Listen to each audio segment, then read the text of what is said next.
We have some nice party going on. This is very good. Let me just tell you. Is Aristotle not having something of the debauchery side of things? Is he not doing some laughing field debauchery? Yeah, it's laughing field. That's why I'm inviting her. Okay, one person and all that kind of stuff. After my Gazolo. Edgar Solomon. Edgar Sabe.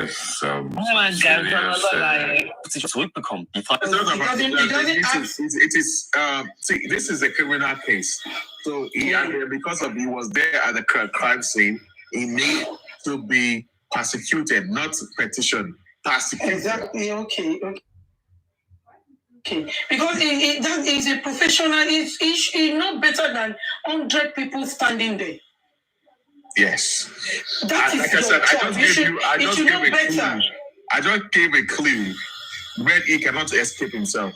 Number one, when he got there at 10:30 p.m., all right, what were you doing? What was your mission there? What were you doing at the house at that particular period of time? Did you ask them? Did you investigate? What pied my client? Waiting by my client. Did you go to this room? Did he go there? Because did you see what Baba Mohbad said he saw? Did he see what Mama Mohbad's younger sister said she saw? So if you say yes or no, they're gonna take him on that. Indictment. Why did you tell them in the house? We did not know the time he got to the house. We did not know who called him about to inform him about that, whatever happened. So we need to know the time that he got to the house. How long did they stay in the house? Did you ask them for the doctor's reports? And lastly, did you yourself make a move to report the dead to the authority? He did none of that.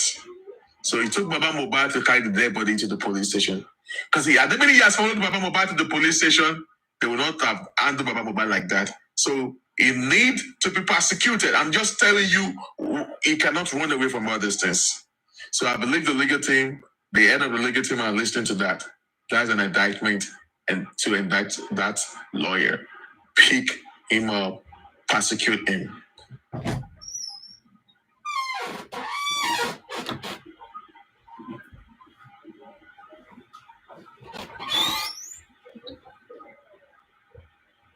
Yeah, the green circle was that is about the ring that he was wearing. I'm not the one that circled it. I saw it on the internet. According to back then, last year, November, December, some people were able to go to Banti and all that. So we had different version and all stuff like that. They said Mohbad, when they said that Mohbad eat the window of the SUV. I guess Penny said that Mohbad was wearing the ring on his hand, and it was the ring that he showed. Because of the ring, he was able to punch the window and all stuff like that, which he said, different version. I guess that's why they circled the hand. It's because of the ring that he was wearing. That's why they circled. I'm not the one that circled the hand. I guess it's the people. I just saw it on the internet and I just screenshot it, and that's just where it is.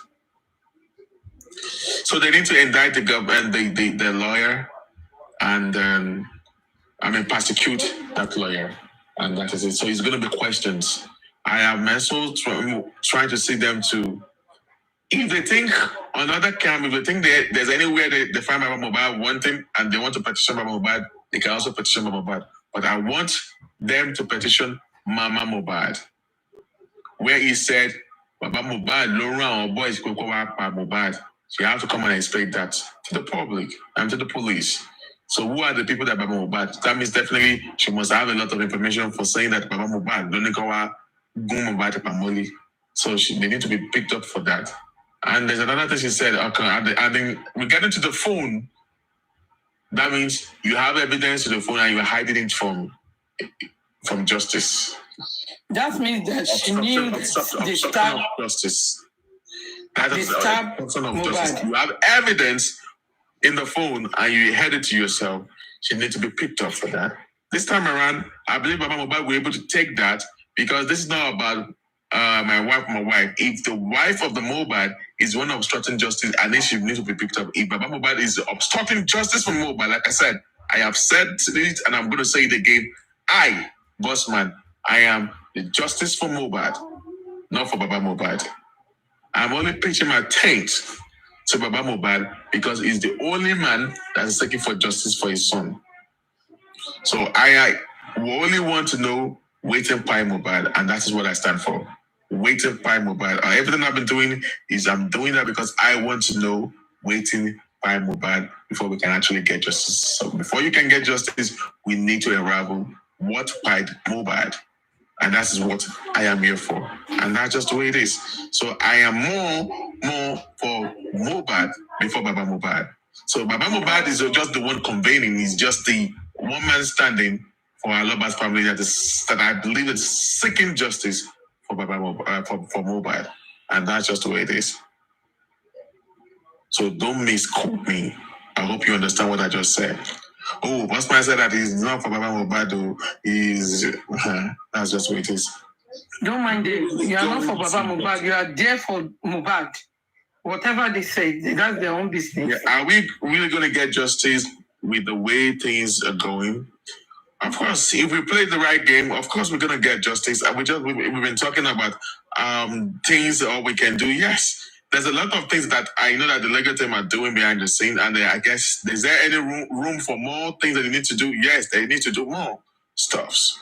Like I said, I don't know why you people are not seeing what is going on. The police are frustrating every effort of the legal team. Number one, this case of Mohbad, let me shake the table a little bit. This case of Mohbad, it is supposed to be the states against the suspect and the witnesses. The reason why they got this lawyer that we got, is for Mohbad. Sanshitu, Odumusu, all the lawyer we've gotten to represent Baba Mohbad is actually from the public.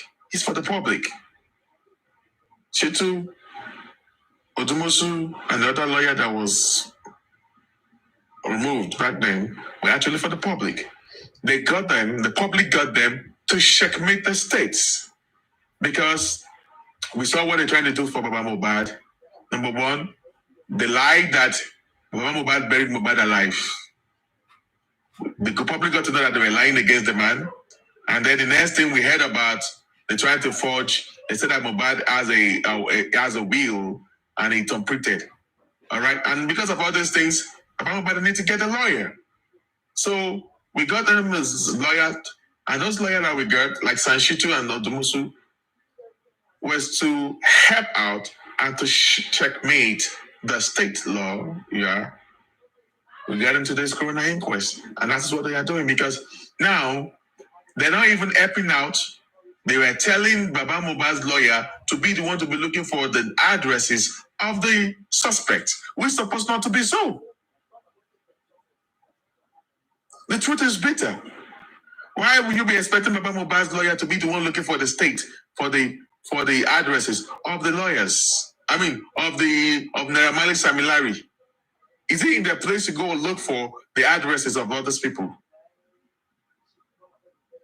These are the things that people do not really understand. That we've been saying. You see how they are frustrating all this effort of the lawyers? But no matter how they're frustrated, we are also frustrating them too, because we're also giving them the fight. I will tell you that allegedly the police are actually not doing nothing to get justice for Mohbad. But Bossman, allegedly, like you said, shouldn't we be calling that lawyer out? Should be calling the lawyer out and be calling the lawyer out that you cannot work with this case. You are a criminal. If we see you allegedly working with anybody, both of you will be called out. Public has a voice. I think the lawyer needs to be called out so that whatever Falano, allegedly, like you said, whatever Falano is doing with the lawyer, Falano needs to back away. Falano is a bad person. He's a wicked man to me. Since the day I saw him that is back with me, that is the day I lost respect for Falano. Fallon is all about his pocket. Did Fallon think that he would take Mohbad's blood money and spend it, and he would think it would go well with him? It will not go well with Fallon. If Fallon think there's a percentage, he's going to give they him said Fallon is doing it free. No, listen, that there's something like free. Believe me, No, it's Fallon not is me. not I doing it said free. they said. No, that's what they said. But Fallon has the portion it's going to take.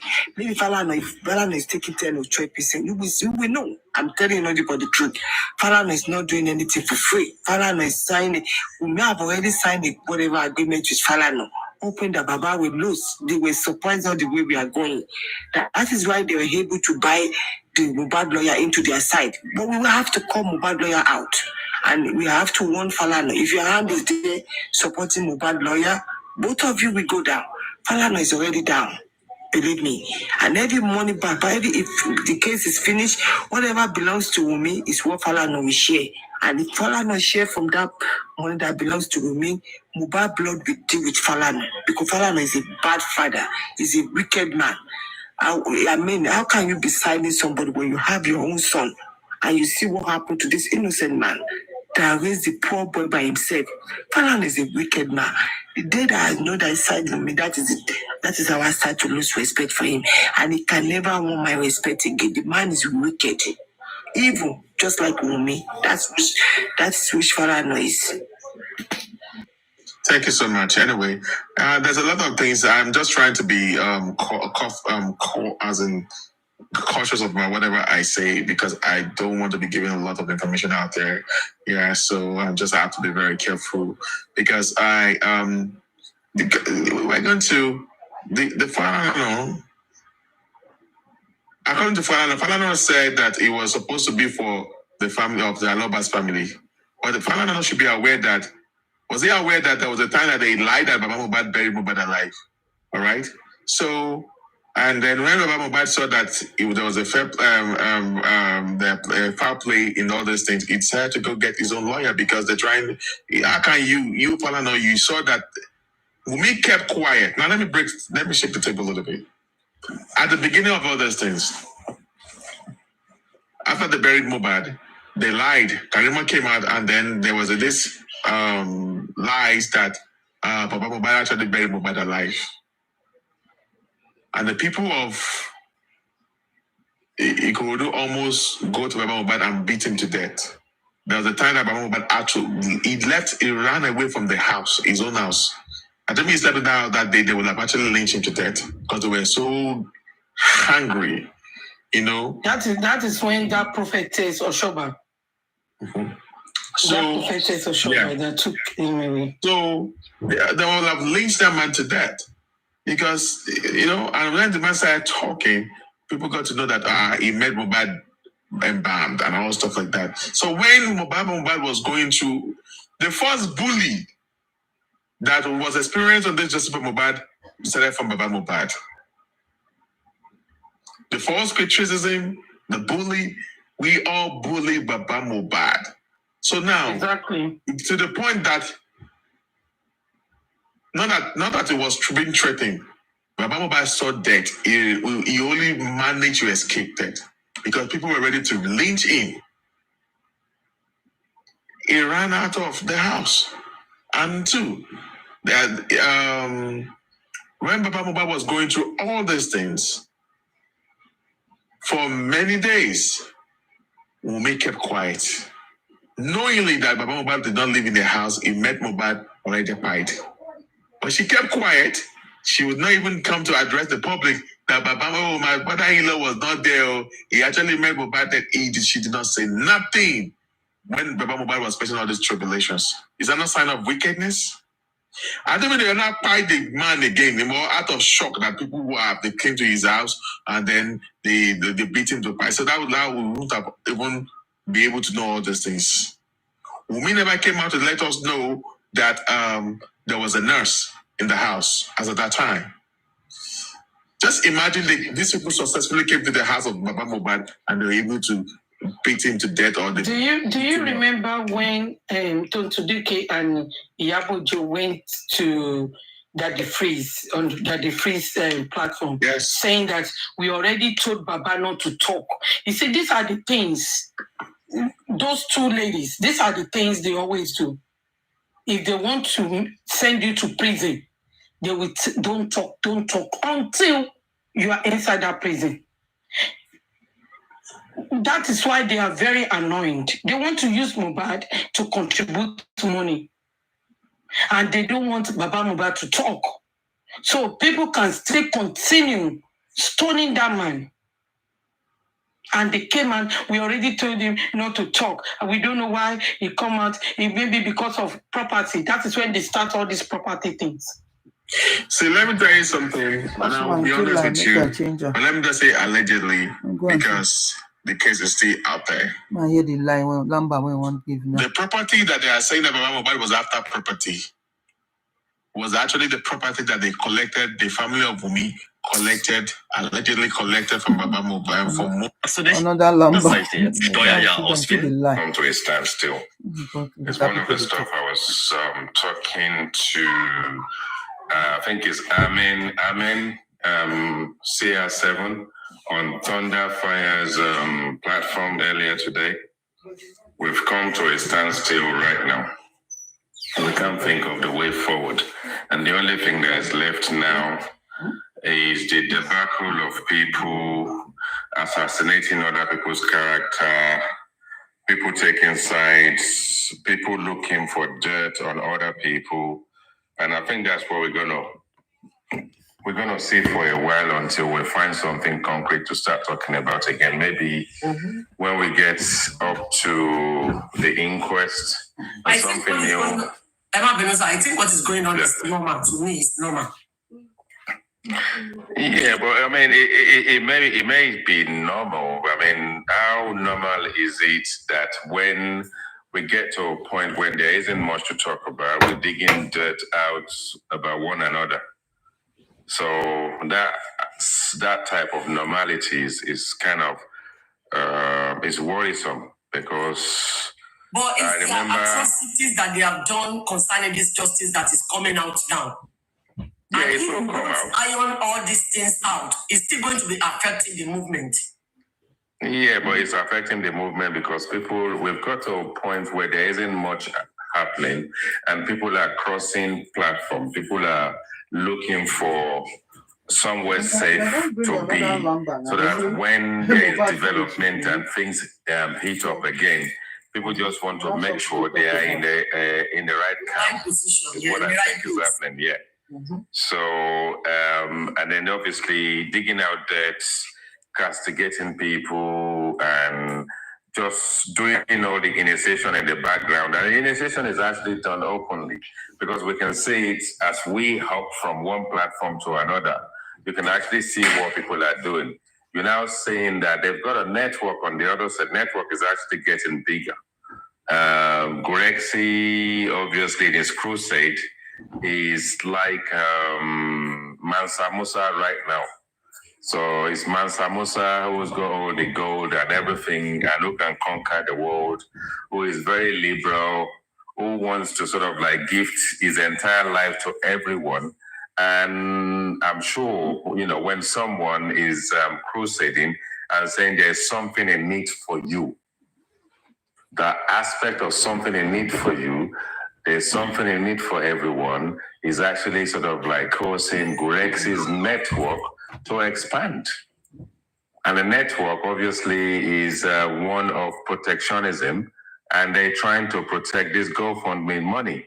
So wherever the case may be, if the bigger side of it and the bigger aspect of the GoFundMe is being cushioned and bankrolled by Brekete and all that kind of stuff, they have something to smile about. You see, is just reaching out to the public and just say, okay, put money in Baba's Wema, put money in Baba's Access, GoFundMe, don't worry. GoFundMe is the icing on the cake because that is the national cake that the guys or girls at the top are going to share when the time comes. So that is not to be touched.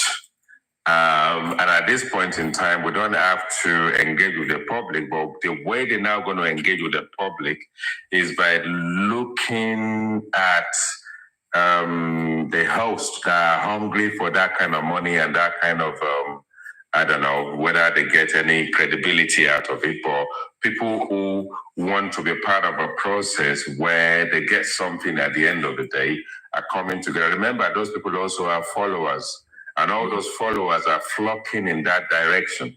And once you have those followers flocking in that direction, there isn't really sort of like any call towards a woman's camp right now because they're no longer interested in that. They've seen money somewhere, they've seen reward somewhere else, and they don't really have to come out and be in a they won't be in a position. They will not be in a position to want to be seen as anti-justice in a way, and you see them as fighting for justice, but they are not fighting for justice any more than Baba Mohbad is not fighting for justice. So what you've got right now is actually that Baba Mohbad's solemn silence is actually Gurexi's unification of all the people that they can bring into the camp happening in the background. So at the end of the day, when Muiwa now speaks, Muiwa will now be speaking on those platforms. And on this side, because those platforms is of no relevance to you, you will not be able to go to those platforms to go and say anything because they will block you from coming to those platforms in the first place. So the division on one side and the strength on the other, where they're building a brand new network where the underground thing is not so underground anymore because they've got a network now where, underground aspect of it is not particularly underground because they're not really doing anything sensible underground in the first place. But if the listening public and the general public that have the passion and looking for justice and probably misguided thinking that they will get justice through Baba Mohbad. Mohbad will get justice and can get justice without Baba Mohbad, and we know that. So if people are using their common sense, they will actually understand that he may have a power of attorney and may have actually shielded everything away from everyone, not allow foundation to take place. And even after African TV, everybody know the sensibility behind actually having a foundation. They won't allow that to happen because they have a motive, or ulterior motive. The same thing that is actually screwing up Nigeria is the one that is going to get Baba Mohbad to sell his soul to the devil. And it seems as if he's dining with the devils right now. He will inadvertently sell his soul to the devil. There is going to be a lot of negotiation in the background. And there won't be justice in this case. Because justice is not going to find itself. And the rest of us can't actually sort of like give justice. We can't fight for justice because the people that have the power of attorney, the power of everything have taken sort of like a different path, separated themselves from everybody else, and anyone who can offer them guidance is out of the picture. Anyone that can offer them free services out of the picture. So at the end of the day, it's more like blind leading blind, and the lapiopios and the ones that want to get something, get gratification out of the process, disregarding the real cause and fight for justice, are joining the Gurexi, Baba Mohbad, and Muiwa of today. And are they looking for justice? God knows. But until one day, because Baba Mohbad, who has done his crusade, who is attempted to sort of like convince people that he's fighting for justice, has gone to various media houses in the past and all that kind of stuff. They've suppressed him. Obviously, it's the camp he's actually signed up to. He can't speak no more because he believes not speaking is the best thing to do. And then, all we need to do is just wait and see. We will carry on doing our own dissection of the whole process, debating and doing everything we do. And if anyone says it's been going on for 10 months, what have we achieved? We're talking about it. We have educated many people now. and giving the general public an insight and our own opinion about this, and actually visiting our constitution, the legal process, getting legal luminaries and people who understand the legal aspect of what's going on in the country, being on platform, and we will carry on talking about it. And is the general public at the end of the day that are lost and misguided. Maybe this general public are not on TikTok. Maybe they sit on a different platform somewhere else. So they're not well versed and well informed about what is going on. And we do better than them. But we advise them to carry on doing exactly what they are doing, supporting, put your money there and say no more. We don't have anything to say to you. Just put your money in there and that's it. I know you will put your money in there, put it in there. You don't worry about it. At the end of the day, whoever comes out of it, you get to know. But if we even sort of like step back a bit and look at the secondary autopsy, secondary toxicology, I believe that maybe as the Mohbad camp and Berekete are doing their own, Wumi and our own people probably will want to bring their own toxicologists and their own people in to do the same, because at the end of the day, if you point them fingers, everybody needs to know that they've covered their own area as well, and they get their own people. They also sort of like have a say in the matter. So who's looking for justice? How do we get this justice? You remember, it is the public outcry that actually give us the opportunity to carry on talking about this. This would have been a buried case. We would have forgotten about it. So if it's the public outcry, and it's the same public that is still funding this process, the same public that is still doing Wema Bank, Access Bank, and GoFundMe, I will say they need to brace themselves, because if the public revolt against them, if the public revolt against them, they will have more than enough to actually sort of like speak about. And at the same time, Gurexi, Muiwa, and Baba Mohbad, they can go to prison. But the Lagata and the sort of like Baby York and the rest of all them, they are just, catching their own cruise. If you give them any money, you would have paid them for a service to probably fraternize with you and jolly friend with you. But at the end of the day, it's those three key people that will be brought, they will be brought to justice. They are the ones that the public will have to literally scar. They are the one the public will tear into pieces. So whatever cruise they are catching, I definitely welcome the fact that they are working on the ground. They don't want other people to be there because they don't want any expose at the moment. We know they haven't achieved anything. And we know if you give them another 10 years, those three people will they will achieve nothing.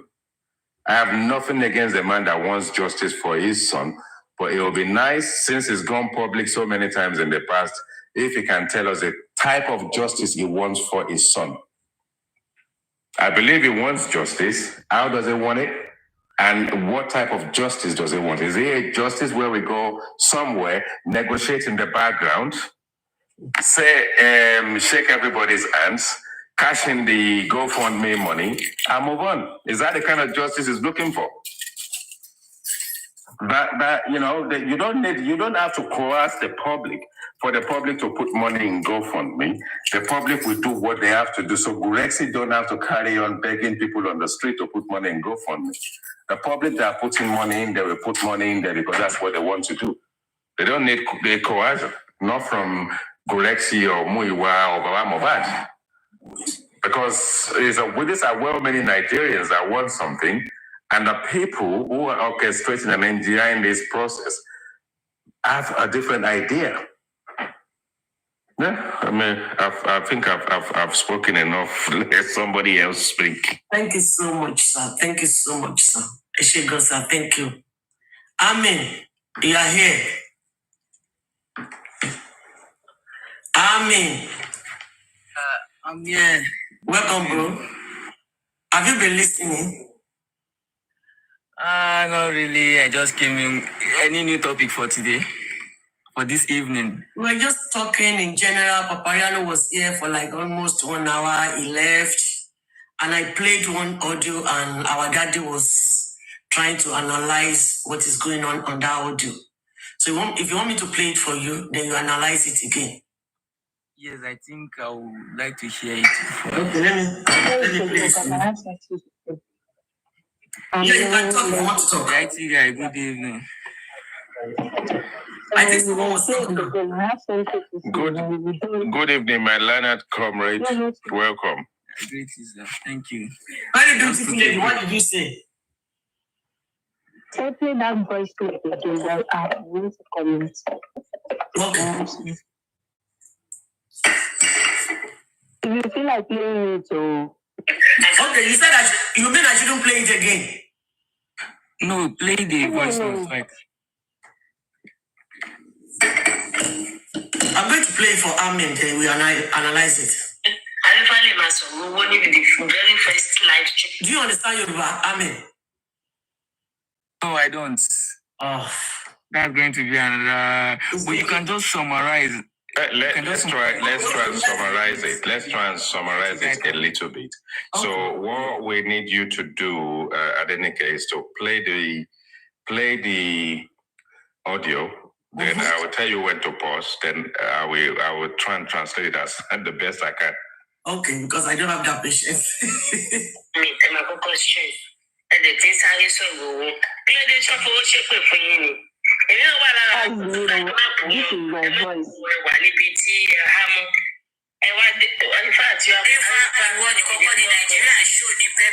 Nigeria show everybody to Nigeria the Pepe. Working for their money they are giving to you. Say go and work. Go and work like man. You're a man and you don't even do wedding. You know go cater for your wife, you don't get cater for your children if you don't they born. What did they do you? Now on top people life you go they depend. On top people money they go they give you lion, give you chicken, you go they depend on. You know go do find something good do for your life. What did they work yourself? Why you be like this? Women are how they are working. You are expecting people to give you lion, to give you this, to give you that before you take care of your home. You know they shame. Kilo they share you can never do online beggar. So I do online beggar. And show you are shoshi. You people are shoshi. So let's pause it there. I mean, the interesting aspect of this whole process is actually that we saw Veron. Yeah, we know about Arifa and Veron. And Veron has come out, he's done his own thing. Arifa is actually come out now. And maybe he needs to introduce himself back into the community gently. But he actually appears as if as soon as he landed and is able to open his platform, is just a cause to start begging for money. Carry on.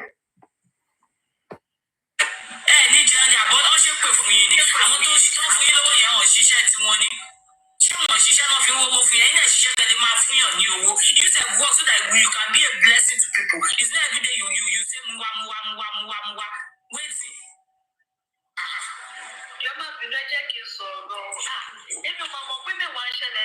Justice for Mohbads. Yeah. So in fact me the mo to yẹ kí n sọ báyìí mi mo to yẹ kí n sọ báyìí. Yeah.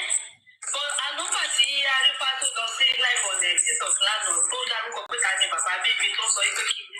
Èmi kò ṣe sọ pé ṣé máa yóò lọ́pọlọ ni. Ṣé máa yóò lọ́pọlọ ni. Báwo ló ṣe máa sọ pé ká ní bàbá bíbí. Owó tó ṣẹ̀ṣẹ̀ rí ni. Wípé ṣé kò ní lẹ́nu ṣé kò rí ẹ̀ẹ́mẹ́ràn ni.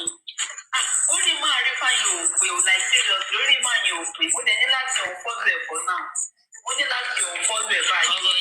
Ọ̀rọ̀ yẹn pọ̀ ẹ̀ka Okay, let's do this one. So this stage, what the lady is saying is actually that when Veron came out, Veron did what he asked to do. He did it diligently. He did it sort of like in a process obviously you're going to highlight things that you want people to catch on to. You're definitely not going to divulge everything. And then Arifa then now came with this narrative of who is the baby's father, which is the slogan Tane Baba Baby. Now, Tane Baba Baby can be likened to the same thing that got him into trouble in the first place. So why is he now coming back out to the same narrative that can even drop him back in hot water? Carry on. To get justice. That's why you people are doing like Mohbad, any justice, get him cash out. More than my justice, if you buy you quiet, you my budget. I hear you my budget. Oh, you know what the day she said. Emma, you know, I got Mama Rojola Tarot, that Mama Rojola Tarot, that she was your proof for you. Just your proof in the head of how many my cash house now. Is that I get justice for Mohbad? You don't know what you're on it. I'll come to the bottle. Yeah, so it now appears as though, well, according to this narrative and war bandwagon, at the moment, war is being discussed in this instance is actually that if something has landed you in troubled waters already, maybe you can come to social media. We welcome you back to the community. Maybe you need to change your ways. Maybe as a man or as a human being, maybe you need to look for a different avenue. There are other ways you can actually make money, but it seems as if, Arifa probably wants to bring himself back to a position where he's being gifted universe, being gifted lions and all that kind of stuff. Maybe he needs to sort of like sit back a bit and think that the days of giving you lion and universe and all those kind of aspects for you to,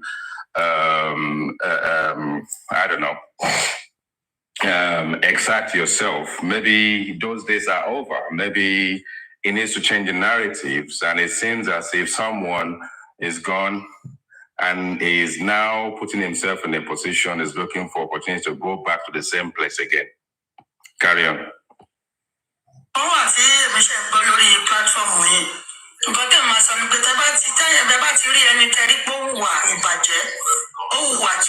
Especially around the Sopon and besides, the picket small look at what she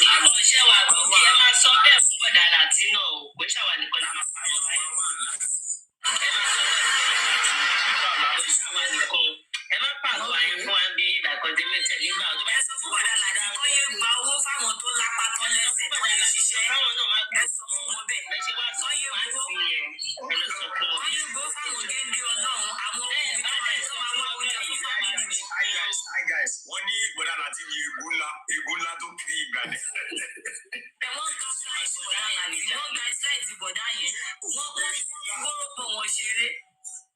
People show mentally láti jẹ́ ni àwọn tó máa ń ṣe driver license nígbà yẹn tó yẹ pé tó bá fẹ́ ṣe driver license tó bá ti mọ̀ ó máa lọ bẹ́ẹ̀ ṣe ó máa falsify gbogbo document níbo lòun fẹ́ gba license ó yìí máa ṣe wọn náà ó bá ti máa káṣírí yí jáde láti ṣe driver's license ó pàṣẹ. So if we slow down the process again, we then get up to a point where Latisne, I don't know what his platform is, but seems to be an advocate just like Berekete. But his own advocacy is always champion towards let's raise money for this guy, let's raise money for that guy, and all that kind of stuff. So maybe our Arifa is now looking for other avenues in conjunction with Latisne for them to look for another avenue where they can get the public to start donating money for a cause. Again, obviously, it will be for a named person and it could be for a named Arifa right now who is being maltreated by the system, who is now out. Let's raise some money for him. But the question still remains that why is it that people of this character who are known to be beggars on social media, why can they not just get a life? Carry on. So we're done in that.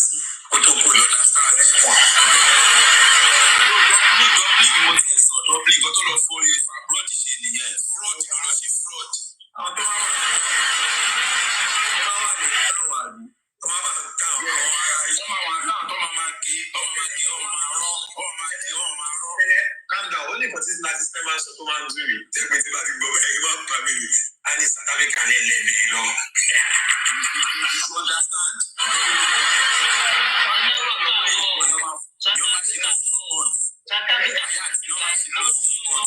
With no visa. It's very expensive. Ọmọ owó kọ́ là ń sọ. Àwọn tó fẹ́ gbọ́ wà nílẹ̀ lẹ́ẹ̀bẹ̀ẹ́. Ó mọ nǹkan tó ní nínú rẹ̀. Láti ṣe àbáyé yín fẹ́ pàdé àràbò ni. Láti máa ṣe driver's license obìnrin yóò máa wọ wig lọ ṣe test. Dublin àbí? Dublin ni. Ẹ wo bí tó máa ti ṣe kíní ẹ wo àbí bí bó wà ní ṣọ́ọ̀bù kékeré ní ìbòdì.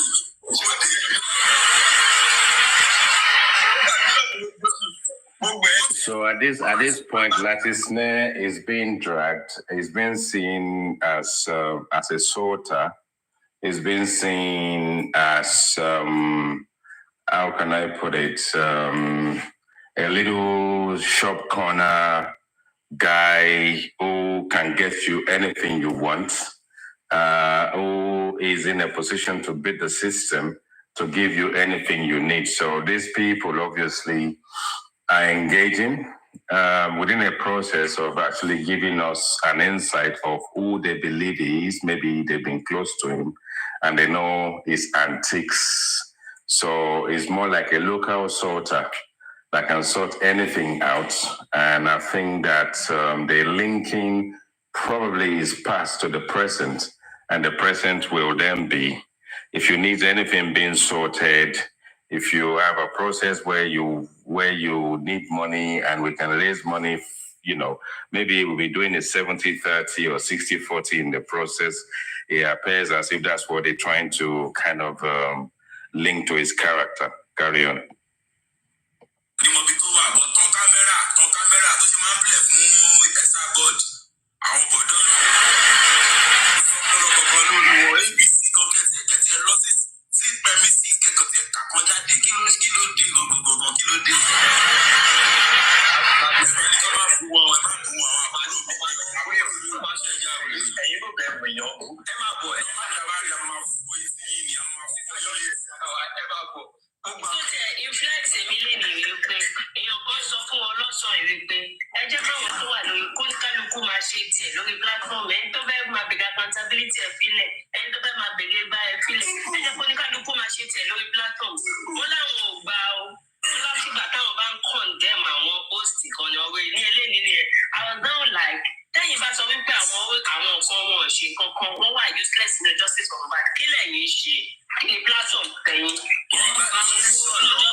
African TV Mohbad. Latisne worst to African TV lọ. African TV very worst of vision. Let me tell you one thing. African TV work. Let me tell you. See everybody. Only iṣẹ́ tó ń ṣe. Line African TV. Ìgbà tó wà better Latin mo sọ. Ó better Latin. Ló báyẹn. Latin idea African TV lòun John lórí.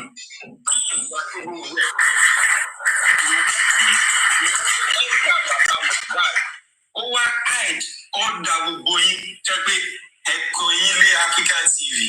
Láì mẹ́ pé òun ti already ó bàbá Mohbad ṣẹ̀gbẹ́ pé nǹkan tí bàbá yẹn fẹ́ lòun náà fẹ́ o.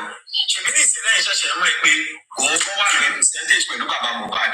Yes, náà. Ó lè máa sọ wípé ọ̀fẹ́ lòun ṣe o. Òun kọ́ ni kó wá sórí studio báyẹn ní o. Òun ní kíní kan ní o. Ṣèbí mo kọ́kọ́ dragi Latisne síta pé ṣé òun fi orí bàbá Mohbad tí òun ṣe kíní nígbà yẹn.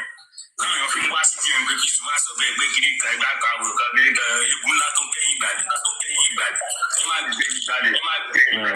Okay, so at this stage, we're talking about popularity, process of engagement. Obviously, African TV has been dragged so many times in the past, but the kind of discussion is that at least African TV actually has his own vocation. He has other business things he does.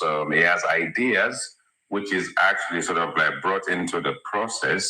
For you don't see him going out there begging for money or trying to put monetary stuff together for people.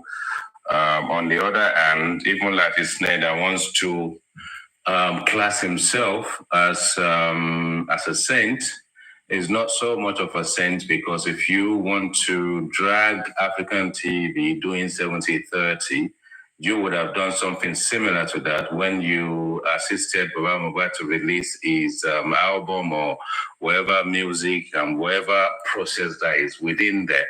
So the thing is, you've opened a new kind of worms.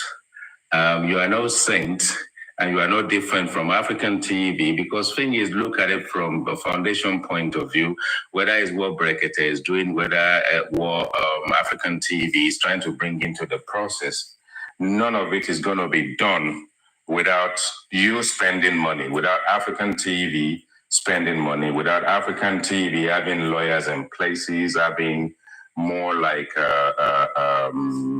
let's say, personalities who are clued up in their own field in place to assist you. So if everything is being done and you are getting 30% of doing nothing, obviously the 70% is going to pay for everybody else that is part of the process, and the part of that money will go into the foundation as well. Maybe it's something that we don't understand, or maybe it's something that we should understand. And a group of people that have actually dragged African TV so many times in the past are doing exactly the same thing, but in their own way, by actually hiding what they can hide from everybody. But it actually seems as if the people who are close to this guy, who actually know exactly how he's operating in the background, are now coming public.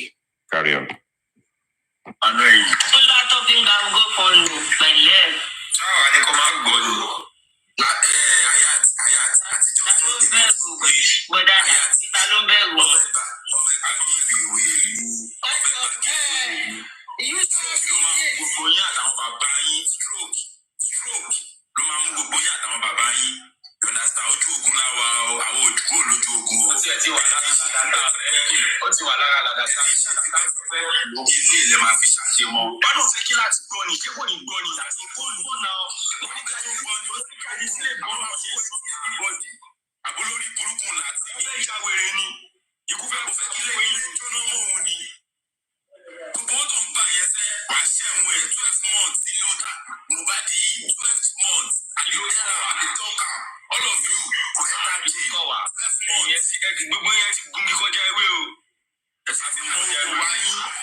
So we now know, obviously, we had a juncture right now where everybody's got so many information about various people and their practices in the past, obviously the past 10 months. So it is clear right now that a lot of bomb is going to end up in the, public side of things on the TikTok community. So we need to brace ourselves and actually sort of like listen very carefully. But I think whatever we do and however much we brace ourselves, it seems as if the writing is actually clearly written on the wall, and it seems as though for everyone that actually jolly with Baba Mohbad and jolly with Rexy, that have actually kind of perpetuated themselves as doing it out of their own kindness, clearly monetizing out of that process. So it also seems as if they've put Baba Mohbad in that bondage because he signed himself to different network and different people. Is more like entrusted them with a lot, and what is entrusted them with, they may have got him to sign, fill, non-disclosure contract in place, especially with this guy who is assisted by Mohbad to release few singles from, I don't know whether there's a forthcoming album as part of that process, but then you've got Lagata again, name coming up, you've got Gurexi again, name coming up. Before you know it, the Ish guy is there. Before you know it, Baby York is there, and all these people. And that's the same thing I was talking about earlier. And someone in the comment section said, I'm talking garbage. I will tell you exactly what is going on. And you will not ask me where I get my information from. And you don't need to dig down. You just need to have visited these platforms and sat on those platforms in the window, because you can be in the window. You are not on their platform. They won't see you, but you can hear absolutely everything they're talking about.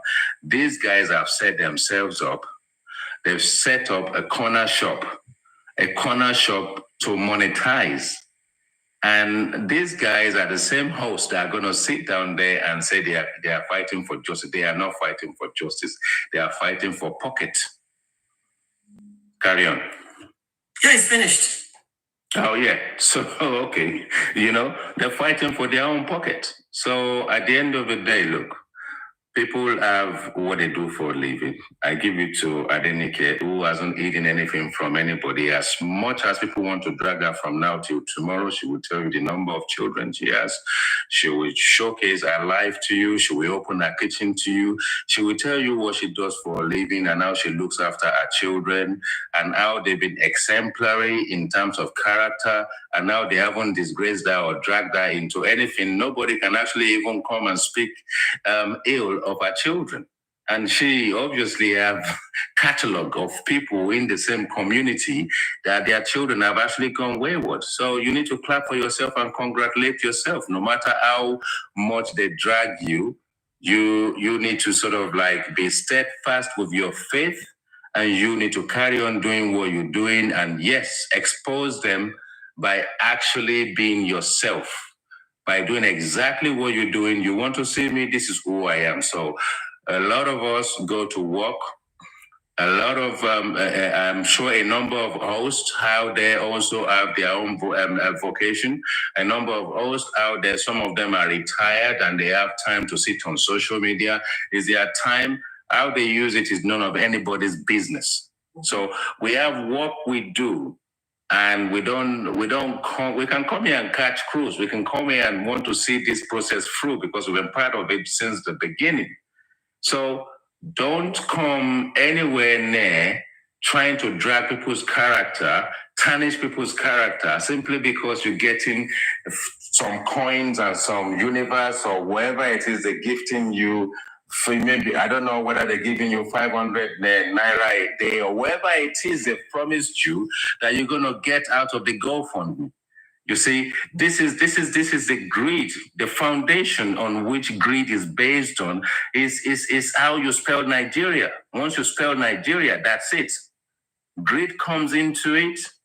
You're going to factor killing, even if you have to buy somebody to inherit their property, comes into it. When you go into something and you say you want justice, and all of a sudden you've muddled the whole things up.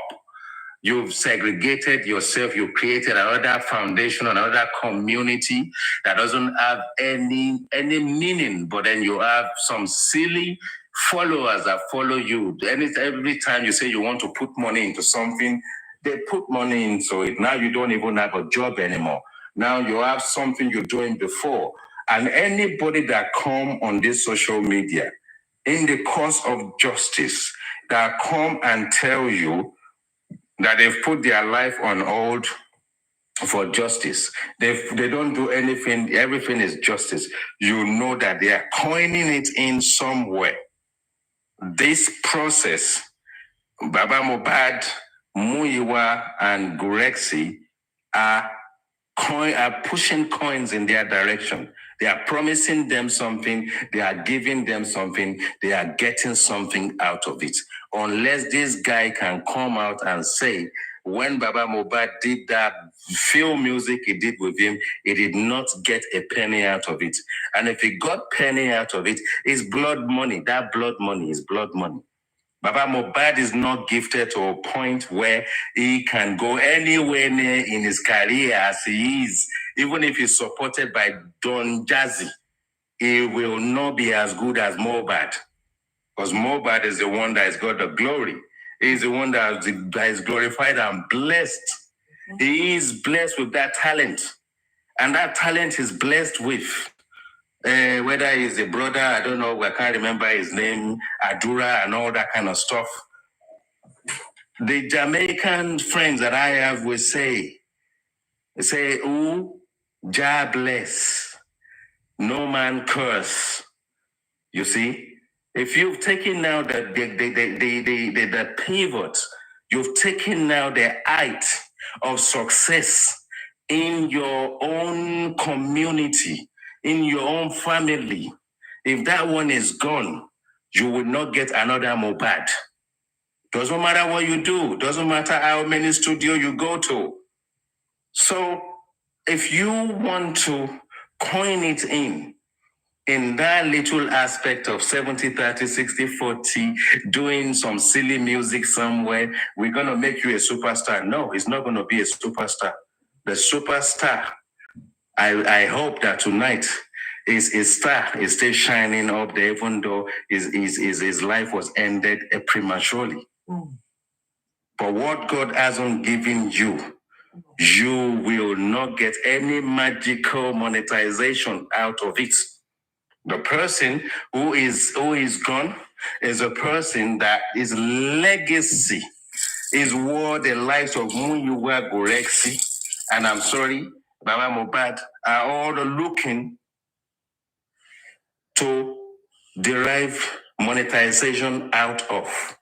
If you want justice for your son, doing music with this guy should not even be the order of the day, because the music you've done, you haven't done it in respect of your son.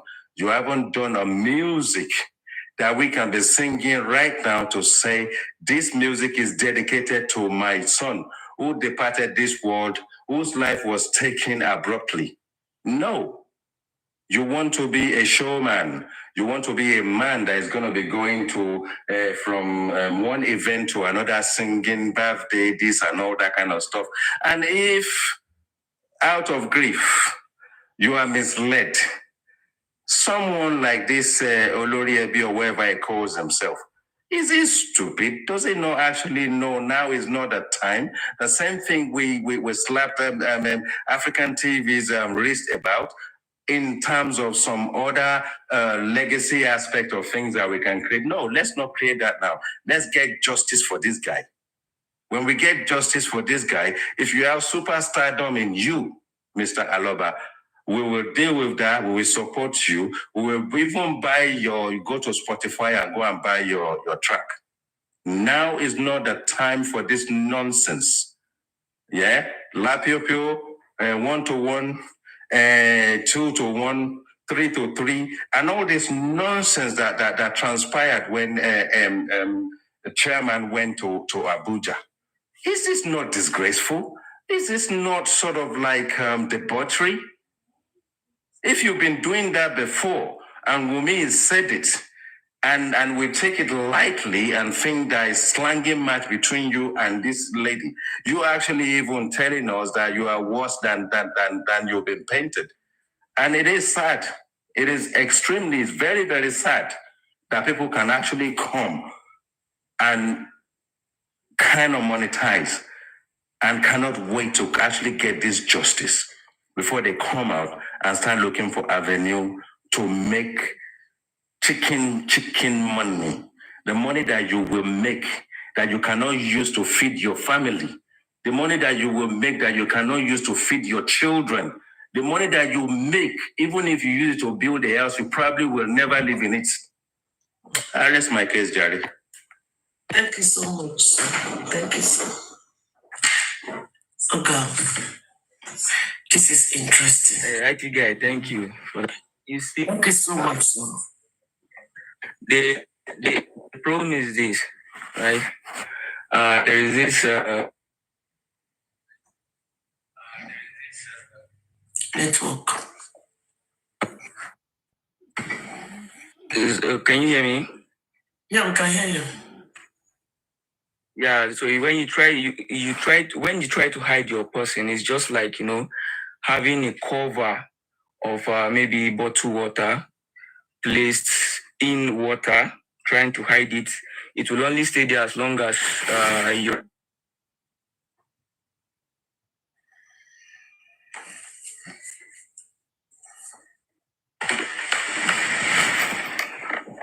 And as soon as you get tired, it will come out. So you can never succeed in hiding your true personality. Now we're talking about a situation where Baba Mohbad is being seen as if he's trying to make money out of the situation. And I don't think any person will be wrong for thinking to that direction. Because if we are even going to look at it from the angle that you are not very much mentally stable to the extent that you had to donate a power of attorney to another party to be doing your activities for you in a case where that involves the mother of your son, alleged mother of your son. And I don't think there is any other possible excuse, but you have the mental capability to go to the studio, compose a song, write, sing, and then, So this goes to show that people are right to a very large extent when they start looking at it as if he's looking for how to monetize, right? I think there is this celebrity in Nigeria that usually speaks like one former First Lady of Nigeria, Patient Jonathan, MC, what is his name? Ambassador Wahala. Now, there was a time he came out to say all upcoming artists, immediately you get one hit single, either via music or maybe you do a particular comedy skit that makes you popular. You have to be very careful because at that point, you're going to start seeing more than 10, 20, 30 people coming around you, telling you they want to, help you with your career. And then, they try to take you one or two places, make promises, and then at the point where your career is going down, they will all leave your side and nobody will remember you. Now, this is a similar situation we are having here with those people that are with with Baba Mohbad, that he had to even go and do this song. It is only appropriate for any person to think that those people have influence on that procedure. Okay, because the Mohbad is gone and the whole public really feel about the whole situation, and then there is also a misconception being interpreted to him by those same people that maybe take a look at this. These particular persons are fighting for justice and they are all doing it for you, which I will always say anywhere that nobody is fighting for justice for the Baba Mohbad. But I believe that even the people that are around him got the whole idea wrong, and they sold it to him, probably making him understand that it's like a one-time opportunity. Just drop this, considering your situation, considering the public views, looking as if they are supporting you. They are trying to do anything for you. If they have contributed money before through GoFundMe and all of that, and why not? They will definitely do it for you again. So that is the narrative behind that, and nobody would be wrong to conclude in that direction. And it's also painful, just like the IT guy says, it's very painful when you see a situation where it looks as if the person that is supposed to be on this case without any form of personal interest is seen to be the person that is now going back to do certain things that portrays selfish interest on his own side. When Mohbad passed on the first time, like I left YouTube. I stopped viewing posts on YouTube for some time because of this case of Mohbad, because you will see certain people who will use Mohbad's picture to create a video that has nothing to do with the death, and they will put a caption that suggests that you're going in there to see a precise detail as to what the public has been asking for with respect to the death of this person. So most of those things, like sometimes I'll just look at it. If I stay, I may have to comment in a manner that I will have to insult this person, because I just look at them as being, selfish. And then even if you're going to be selfish, it should not be in a case where somebody lost his life, and the alleged manner in which that was done is very alarming, and then you're coming to do certain things, trying to chase clout using that whole stuff. So most of them, they don't really care about the process of justice. They're just taking advantage of the situation to make what they can make. So I don't think there is anything wrong if any person is looking at it towards that direction. And I don't think there is anything wrong if any person is objecting to any contribution. You can't blow hot and cold at the same time.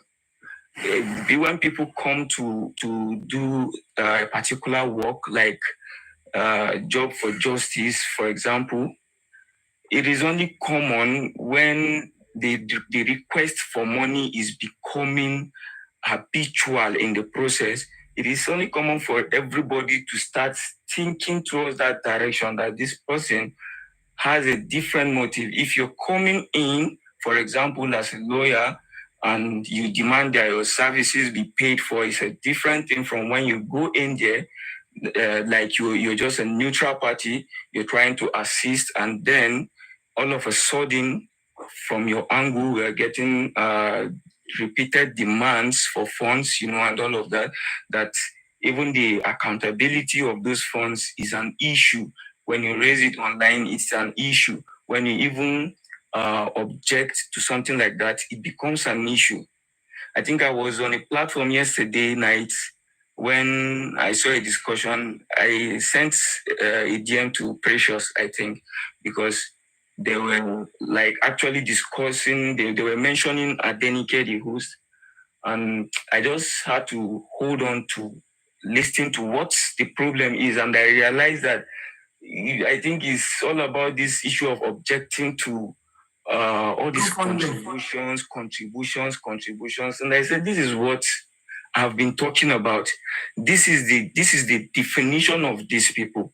When you see that if someone makes a reasonable came up with a reasonable conclusion backed up with facts, and the reasonable analysis to say no to this thing, it is only proper that any person on the side of justice will just have to also counter whoever it is appropriately. You do not go in as if demanding that, or as if saying that the GoFundMe is not right at this point. You then jump on it as if there is a war on ground. That is to show that that particular money is what they are after. And it's a normal thing, it's human character. Some of these things, you cannot control it. When you're in love with money, when money is everything to you, and you have gone in there for money, if anything is coming up that you see it to most likely prevent you from getting that money, you will not know the time when you will even spark. Because that is who you are. That is the real you. Mm-hmm.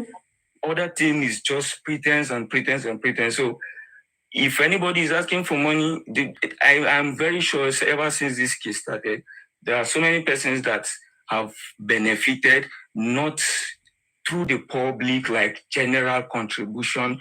I think there must be some persons that, truly want justice. And if they see that, okay, there's someone out there that convincingly he really wants that justice, and it looks as if he's not, financially stable or not even thinking towards that direction, they just want to appreciate your effort, to encourage you.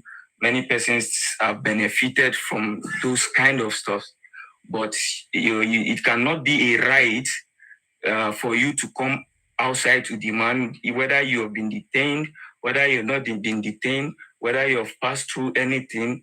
You are not supposed to be the person to make any request for anything like money to support you. The team you're working with, you definitely get someone, and if you don't get, then you forget it, because that is not the reason why you started the whole process. If you're tired at a particular point, you do not have money, maybe it's making you, you can't come online to continue the process. You can communicate with any person within that you believe, okay, this person is mature and reasonable enough. If the person likes, he can gift you money, or all of that, but you cannot be asking for money because you pass through any form of punishment. That is the difference. That is why you're in there as a neutral party. You're not in there to make money. You're not there because you want to be paid. So if all of us wants to be paid, who is going to pay? Who is going to start paying us? Nobody is supposed to be paid for anything. I know it is not a right. So if any person is giving you, it's just like out of kindness. And any person that is fighting any person for objecting to the donation of any money, that person is in there for money and not for justice for Mohbad. And as for Baba Mohbad, go back and think. You should look at those people around him. How did you even allow yourself to go into the studio to sing when you were still looking for justice for your son? Singing, and all of that. Were you even singing all through? Why did you stop? Why are you now coming back? Some things, they don't add up. They don't add up at all. But if you have been fooled by certain people around you, you have to rethink.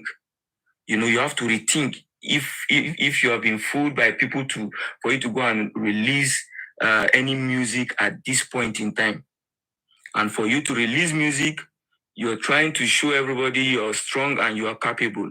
The need for that particular power of attorney, only you understand why. But I'm sure the public that really want justice, looking at the situation from an angle that there is something that is going on that you do not want us to know. That is why you're donating power of attorney to any person. You're giving someone the right to deal with a case involving the alleged murder of your son, and that generally the case has so many issues. We have had situations of people coming in disguise to stand for justice, and then later on going to turn to anti-justice, and all of that, depending on where they will get their bread from, and then you as the person, as the forefront person in the fight for this justice, like you categorize yourself among every of us here fighting for justice.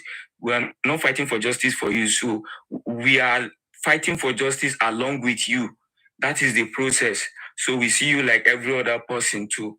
And then we're also fighting for justice because we know the effect on the society. So we're fighting for justice along with you. You go back and rethink if it is appropriate for you to even, give opportunity for more people to come in, because the more people come in, the more they can compromise, and you as a single person, you will not be able to detect. And sometimes before you detect, it is too late. So you have to go and make your research, think, and I think that's that for this clip I just. You've done really good, my brother Mumbo effect. Hold on. I'm just playing here. Kilodi Adenike. Thank you so much. I don't even know what to say. I don't. Because yesterday, I don't know. Yesterday, that was around 10. I don't know. Maybe Precious will confirm. Immediately I saw the whole stuff. I tried to check if maybe you're online or if maybe any other person is online, because I needed to know what is going on, and I needed to make sure that you do not allow those things to get to you.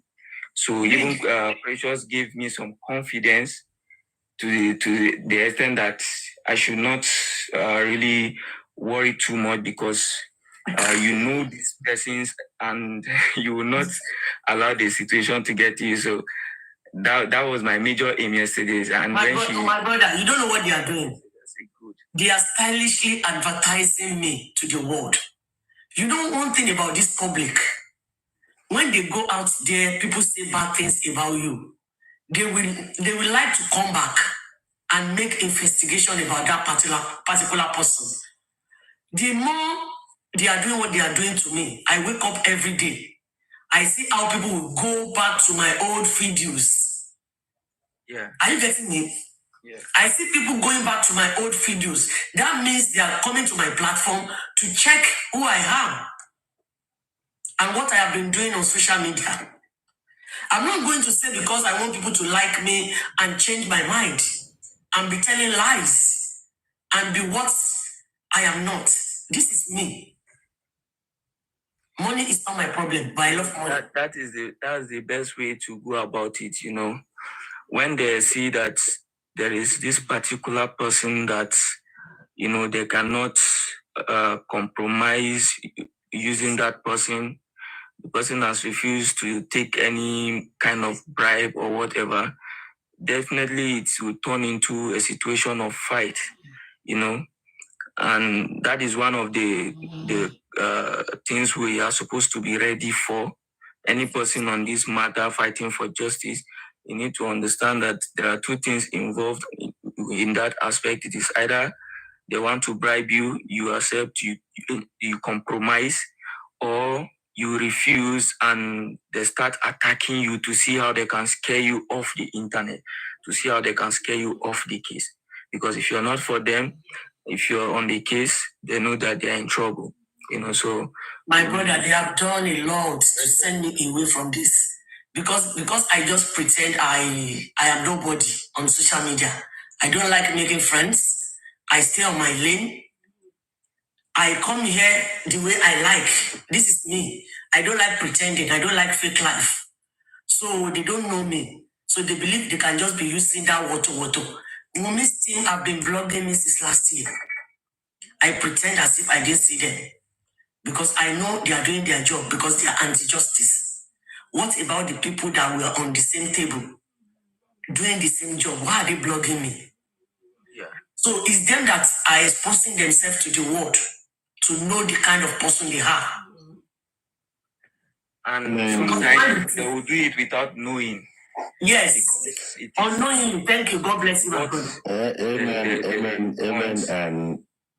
And Adenike.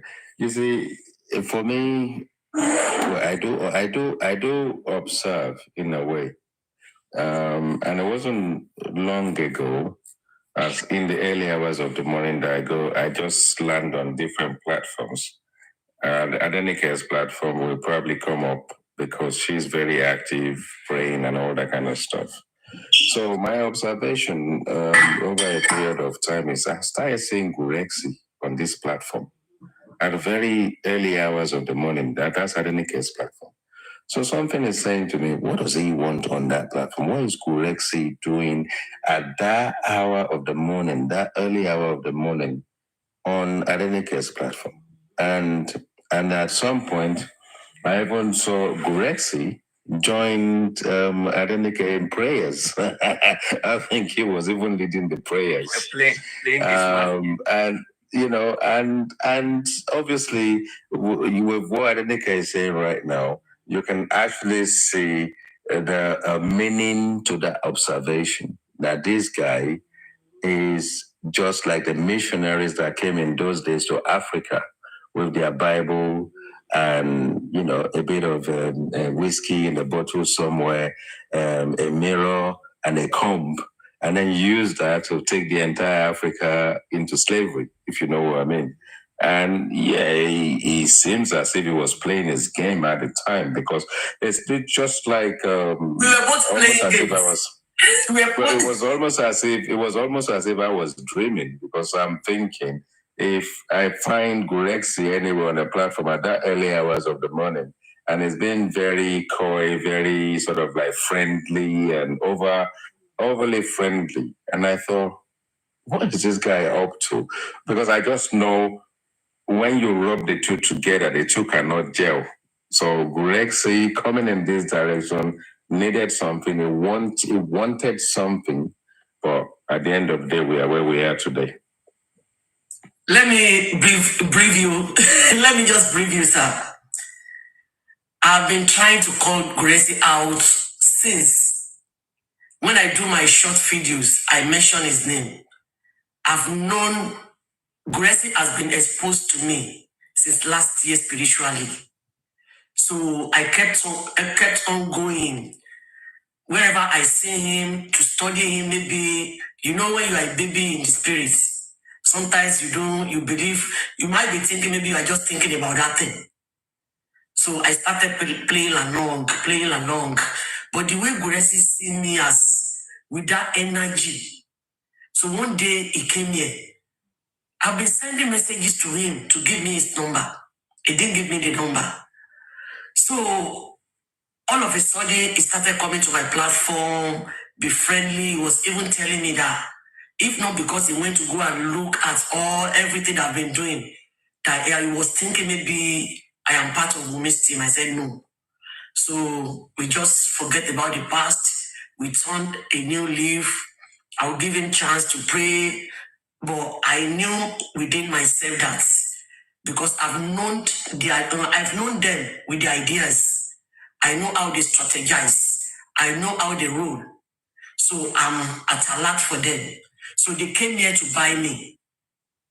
So if you can't beat them, you join them. That is what they do. There's nothing Guresi came here for, just to come and enter me and buy me. But he never knew that I was always on standby. So you can see the relationship did not last more than 2 or 3 weeks because I was looking for a way to get his number and talk to him. But fortunately, I did collected her number. He gave me his number. He sent his number to me via TikTok Messenger. We spoke. I told him that, Gracie, you don't know this social media. Whatever you are doing now, you know you are not doing right. Leave this man alone. Gracie told me that Mr. Loba is not listening.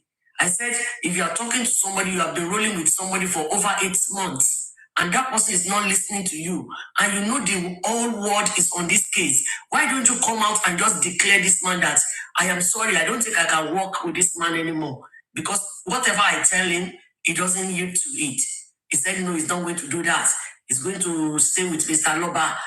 He has promised God that whatever anything, that is, I don't sit down. How can that be possible? How can you be leading somebody, or you are with somebody, the whole world is looking at you, that you are the one that is following this man up and down, and you are not leading him right? And it was the one that is not listening to you. Why don't you let the world know what is going on behind the closed door? But I gave him warning that day. I said, Grace, you don't know social media. The day social media is going to come after you, you won't know. So immediately I came here because I don't want to be talking to him anymore. After that day, I started telling the world that if anything happens to Mr. Loba, hold this man responsible.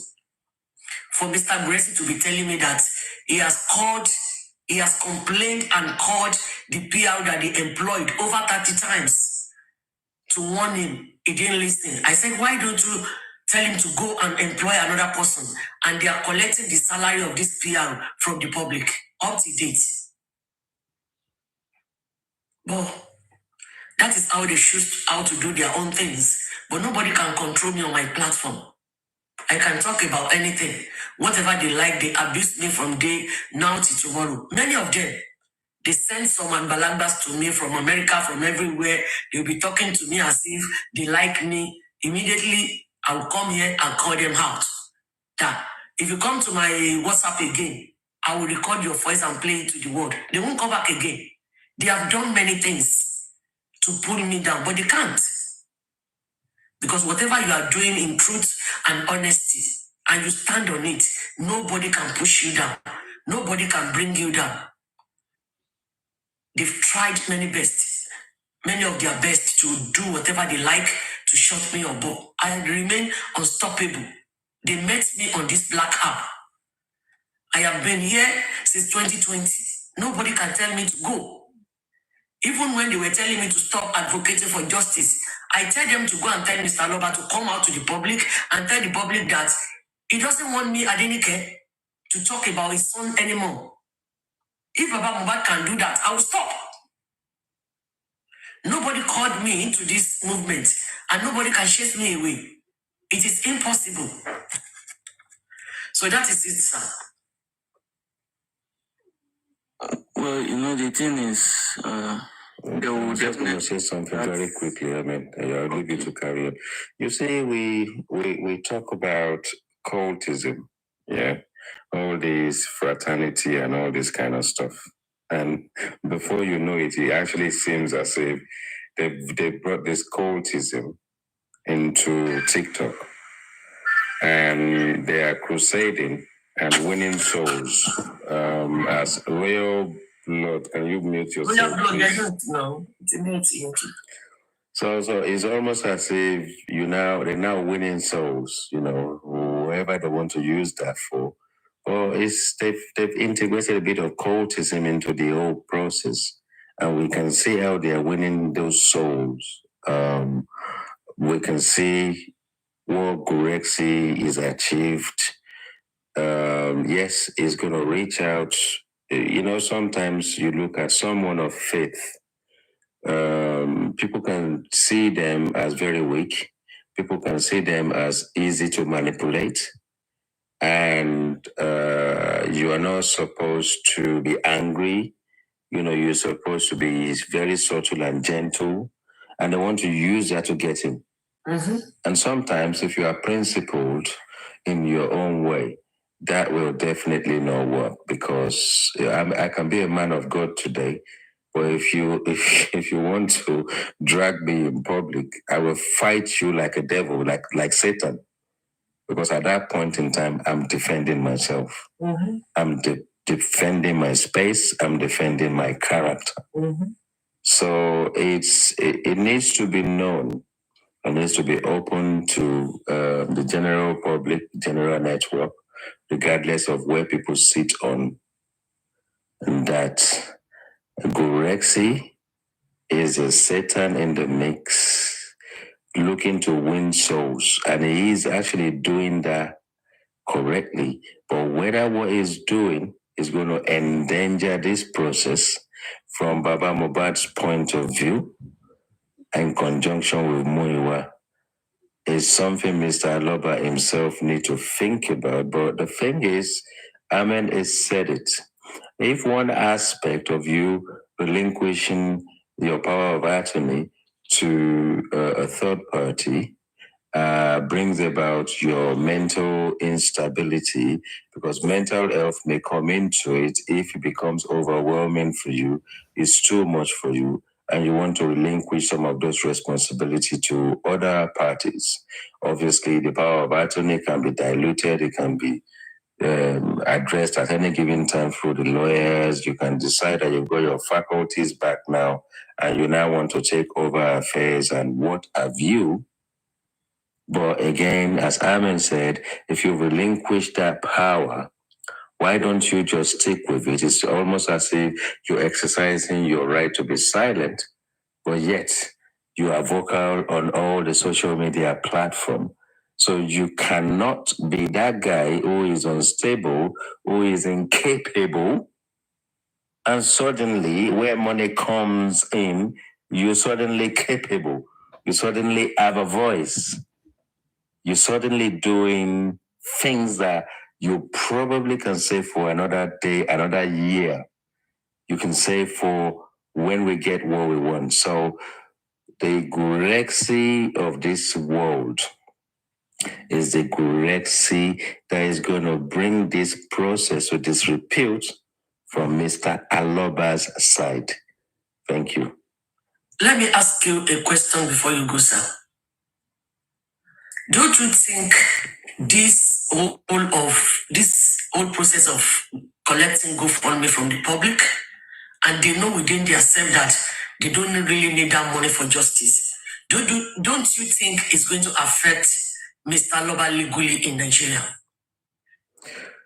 Well, you need to think that how did this whole GoFundMe thing started? Who is involved? When did they actually see it as necessary to use that particular channel to obtain money? Yes, whatever the case may be, his name is on it. The advocacy of getting this money to use this money for justice is been rubber stamped by him. His attorney that is under his power to is also part of the process. So if there's any malpractices and if there's any form of embezzlement or any form of madness in the way that money itself is administered, remember, GoFundMe is in America.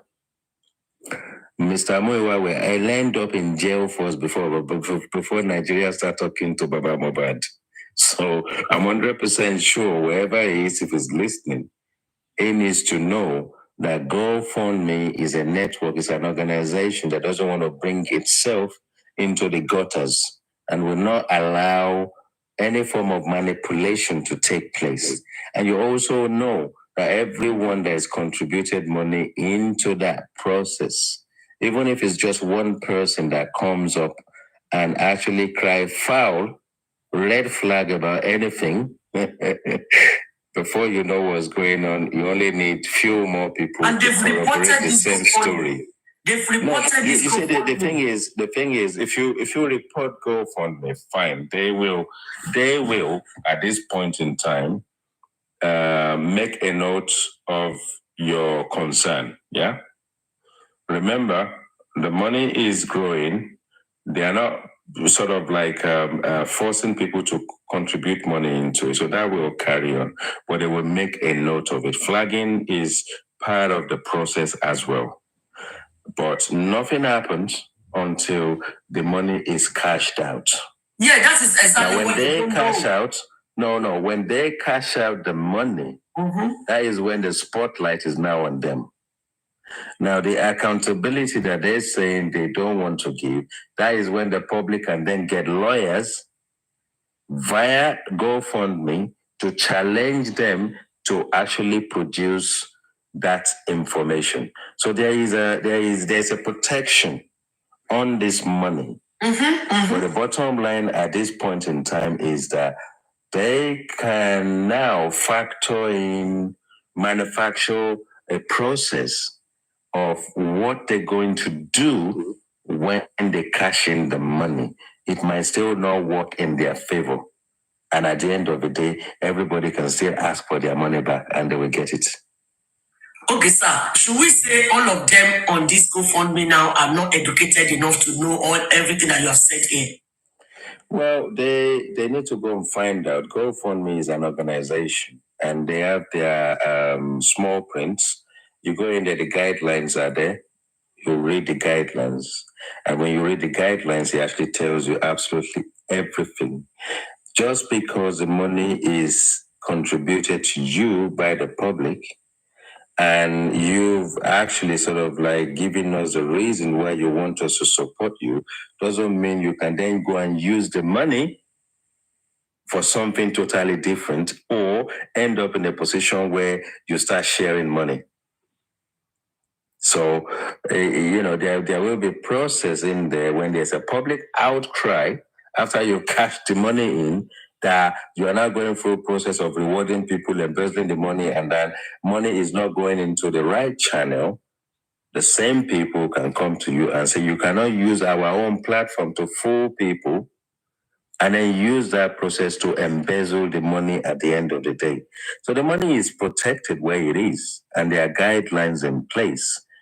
But anyone who wants to kind of benefit from GoFundMe out of condition that is not stated when you originally went public with request for that money, she will be ready to face the consequences.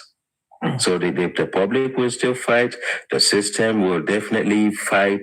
The GoFundMe as an organization will definitely not want anyone to come and use what they call balu balu from where we come from. Come and use balu balu. Come and use sort of like some jazz or magic for the money to just go somewhere and for people to keep quiet. To support what you have said, GoFundMe will definitely do that because they have been reporting this GoFundMe a lot. Yeah, they're making notes. They are making notes. But the thing is, when you do cash the money in, is when they will. If there is an outcry, then you will be facing GoFundMe, and I'm sure there are lawyers and every code of conduct in America that they sign up to will start putting people behind bars very quickly. And anyone who's taking money out of that will have to return the money. So there are guidelines, and I'm sure there has been contribution in GoFundMe that has gone wrong in the past. So maybe they need to go and do a search on Google to go and see people who have manipulated the system have been found out, and maybe they will actually understand how the law actually dealt with them in America. So you sign yourself up to it. The main culprit, if anything goes wrong, will be maybe Mr. Muiwa, who probably put his bank account down as or whatever, sign up something and say, this is the account you can use. So it's a jurisdiction thing where we're doing GoFundMe and we're using an American platform to raise the money. But any form of malpractices will start from America, i.e., all the Americans actually sign up to this, especially the person that put down their bank account. And then, yes, he will then be able to bring his own brothers in for them to explain what they did with theirs and how the money was disbursed and what have you. So we shouldn't worry too much about GoFundMe. It's just more like a matter of... No, we're just educating ourselves in case. Yeah. I mean, it's just a matter of if people want to carry on contributing into it, it's fine. If you choose Baba's Wema Bank or you choose Access Bank, it's okay. You see, the thing is, when you look at a process that is not foundation based and is an account, Access Bank or Wema Bank in Nigeria that you're contributing money into, the government may not be interested in that because you are not cajoled to put money in there. You put money in there because you want to support the cause.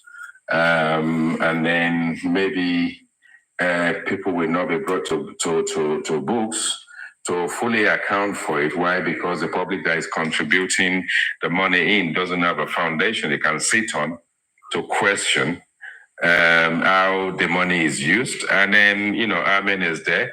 There is also, as he said in the past, there are grounds at the end of the day for one or two people to come out and decide to get lawyers to actually fight that particular avenue where they can be forced to be accountable. But then at this point in time, the case is still ongoing. The case still needs money. They kind of generating the money whichever way they can. But the spotlight is on them already because we all want to see what they're going to do with the GoFundMe money when they cash it in. That's not going to go away. Okay, sir. Thank you so much. Thank you. Amen. Yeah, I think just like I think I rightly said, I once thought about the situation with respect to this GoFundMe money, and at that point I said if we can get, even if it's two people that actually contributed for that reason of justice, it's enough to commence a criminal action of cheating and fraudulent acts on the part of persons who will be held responsible at the end of investigation for that specific case. Because we will now start looking at traces of money, where money was transferred to, who this money was transferred to, why is this money transferred to this person, and all of that. So there is an option for that too, and I think most of them don't even realize it, and maybe they will be looking at it that the money was sent for to fight for justice.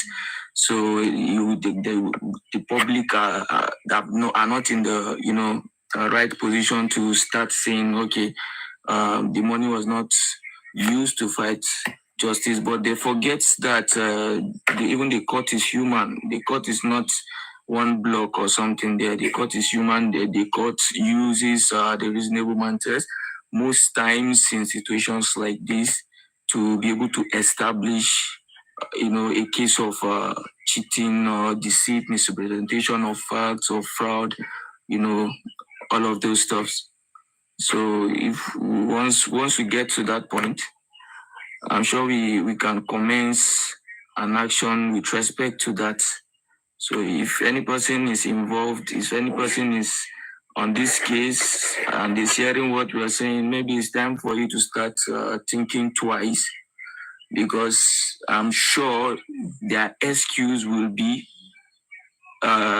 what is justice? Since the money has been paid for justice, they just believe maybe if they come and say they paid 50 million to lawyer out of it, and then since the lawyer is going to represent them, and they believe that is reason enough and it cannot be questioned. But I don't think they're actually thinking, maybe if they have the opportunity of hiring or consulting, lawyers or experts, I'm sure they would have been warned about something like this.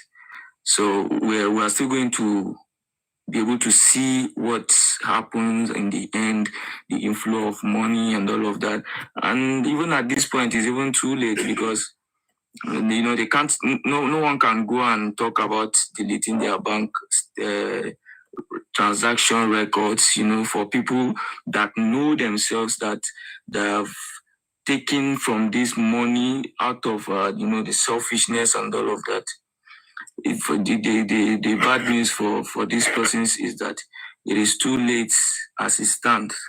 So, but if they can buckle up, do the right thing, maybe the public might just overlook at it. But they should just know that even a single person, as far as that person has a proof that the money was transferred to that account for this reason, and there is reasonable ground that the money in that account is not being used for that same reason, there is a course of action. Once the money gets into that account, it is not on its own again. There is nothing like looking at how much this person brings or how much that person brings. The money becomes one figure as described. So, and even on the other aspect, when we are looking at the criminal liability of the whole thing, we're not looking at recovering the money itself. We are looking at the punishment for doing something wrong, in that aspect. Because maybe looking at what is it called, maybe FCC, or any authority that may deal with it may not be capable or have the power to recover, what we call debt recovery, not necessarily like the normal debt, borrow me, I'll pay you back, that we know, but then after the matter, the prosecution can demand for, compensation. So like a refund of everyone's money in form of compensation, or awarding damages against the claimant. So it is not about how much. It's not about how much. It is about the offense. You can go to court, be convicted for the offense of cheating, and the prosecution may decide not to ask. Let's say maybe if it was a monetary transaction between you and the complainant, the prosecution is not bound to ask that money that the complainant have sent to the convicted person should be returned. Is not necessary. It's just an optional thing. So we are looking at the offense itself and the punishment that will come to it, imprisonment term, and all of that. So thank you so much. Thank you, bro. At least we need to be learning. We learn every day because many things people living in Nigeria they don't know. No. Yeah. They don't know. That is why it's very important for people to know. It's very, very important, right? Because if you don't know, you will not be able to spot the wrong. You have to be able to know the facts appropriately for you to be able to identify the wrongs in the acts. So if let's say. I think there is one example I saw. I think there is this military guy online. I've forgotten his name. For example, if nobody is here with you, you won't really mind if you're naked or not, right? Mm-hmm. But if there are people, you will mind. Now, that is a similar situation. If someone is not aware that Mr. A that is seated there is doing, something wrong, there is no way they'll be able to identify or even, be able to start up a process to, against that person doing wrong. So it's very important for people to know. And if you don't know, you can't even say this person has done wrong. You can't. So you have to know what is going on first. You have to be aware of the full facts. You have to be aware of the remedies available should the matter be instituted in any valid court, and all of that. So it's very important for people to know, and it strengthens people too, because we are losing so many people due to discouraging statements by people who disguise to be for justice when they are not. So they are trying. Everything they want is, if they cannot pay you to be on their side, they need you off. They need to take you away from the case, So people need to know. People need to know that they are doing the right thing. People can be scared for what is not right. Someone can lie to another person that this is the situation. If you're making this comment, I will sue you and all of that. And because the person is not well informed, the person may be scared. The person will have to draw back. So that's the importance of, getting to sensitize people, let people know what is going on and what is their right, so that nobody will take advantage of them.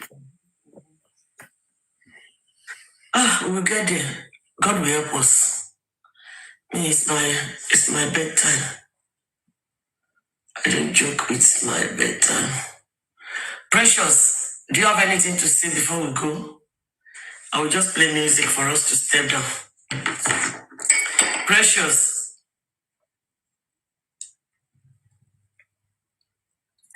should we play Mohbad?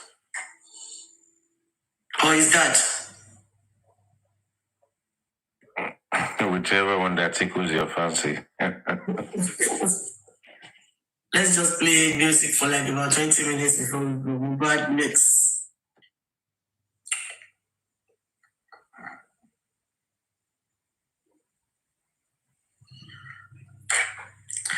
It's not easy. People are just too backward in that Nigeria. Maybe if I'm still there, I will still be the same thing. I don't know.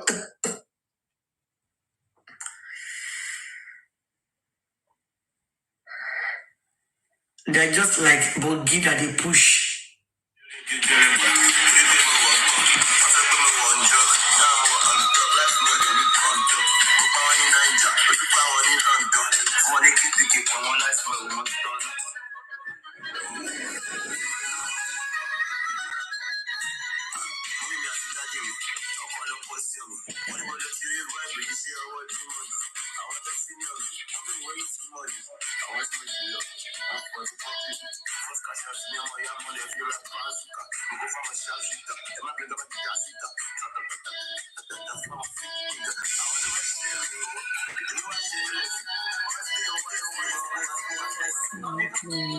Lohnsteuerbescheinigung hochladen und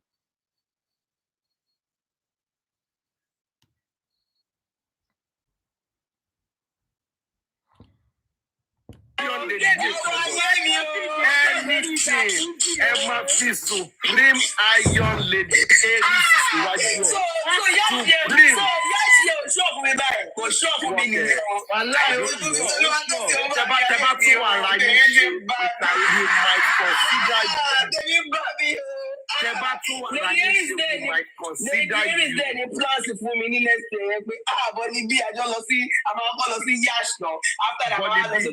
Lady you cannot go for any yacht cruise because you are still saying it is Supreme Iron Lady. Tí o bá jẹ́ pé kéré gan ni tó bá fẹ́ sọ gan máa kọ́ ní kọ́kọ́ sọ àwòsùn bí láì náà ṣe tọ́ ní ọjọ́ ìsìnwájú pé kọ́lọ̀ dárí ẹ̀jẹ̀ jẹ̀ wàá ẹ̀ṣẹ̀ wá pé Supreme Iron Lady lérí. You don't collect time. You don't collect it. Gbogbo yín pátákó fẹ́ tó ní jacuzzi mo ní. To drop 3 million for the easy.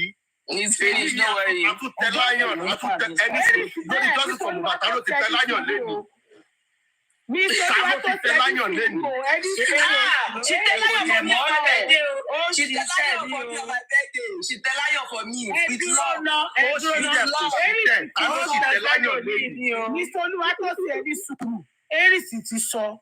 Ó ní tí justice bá ti parí, ó ní tí Wùmí bá ti gba property, ìkọ̀kọ̀ tó máa bẹ Wùmí fún ni kó jọ. Kó fún 3 million. Kó refund 3 million òun. Ẹ má tún sí dé sábẹ̀ gbogbo ẹ má wọ̀rí mọ́. Ọ̀rọ̀ ti kọjá gbogbo bí tẹ̀yìn sọ yẹn sìn Supreme Iron Lady Erisi ti kọjá gbogbo bẹ̀ yẹn. Ẹ rò pé easy ni. Àwọn tó lọ gba sáànì níbo ni sáànì wọn wà. Ṣé ẹ mọ̀ ẹ pẹ̀lẹ́ fàájà báyìí. Ṣé sà o? Supreme ọ̀dọ̀ Supreme lèmi wà o anybody má sọ anything. Supreme Iron Lady Erisi. Nǹkan tí ò bá wọ anybody kò sọ jacuzzi ni kò ń ṣẹ̀fọ́ jacuzzi ni. Kò sọ anybody tó bá ní jacuzzi lórí justice of Mohbad kó jáde. Lábá ní kẹgbẹ́ ní ìlọ́bí tó bá wù yín. Ẹ debunk ẹ̀ ta ló lè debunk ẹ̀ wípé òun náà jáde fún òun ní jacuzzi. Mr. Olúwatósìn kò ṣe ní jacuzzi nìkan. Ṣé rí iṣẹ́ tó máa ṣe fún yín nínú jacuzzi yẹn kò sẹ́ni tó tún lè ṣe. Supreme ni o Supreme Iron Lady. Jẹ́ kí n ráṣọ tá a bá ń wọ̀ tá a bá ń jáde sórí live ni. Ta ló ń ra wíìgì $200 láti wá ṣe live? So easy. Sísá bẹ̀bẹ̀ rí pé mo parọ́. Sísá bẹ̀bẹ̀ rí pé mo parọ́ náà. Sísá bẹ̀bẹ̀ àti ìfún òṣà parọ́ àbí mo múlẹ̀. Easy run now. So easy. Information on first hand. Every life, we get $200. Every life. So easy. Pàṣẹ ìjẹ laptops laptop gbogbo ẹ̀ kí lè sọ yìí. Olúwatósìn ẹ̀rọ ọ̀rẹ́ mo wà lórí màtá yín wò ó. Bọ́lí bí Bọ́lí bí that's yourself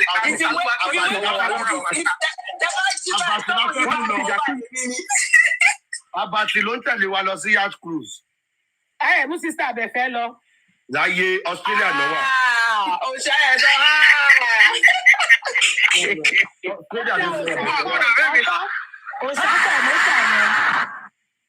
Abati la fẹ́ mú lọ Abati. Wọ́n gbọ́dọ̀ mẹ́mi lọ. Wọ́n bá mẹ́mi lọ èmi ni màá fọ́ iris lórí. Ṣé kọ̀kọ́ tí iris àti sísà bẹ̀rẹ̀ máa fọ òyìnbó fún wa. Ṣé kọ̀kọ́ tí iris gbé Abati? Ó ní Bolly B, do you know who my autistic child is? Ó ní ẹ̀rọ gbọ́.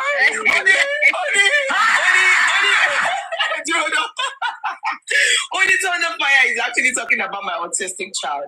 Do you know who my autistic child is? Money, autistic child. Do you have autistic child? I thought it was even real. Oh, I really didn't know it's a party. What did he say? I confirm you say report called the Mozaka bat la fẹ́ bó lọ fún cruise. Oh, not autistic child. Oh, la party. Wọ́n ti jókòó àti ìròyìn àdákẹ́ta ló deserve cruise ni. Mo lábàá sí. Abati la fẹ́ mú lọ. Abati. It is either Abati àbí Mede because wàhálà kan ti kọ̀ sí lórí black cap yìí. Wọ́n deserve cruise. Abati àti Mede. Kọ́nà méjèèjì la fẹ́ mú lọ. On a more serious note, Mr. Oluwatosin, in Concord, and even if Timba tell anything against Aries Tele, she did something that erase it. Anything you have against Aries, erase it tonight. No, any suru. I don't want to hear. Go and drink water and erase it. Sherry Aries tẹ́lẹ̀. Mo máa sọ wípé ọwọ́ mi báyìí. Hello, to be me. Supreme Iron Lady Aries, not Aries. Supreme Iron Lady Aries, not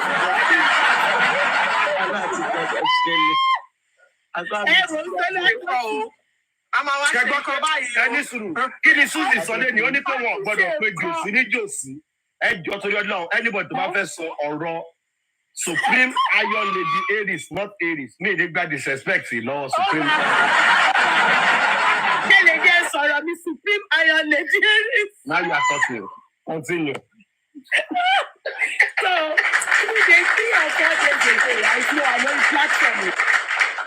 So mo wá sọ̀rọ̀ ọmọ Suzy yẹn wá ṣàṣọ pé òun fẹ́ dá sọ̀rọ̀ bí mo dẹ̀ sọ pé mi ò dá sọ̀rọ̀ so wọ́n á sọ̀rọ̀ pàdé ẹnu wọ́n á sọ nǹkan tí ó ń ṣẹlẹ̀ lórí díẹ̀ ni pé bàbá òní bọ́sà wá sọ kò tán fún wọn wípé irọ́ ni bàbá pé this is what is going on the DNA bí Suzy ṣe gbá mọ́ mi nìyẹn o èmi àti àṣà ń gbọ́ bá kà fọ́ ṣẹ́ mọ́ pé ìkọ̀ọ̀kan tí mo rí nínú Aries ni pé normally if it's some tẹ́lẹ̀ Aries àti drop Aries did not drop àwọn moderators ẹ̀ lọ drop mi.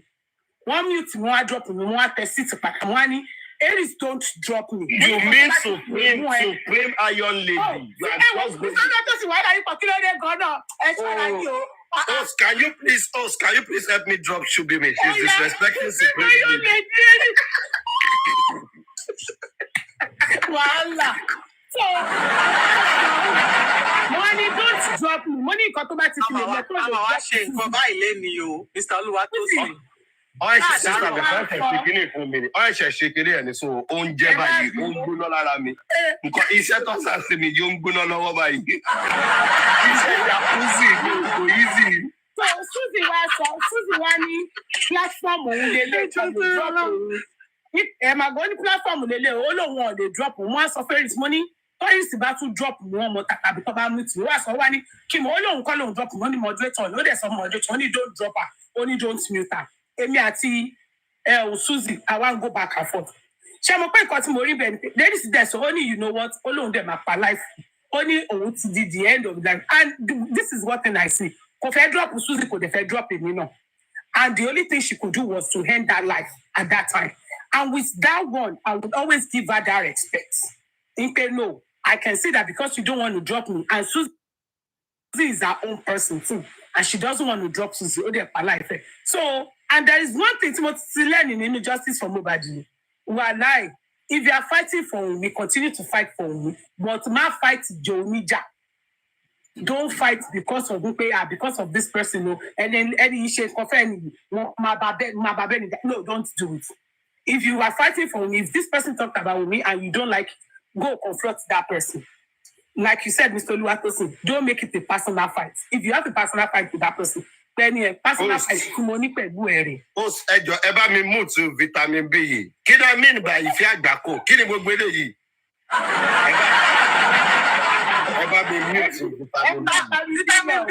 vitamin B ẹ má rò pé lè wá já Mr. Olúwatósìn gbà lọ́wọ́ Aries bẹ́ẹ̀ ṣe já Pythagoras gbà lọ́wọ́ àbúrò mi o ẹ lọ jókòó.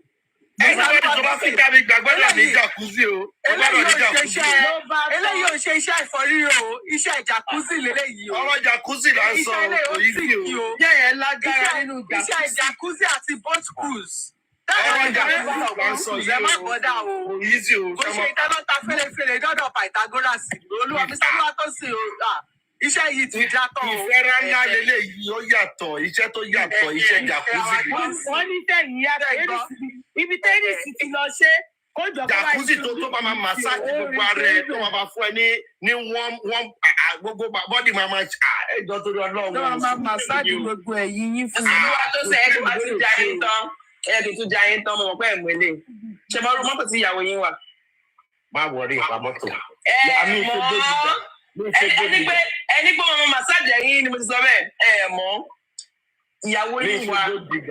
GLE AMG 2024 Mercedes-Benz. Aláwọ̀ òsèlú sẹ́ẹ̀tì yìí sẹ́ aláwọ̀ àti kúrò sẹ́ẹ̀tì yìí ẹni tẹ́ jàkúzì ni mo fẹ́ máa jẹ́ èsì. Ọmọ massage yìí báyìí tó máa ń dùn àná tó wọ́n jókòó síwájú lẹ́gbẹ̀ẹ́ ìyàwó yìí àwọn massage yìí báyìí dáwọn massage yìí báyìí lóbi small thing. Ẹni pé mo kì í mọ̀ fún mo sọ pé Olúwatósìn àti wúwa ẹni. Mo ti sọ fún Supreme Iron Lady pé òun ló fa gbélé. Next time tó bá máa wá sí live ẹ máa rí security méjì lẹ́yìn Supreme Iron Lady gba ẹni máa mọ̀ pé seriousness ti wà. Àbí kí ló ṣẹlẹ̀ gángan? Àwọn kéde mọ̀ pé gbogbo ẹjọ́ ọ̀tọ̀ ni pé lórí láìfò ẹjọ́ gbé security o.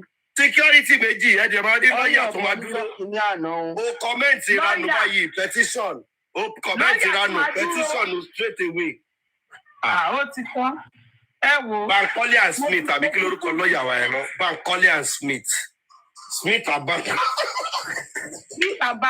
Smith and Bankole ni. Òun la máa lo ọ̀nà wà lórí live wa tẹ́ máa rí wọn kò sí time. O tètè drop gift tó wà lọ́wọ́ ẹ̀ petition ni. Bóyá kẹ lọ Mr. Olúwatósìn bóyá kẹ lọ Sanshitu ó dà pé Sanshitu yẹn ló máa pè yín. Irọ́ yẹn kò ṣe lọ́ọ̀yà wa wọn tí lè sanwó tán a lọ sí side àwọn ẹni tó ń jẹ lórí gbèsè a lọ bẹ̀ yẹn Bankole and Smith lọ́ọ̀yà wa nìyẹn kò sí kíní. O tètè eléyìí owó 5 million àbí 10 million tó fi lọ kóòtù lọ́jọ́ kìíní àná gan ẹ ṣe rán gbèsè san àwọn òsín gbogbo bẹ̀ yẹn. Ká ní pé Supreme Iron Lady náà bẹ̀ yẹn ni gbogbo yẹn ti máa kúrò. Wọ́n ti fọwọ́ nu GoFundMe sanwó.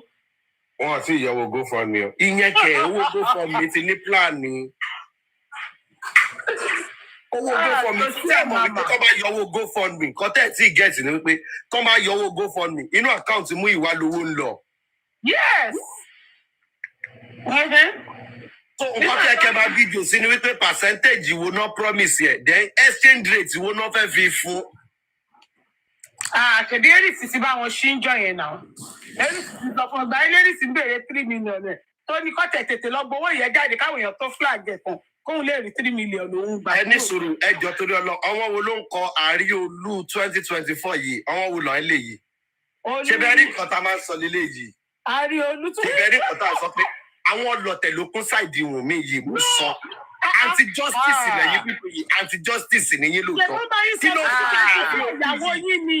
Ìjọba ló fi gbé olú sílì 2024 yìí anti-justice lọ bíbo yìí.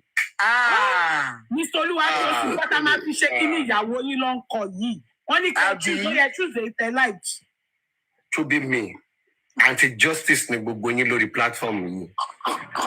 Torí ẹ̀ lẹ́ẹ̀tì níjà. Justice. Yes. Torí ẹ̀ lẹ́ẹ̀tì níjà kó sì débi pẹ̀fẹ́ di justice. Kẹ́ fi ṣe iron ẹjẹ́ ká fi ṣe Iron Toast 2024. Ló bá tán. Iron Toast báwo? Débi pẹ̀lú Supreme Iron Lady Jerry's bá fẹ́ ṣe wedding. Jacuzzi wedding la máa ṣe. Mr. Olúwatósìn ọlọ́wọ́ kì í fọ̀ téèyàn wọn ni jù báyìí náà lọ. Sísá àbẹ̀fẹ́ àwòtárí ní sísá àbẹ̀fẹ́ o. Wọ́n ní Iron Toast. Ṣàtàwọn kí ló ní Iron Toast or Supreme Toast? Àlẹ́ mi ti sọ pé anti-justice ni gbogbo yín bíbá yìí. You all are anti-justice. Ó yẹ kí n wà láàrin yín kan bíbá. Inú balẹ̀ bí àwọn Supreme Iron Lady gan ni bínú sí gbogbo nǹkan tí mo ti ṣe báyìí. Inú mọ́mí bí àwọn Dubai. Ó ti ní mọ́mí, ó ti ní dádì. Mr. Lọ́tọ́ sì automatically di bàbá Bọ́lí bí báyìí. Aries ti di bàbá Bọ́lí bí ṣé àwọn bàbá yìí lórí social media. Ó ti di godfather mi dé báyìí náà. Godfather mi dé ní báyìí. Bàbá yìí máa burú. Bàbá mi dé báyìí. Ní godfather. Èmi ní godfather báyìí. Combination ni Mr. Lọ́tọ́ combination family yìí ò dá o. Aries kò gbádùn. Olúwatósìn ni ọ̀gbà. Bọ́lí bí fáwọláìsì Mídé kò gbádùn. Combination family yìí yẹn gangan lè máa bá justice of Mohbad jẹ mọ́ wa lọ́wọ́. Abati is also part of our family. Abati is also part of our family. Abati autistic son. Bóyá autistic.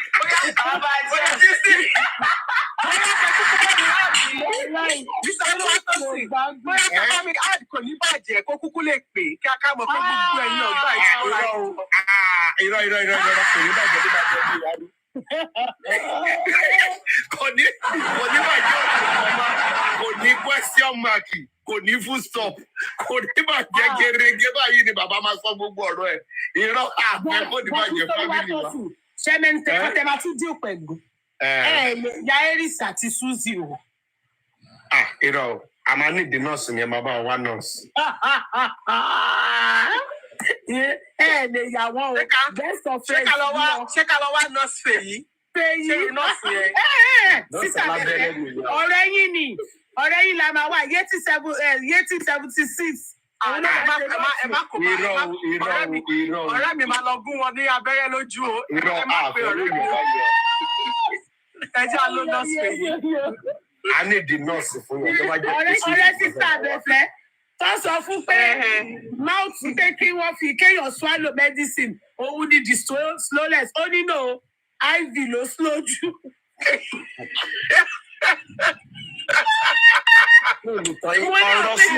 Ọ̀rọ̀ Suzy gan ó ti sún supreme but àríbi dá sí mi. Ọmọ ní oníkú ká ilé fẹ́ kó padà ọ̀rọ̀ Suzy. Ẹ dúró náà ẹgbẹ́ nǹkan tí Suzy sọ lánàá okay Òṣà ti post ẹ̀ náà Òṣà ṣé gbogbo ẹ̀ lẹ́ post. Òṣà ti sùn níbo. Mo wá bí máa ṣe táyà náà. Òṣà yìí lẹ́hìn lẹ́kọ̀ọ́ ẹ̀yìn lẹ́gbẹ̀ẹ́ wá. Ẹ jẹ́ bá mi gbé vitamin B wọlé o.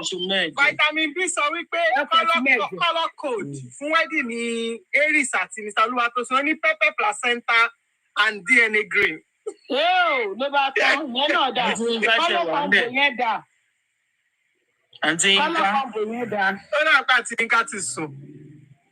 Wọ́n lè wà níṣẹ́. Jẹ́ ń gbé bẹ̀rẹ̀. Wọ́n wà bẹ́ẹ̀ ṣá. Colour combo yẹn náà dà. Vitamin B ẹ máa bọ̀ lókè kẹ́ wá fi ẹnu ara yín júwèé ibi tí Mr. Olúwatósìn máa jù yín sí.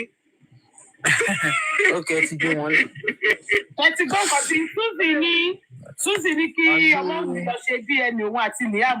Ó ní ọlọ́jọ́ mo gbé mọ́. Inú nǹkan ló lọ wọn ní kò lóyún. Ẹ má bínú sí Suzy, ẹ má bínú. Suzy ń lo drugs. Ẹ̀yàwó ni mẹ́ni o, Mr. Tosin. Autistic friend bẹ̀rẹ̀ abẹ́rẹ́ ìsìn ní Suzy. Mo ti ń lọ. Vitamin B. Ẹ má lọ. Ìjọba ológun ni vitamin B. Ìjọba ológun. Oh my God. Mo ṣe ṣọ́ọ̀pù pé Aries mo ń jẹ́ ṣe kẹ́ tó lọ síbẹ̀. A ní láti sóúnjẹ níbi tàbádé mi. Olópò kọ́ ni mò ń wá. Olúwatósìn máa ń fọkọ̀ náà pẹ̀lú bí ó ṣe máa ń ṣe aya má ṣe tó yẹn. Kọ́mọ̀ nìkan, mo fẹ́ lọ sí aya má ṣe fọ́kọ mi àti àwọn ọmọ mi. Wọ́n ní pẹ́ ṣé èèyàn nígbà ọmọ yẹn ni. Ẹni máa sọ náà, ẹ máa sọ̀rọ̀ náà. Ẹ máa fọ àwọn àtijọ́ yẹn náà lẹ́bàá máa jókòó lórí ọmọ. Tó bá wọ GLEANG 2024. Ní kí n tó wọlé ní òní tó wọnú jacuzzi lọ. Ìjọ torí ọgbọ́n ó ní olóyè kó pa ẹ́. Ṣé ẹ máa gbọ́ mọ́tò wọ jacuzzi àbí láti ẹ wọnú jacuzzi tó sì gbé yín débẹ̀ lálẹ́ yìí. Nínú jacuzzi ẹ máa sùn ni. Ó sún mi o. Lẹ́yìn jacuzzi lọ máa bọ́ sí. Ọṣẹ jacuzzi lẹ máa jẹ́. Ẹni tí wọ́n dábẹ̀ tó bá ṣe jẹ fún yín ẹ má tó ṣẹlẹ̀ mo ti ń lọ kọ̀ mo rí pé ẹ fẹ́ máa kọ́ bọ̀ mí lẹ́nu ẹ fẹ́ jẹ́ máa sọ síkírìtì wá síta. Síkírìtì wo lẹ́ní? Síkírìtì wo? Ẹ fẹ́ máa gbọ́ síkírìtì wá nínú ìdẹ́ni sọ anything fún yín you lie. Ẹ fẹ́ gbọ́ síkírìtì wá ní ìlú sọ anything. In fact, ẹ disregard gbogbo nǹkan tí mo sọ látàárọ̀ ẹ disregard ẹ. Ẹ fẹ́ gbọ́ síkírìtì wá ní. Ẹ má dábàá tàbí bí ó mú.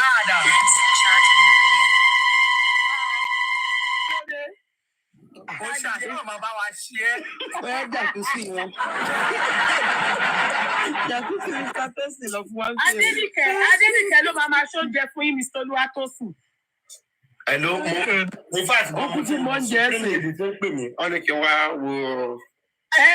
Adéníkẹ́ mo jẹ́ ẹsẹ̀ á máa ṣoúnjẹ fún yín Mr. Olúwatósìn. Supreme Lady Aries, Supreme Lady Aries, because of my brother and my sisters that I love so much, Bolly B, Gentle Girl, and Mr. Olúwatósìn Mojuowole. Because for me, I've said that Emi àti Aries, I'm a mamu kole lórí TikTok yìí for as long as Ẹnu ìjádópin ọdún sí Ọ̀tá ló máa ń ká gbónú ẹ̀yìn mi pẹ̀lú orí ìyàwó yín. Mr. Tosin, ta ló máa ń kọ́ gbónú ẹ̀yìn méjì pẹ̀lú orí ìyàwó yín yẹn? ẹjọ́ torí Ọlọ́run gbogbo $200 nínú. Ṣé rí pé mo sọ pé mi fẹ́ bá vitamin B sọ̀rọ̀? No, Mr. Tosin, ó kẹ́dẹ̀ so ká easy. sọ̀rọ̀ gbàtàbúrò. $200. She bought more Just for expensive life. one. She bought another expensive one, $200. $200. You're why expensive. Yeah, for her. Mr. Tosin, Nípa wo lẹ̀ yìí kó nínú wíìgì tó ń tó She even went to make her nails, but she booked appointment, but she didn't make Well, her wọn ò ṣe fún I need wig $1,200. ló ti lọ book. Mo ti lọ má wọrí mi ìfẹ́ máa sọ secret wá fún yín. Mr. Tosin, mo mèèyàn tí mo lè bá yín ọ̀dà wíìgì lọ́dọ̀ ẹ̀. Níbo? Ní Nàìjíríà ni tó dẹ̀ da gan. Níbo? Wíìgì wo? Bí a bí $500, táwa máa fi $50. Rọ́dọ̀nà làwa ń rà rọ́dọ̀nà. Rọ́dọ̀nà lẹ́la $200. Kí lẹ̀ ń sọ yìí rẹ̀?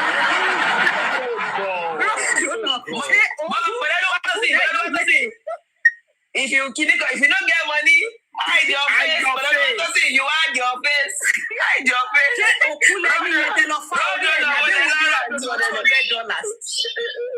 Níbo? Ìyẹn ló akọ̀fin ṣe láìfù ni. Akọ̀fin ṣe láìfù ni. No, any rọ́dọ̀nà ẹ̀ máa rà. Exactly. Rọ́dọ̀nà ní $200. Ṣé ẹ fá orí tí ló kí Rọ́dọ̀nà kọ́ ní 200. Akọ̀fin ṣe láìfù ni. 8 inches, as in the lowest, as in 8 inches. Yeah, akọ̀fin ṣe láìfù ni. Ló ṣe ta rọ́dọ̀nà $200. No, Rọ́dọ̀nà 8 inches. Rọ́dọ̀nà, okay. Synthetic nìyẹn. Irọ́ kò ṣe synthetic àkíní ló sì. No, Anybody born in Nigeria, you will gbà o. Èmi ò ní gbà. Synthetic Mo nìyẹn. ní gbà. Irọ́ gbà á ló synthetic. Ẹ wo tó bá dáná fún yín bó bá gbórí sẹ́gbẹ̀ẹ́ gáàsì orí ẹ̀ máa jó ni. Láyé kò ṣe Supreme Iron Lady Aries. Supreme wo Iron Lady wo Aries jẹ́ Aries. Vitamin B mi ò lè sọ̀rọ̀ sókè tó everybody ti sùn. Everybody ti sọ tinú wọn látàrí kan Bolly B, Abati, Mr. Tosin, Bàbá Abẹ. Láàrin èmi àti Aries ìjà ṣẹ̀ṣẹ̀ bẹ̀rẹ̀ ni o, kò sí tó pè mí o. Oṣayo lie. Àpàdé yín lójú. Kí ló ṣẹlẹ̀ gan-an? Kí ló fẹ́ máa bá wọn jà fún? Lèdè Aries lọ́pẹ̀ yìí, máa wo bẹ̀ o. Mo ti kọ́ tí ikú sí wọn. Máa wo bẹ̀. One of the most gentle soul on this whole justice for Mohbad. Lady Aries is one of them. She's not gentle, but she's just nice. Like, she's not gentle. Aries is gentle. Aries is She's not gentle, but she has a very soft heart. Tí ìbá Aries délé ló jẹ́ kí ẹ máa sọ gbogbo nǹkan tẹ̀ sùn. Níbo ẹ̀yin àti ẹjọ́ ń sùn ni Mr. Tosin. Ẹ bá Aries délé ẹ mọ̀ wípé adùn bá rìn láti. Ẹ̀yà òkè ṣẹ́gbẹ̀ lẹ́wà bẹ́ ṣe wà yìí. Ìyẹn ò kàn yín vitamin B ẹ fẹ́ máa túṣu dé sàlẹ̀ kòkò ẹ má wọrí In fact, God, mo ti ń sọ secret iwájú fún yín gan tó yẹ kí n máa sọ gbélé. Ìyá bẹ̀rẹ̀ Ọlọ́run. Ẹjọ́ torí Ọlọ́run, ẹ wo mo lọ́rùn jacuzzi, mo fi yín lẹ̀ kẹ́ máa wọlé. Ẹ máa wọṣọ wọ jacuzzi ní ẹni kọ́kọ́ wọnú room kẹ́ lọ. Ìyá ọkọ jẹ́rí pé bí ó ní commitment wá.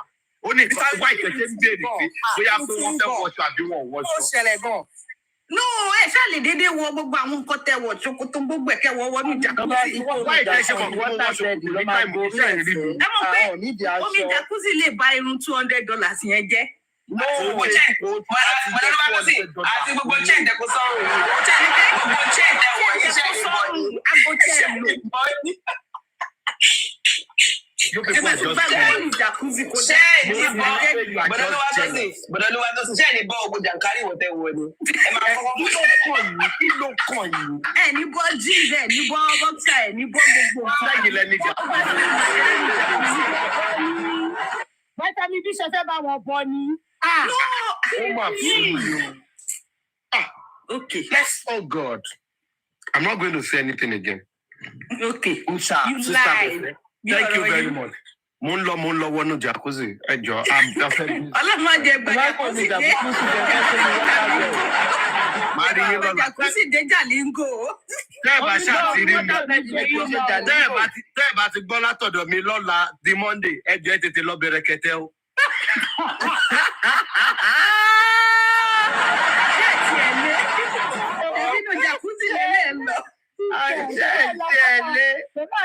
Supreme ni. Láti jacuzzi lẹ bá ti dé jìgá wá lọ́dọ̀ Supreme ni àbí báwo lè wá. Ẹ jẹ́ kí eléyìí wà lára. Ẹni tó bá ti kiri rẹ́kọ̀dù, ẹ máa rẹ́kọ̀dù eléyìí. Ẹ jẹ́ kó wà láàrin rẹ̀, ẹ fi ṣe gbólé. Tẹ́ ẹ bá ti gbúrò mi lọ́la sí Monday, ẹ jọ̀ọ́ ẹ tètè fún yàn lówó kó lọ bẹ̀rẹ̀ kẹ̀kẹ́. Ó tètè ṣe Ajá ti ẹ̀ lé. Ẹ jẹ́ lọ ṣí GoFundMe. Ẹ jọ̀ọ́ tó yọ lọ. By Monday, tẹ́ ẹ bá ti gbúrò mi lọ́la tí mi comment, tí mi ti greet you specially lọ́la àti Monday. Ẹ jọ̀ọ́ ẹ tètè lọ. Ẹ wò bọ̀dọ̀ ló wá tó sì máa mọ́ wáyé nínú GL yẹn lọ bóyá wà lẹ́yìn boot. Ẹ mọ̀ pé ẹ̀wọ̀n tí ń tẹ̀ gbogbo ẹ̀yìn ó lè máa rìn gbogbo ẹ̀yìn. Ẹ má fi Ọmọ wáyé ṣeré. lẹ́yìn boot. Ìlọsẹ̀bẹ̀lẹ̀bẹ̀ sọ bẹ́ẹ̀. Ẹ má fi Àfẹ́wé ṣeré. tó. Ilé yóò ní dáadáa tó lọ sọ́dọ̀ bẹ̀rẹ̀kẹ̀tẹ̀. Ẹ mọ̀ pé mo sọ fún yín sí i. Yóò sí ọmọ aráàlú tó wẹ̀ sí náà. Àkọ́kọ́ wá wò yín ní omi jacuzzi. Àti jacuzzi àtẹ̀yìn búùtù GL gbogbo ẹ̀ láti wá aṣọ yín náà. Kátó wá sọ pé kì í afẹ́ rẹ̀ síbẹ̀. Àkọ́kọ́ wò nínú ẹ̀yìn búùtù mọ́tò. Àwọn yìí ní jacuzzi. Ọ̀dọ́ Oríyọmí ló máa pẹ́sà. Ọ̀dọ́ Oríyọmí ló máa quick now. Mo ní Abistok àti Bọ́lí bíi. Ṣé mo pé ẹ̀yin gangan lè máa ń kọ́ jẹ́ suspect ibẹ̀ ṣe wà yìí because ẹ̀yin mò ń dágbére fún bí mo ṣe ń lọ báyìí. Mo fi Canterbury náà wọlé. Àwọn suspect yín ló ṣe yín. Èmi fẹ́ tú àṣírí yín ni girlfriend yín wà ń sáré yín sí baby tea. Wàhálà. Tó tán ẹni pé ẹni fẹ́ máa ń ṣe àyíká. Nǹkan tó ń Easy baby, má bínú. Ó ti bínú. Supreme ayọ̀ sọ ní fún bínú mi lọ. ẹ ti Ọmọ ọ̀rẹ́ lè yí ogun ní ogun náà lò fún mi. Ẹni tẹ dárúkọ yẹn ò ní jacuzzi. Ẹni tẹ dárúkọ yẹn ò ní jacuzzi. Kò sí jacuzzi ní bébí. Jacuzzi ni. Ẹ̀yin fẹ́ máa wà ní ìyàwó. Jacuzzi ẹ̀jìn náà fi gbé mi lọ báyìí. Ẹ fẹ́ máa wà nínú mọ́tò. AMG 2024. Best now. Stop playing. Wọ́n fi gbé mi lọ. Stop playing. Ẹjọ́ torí Ọlọ́run tó bá jẹ́ yìí náà sẹ́yìn náà ò lè lọ. Ta ló fẹ́ wà ní Toyota? Ẹ̀rí ìsòdẹ̀ láti beauty of care. Kò láti beauty of care. Kò ní negligence lọ́wọ́. Torí njọ́ tẹ́ ń bẹ̀bẹ̀ fẹ́ isi baby tea ní wà ń bẹ̀. Ògùn wọlé ní ìṣòro fún Nígbà yẹn nìyẹn. Ó ti surpass away. àṣà náà ní. Ẹgbẹ́ wọn ní ìyàgò yìí náà wẹ̀. Ìfẹ́ ẹniyẹn ò ní jacuzzi ṣe. Ọmọ mi ti lọ. No AMG, no GL, no car, no workers, no Apple. Easy baby tí ó mọ nǹkan tó ṣẹlẹ̀ máa padà dé jẹ́ ká parí justice. After both schools. Sábà ti parí Easy justice. baby tí olówó ìgbà tó sùn bá tẹ̀.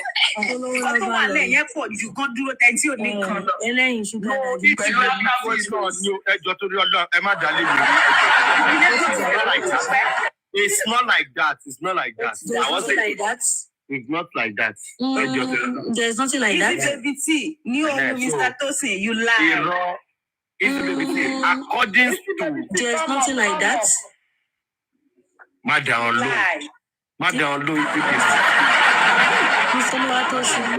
Mr. Luatosin, you know, there's nothing like that.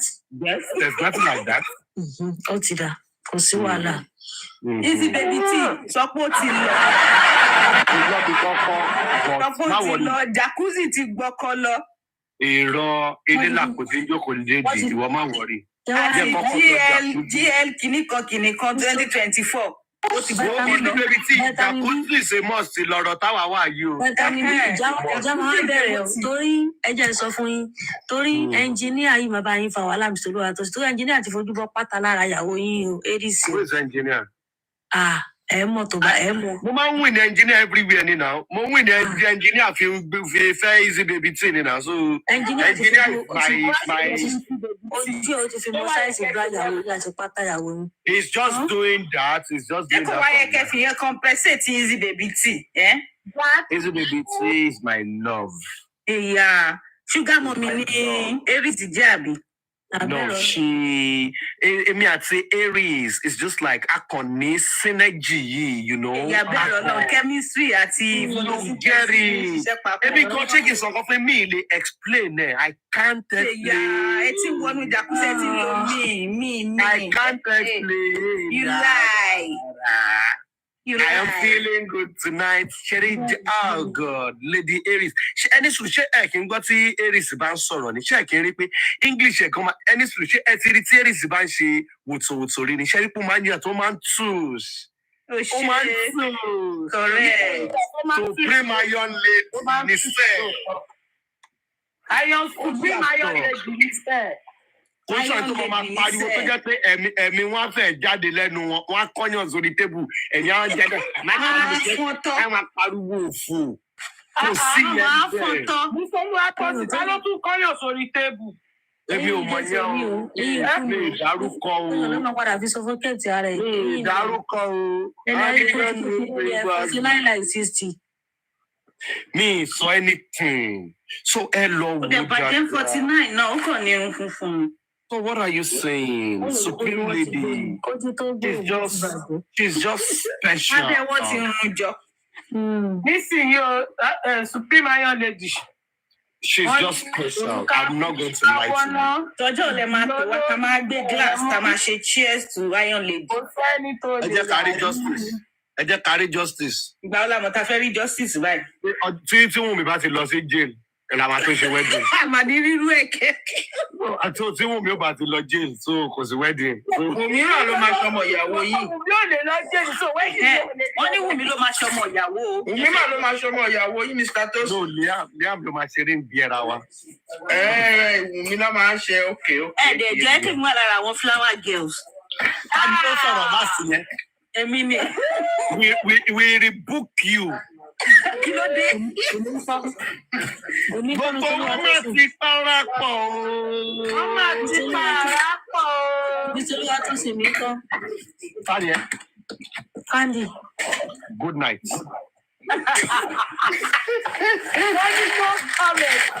Good night. Wọ́n dúpẹ́ pé òòṣà ò tètè sùn lálẹ́ yìí. Òòṣà ti dà yín sí bì kan. Mr. Luatosin èmi á jẹ́ ẹni tó máa ka lẹ́tà tí. Ó lè lọ jẹ́ lókè ni ó lò ṣàmà lọ dà wá sí at last bá ṣe wà yìí. Mr. Luatosin. Ẹ̀ẹ́dẹ̀ jábọ́ nu jacuzzi àbí kí ló lè tó? Wọ́n ṣe ẹni tó máa da yín sọ́dọ̀ Papiano. Àwọn ti blọ́ọ̀kì níbẹ̀. Wọ́n ti blọ́ọ̀kì níbẹ̀. Èmi á jẹ́ ọmọ tó máa ka lẹ́tà ilé ọkọ. Ta ni ẹ? Èmi ni. You are not part of us. You are not part of the family kí n tiẹ̀. Ẹ máa lè rẹ́ǹtì, máa rẹ́ǹtì ọmọ. Mr. Tosin, ó ní ẹni láti only you need to bring her for the formal introduction to the family. Ṣé mọ̀ pé nǹkan táwọn pípù yẹn máa ń ṣe lọ́hùn yẹn tí máa ń bá wọn sí nìyẹn ẹjọ́ torí Ọlọ́run. Ìgbà tó yẹn bá sọ pé Wùnmí needs to come and tell me who are the us? Ẹjọ́ àwọn wo ni mo ní láti wá introduce you? Who are the family? We the family. Ẹ̀yin wo ni family? Àwa yìí. Àwa Candy, àwa vitamin B, àwa ṣọ́ọ̀bì gbogbo wa. Ọlọ́tẹ̀ ni gbogbo yín bí báyìí. Ọlọ́tẹ̀ ni yín. Ok, ta ló fẹ́ tẹ̀lé yín lọ fẹ́yàwó ń gbà yẹn? Gbàtẹ́ ìbàrẹ̀ yóò mú lọ.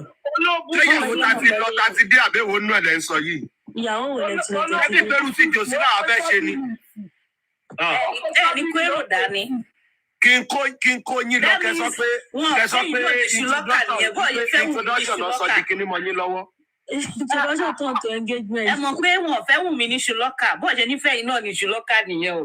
àwọn òṣèṣù àtọkà iṣu àtọkà ló ń cause problem. ẹ ti kí àwọn ṣe customary fẹ́yìn náà. àwọn òṣè customary oògùn lánàá ṣe state oògùn lọ́ máa ṣe fún wọn social studies. Inconclusive wedding. Inconclusive. ẹ lè pa mí wàláì. òun ni ṣẹ́rí eléyìí tí mo fẹ́ sọ fún yín sìn is the last one kò yẹ kí n sọ fún yín but àti plan wedding àti everything immunization láti fẹ́ ṣe immunization church láti fẹ́ ṣe. àgbèsí ló máa ń ṣe. ló bá tọ́ ó pọ̀ ló bá tọ́ àgbèsí ló máa ń ṣe àgbà fún mi. ó pọ̀ sí bàbá wa rí. pẹ̀lú wa tó sì lọ gbọ́ adé lálẹ́ yìí ó ga. immunization church láti fẹ́ ṣe. gbogbo sọ́ọ̀rì gbogbo fámìlì yìí ó lágbára. ọjà yín sí ni pé most of you ẹ dàbí Mohbad rárá Mohbad ẹ kó máa kí ìsìnkú sẹ́yìn ẹ̀yin lose gan. àná secret ló pa Mohbad àwọn òfin ní secret. ẹgbẹ́ mi ní aries náà ṣe lose nìyẹn. secret kò sí secret ní family ìtura immunization church. Oh my God.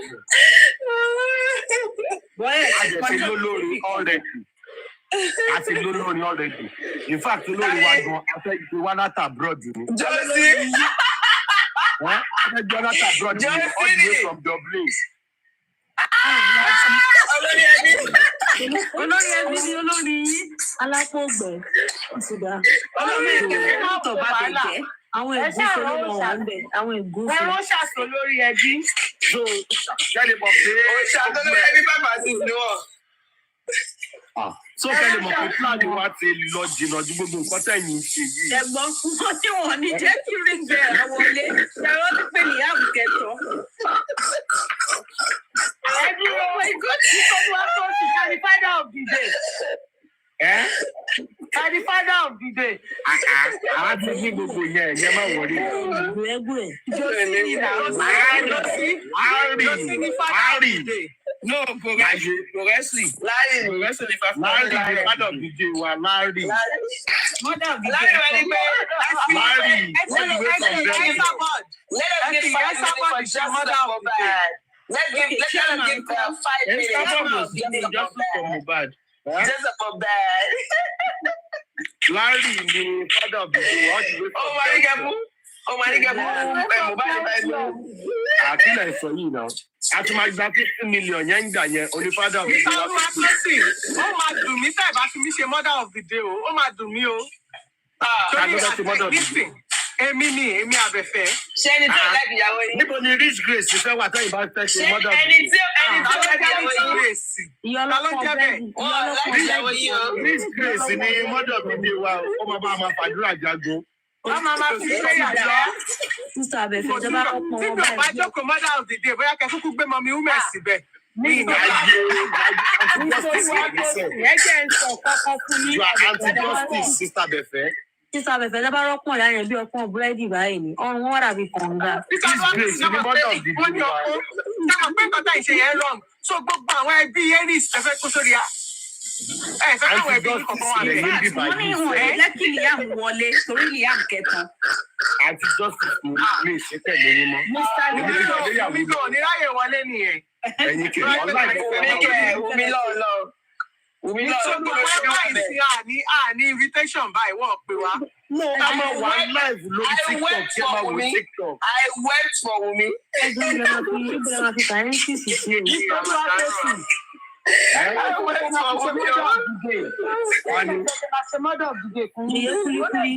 Àwọn báyìí, àwọn ẹyẹ bàgẹ̀bàgẹ̀ ní tó yẹ pé wọ́n máa dúró sí tó yẹ pé ọjọ́ yóò rí yẹ. Àwọn ọjọ́ kẹ́mi. But Mr. Tosin, does that mean pé family yín kankan ò ní sí ń bẹ̀? ẹ̀yẹ́ máa wọlé fún family tó family Mohbad kankan tẹ̀lé lọ sí introduction to them.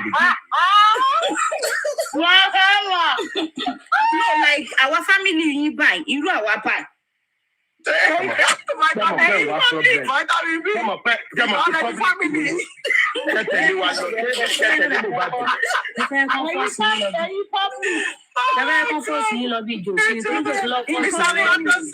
Now I have the right candidate for you. Every other person that to me, the mother of the day, since then preach a peace, the mother of the day has to be Yeye Kudi.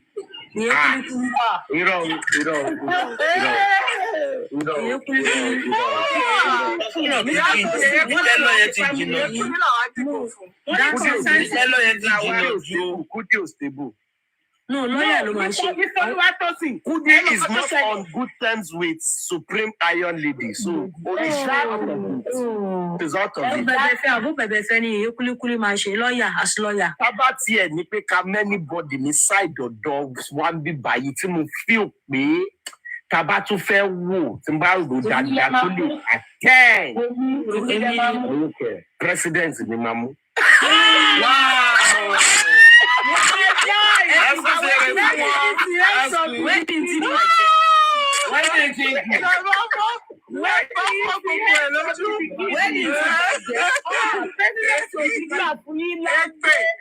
Any president baba wedding ni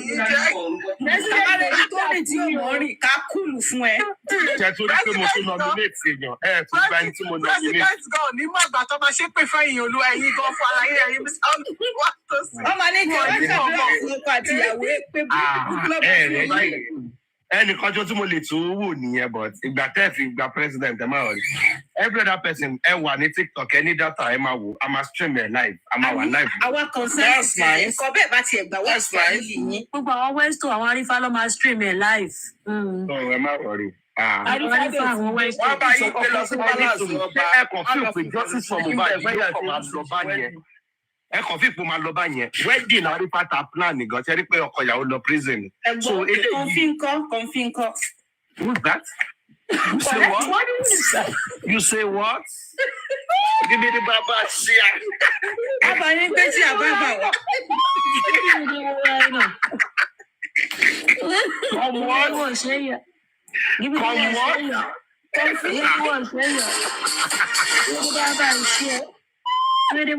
what? Ẹjọ́ torí ọ̀nà.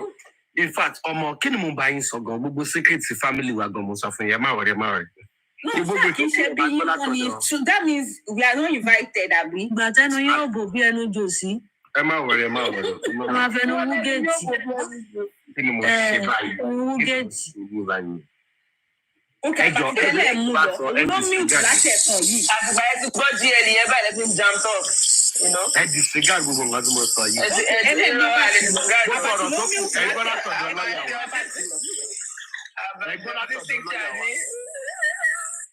Ẹ má wọlé. Àbàtìlẹ̀ bó ṣe rí ìgbéra. Owó ní oníbàjẹ́ ní event planner wa sí ẹ má wọlé. Ẹ má gbọ́ gbogbo ẹ̀. Àbàtìlẹ̀ bó ṣe oníbàjẹ́ ní event planner wa sí ẹ má wọlé. Information máa jáde sí lọ́wọ́. Látọ̀dọ̀ kò ní bàjẹ́. Bàbá ṣe àlẹ́ máa fi jókòó jọlọ. Mọ́ọ̀gì lẹ́fí máa mú mi. Bàbá ṣe àlẹ́ máa fi jókòó. Mọ́ọ̀gì lẹ́fí máa mú mi. Ọ̀tẹ̀ fẹ́ mú bẹ̀yẹn ń jọ yẹn. Ẹ má bínú Supreme Iron Lady tí ń pè mí so we need to go and. Supreme Iron Lady. Bàbá jáde wá sí ìmọ̀wọ́ ẹ̀. Wọ̀lẹ́dí ẹ̀rí sọ pé jacuzzi yẹn wà fọ́ọ̀tì lánàá. Àìkú bóyá tí wọ́n á rí jacuzzi yẹn lọ sí. Ok, tí nǹkan bá wà fọ́ọ̀tì lánàá wọ́n ti. Ṣé tán fi ń wẹ ọmọ lọ́wọ́ àná? Bọ́dí bí you want to know everything. Kí ni mo ṣe ṣàlàyé fún yín? Àní ṣé tán fi ń wẹ ọmọ lọ́wọ́ nínú ẹ̀bọ̀ níbi ṣé tán fi ń wẹ ọmọ lọ́wọ́ àná ẹ̀kọ́ ń ṣe jù. You want to know too much. People are just jealous. Ẹ jọ tó lọ. Ṣé má dé anybody ló mọ̀? They are asking too much. Ẹ má dé mi nìkan lọ. Tanu ni kí n kọjá ọ̀dùn kan lónìí.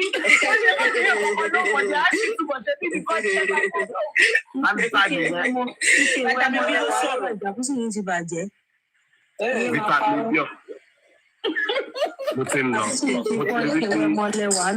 Mo ti rí wípé kò sí ọ̀tá fẹ́ fún ìlú ayé. Rígbẹ́ra yín ló mí ti kalẹ̀ látẹ̀kan tí yóò sọ̀rọ̀ yìí. Rígbẹ́ra exactly àbátúndé wọ́n ní rígbẹ́ra. Rígbẹ́ra sọ̀rọ̀ ó dà pé. Liam ní rígbẹ́ra wa. Níjẹ́ bí Liam wọlé sẹ́ Liam kẹtọ òyìnbó. Àti kọ̀ọ̀kan bí ní àtọ̀ṣe bí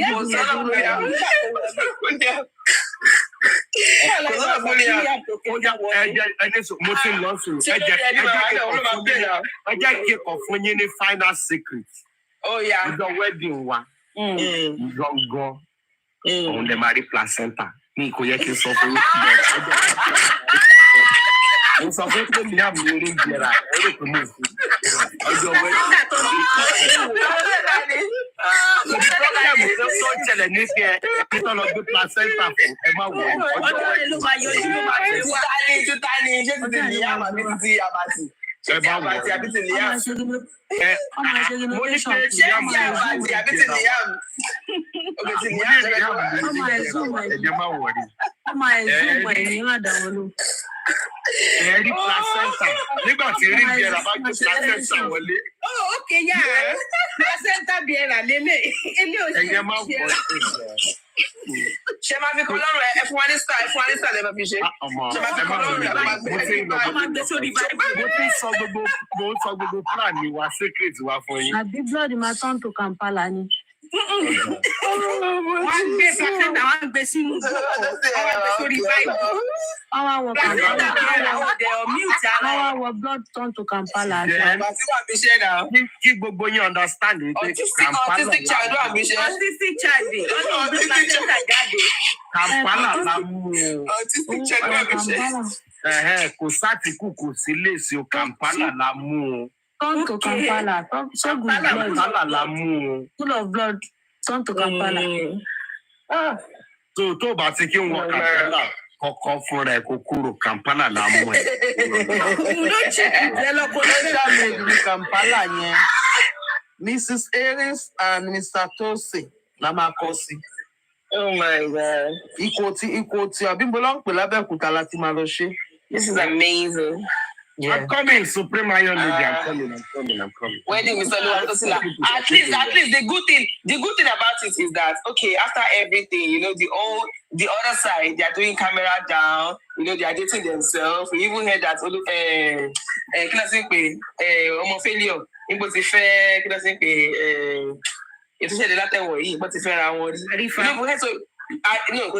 the other one. Binti, only Binti at Thomas but to share our so the justice of Mohbad, at least finally I'm not happy that in Team Anti-Justice we now have one of the the best, the best of the best now getting married to the justice.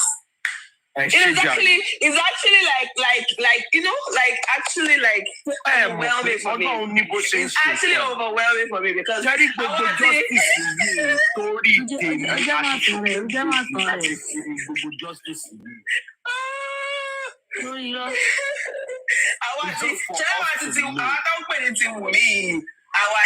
àti stage jù àti ẹ̀lús gàdà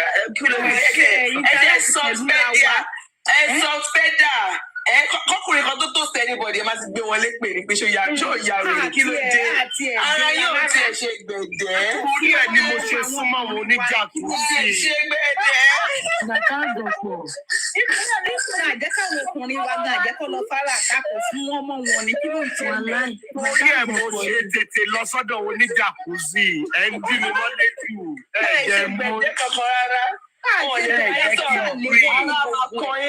Alákọ̀ máa kọ yín bí ajá ilé kùrú. Kí ló ṣe wọn fúnra wa? Àti kára ta fẹ́ wọn, kí ló dé ta lera báyẹn?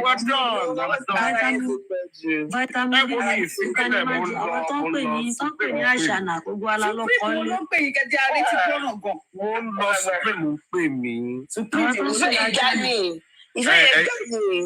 Ìfẹ́ jacuzzi. Ìfẹ́ máa dùn bí oyin. Tẹ́yìn náà bá lẹ́yìn tó fẹ́ ṣe kìíní. So mo rò pé I've been able to convince you that you've been able to convince Iron Lady Aries remains the one and only kind-hearted, beautiful, sexy, intelligent lady on the cause of justice for Mohbad. Oh my God. She got bullied. This is the best I've heard. ṣá mi wá tó sì látẹ̀wọ́ torí mo lọ sí àwọn ti jẹ fọ́ yẹn. This is the best I've heard, in a long time, But Wally B, but Olúwa tó ṣe gbàgbé yẹn, tẹ́ bá ti parẹ́, ó tó dojú bẹ́ẹ̀ lọ. Àní pé sẹ́, àwọn obìnrin lórí justice of Mohbad lórí àwa ti wù mí yìí, àwa ò sọ pé dára àti yí jù. Ọkùnrin kan tẹ̀ tó sọ anything gan, ó ti rànjú pa, ó ti rànjú pọ̀. Bọ́yá ọkùnrin láàrin wa, ẹ̀yin náà wá sọ fẹ́ dà, fẹ́ wa, ẹ̀yin lẹ́yìn. Easy baby said òun ti gbà pé Mr. Oluwatosin láwọn ti jẹ for now. So easy baby bọ́ ti gbà. My baby is not. My baby is not parẹ́ o. Your baby ni mo ṣé wọ́n yìí wá baby lẹ́yìn tá a wà yẹn. Easy baby tí ò rí mi lò. So ẹ jẹ́ kí n lọ síbi tó ti máa lò mí dáadáa. Ẹ jẹ́ kí n lọ síbi tó ti máa gbomi bí úgú, tó máa gbomi bí ẹ̀wà. Ẹ̀jẹ̀ fọmọ nílẹ̀ o. Easy baby tí èmi ò sáìnì wedding wa àti Mr. Oluwatosin o. Ẹ jọ̀ọ́ o. Mo ti ẹ̀ ní da. Mr. Oluwatosin ẹ lè máa lọ ire o. Ẹ lọ síbi tó ti máa gbọ́ wọn bí úgú. Tọ́ba ẹ lọ fẹ́ àwọn ẹbí tó sẹ́. Sísá bẹ̀ fẹ́ jẹ́ kí n lọ síbi tó ti máa lò mí dáadáa. Ẹ lọ fẹ́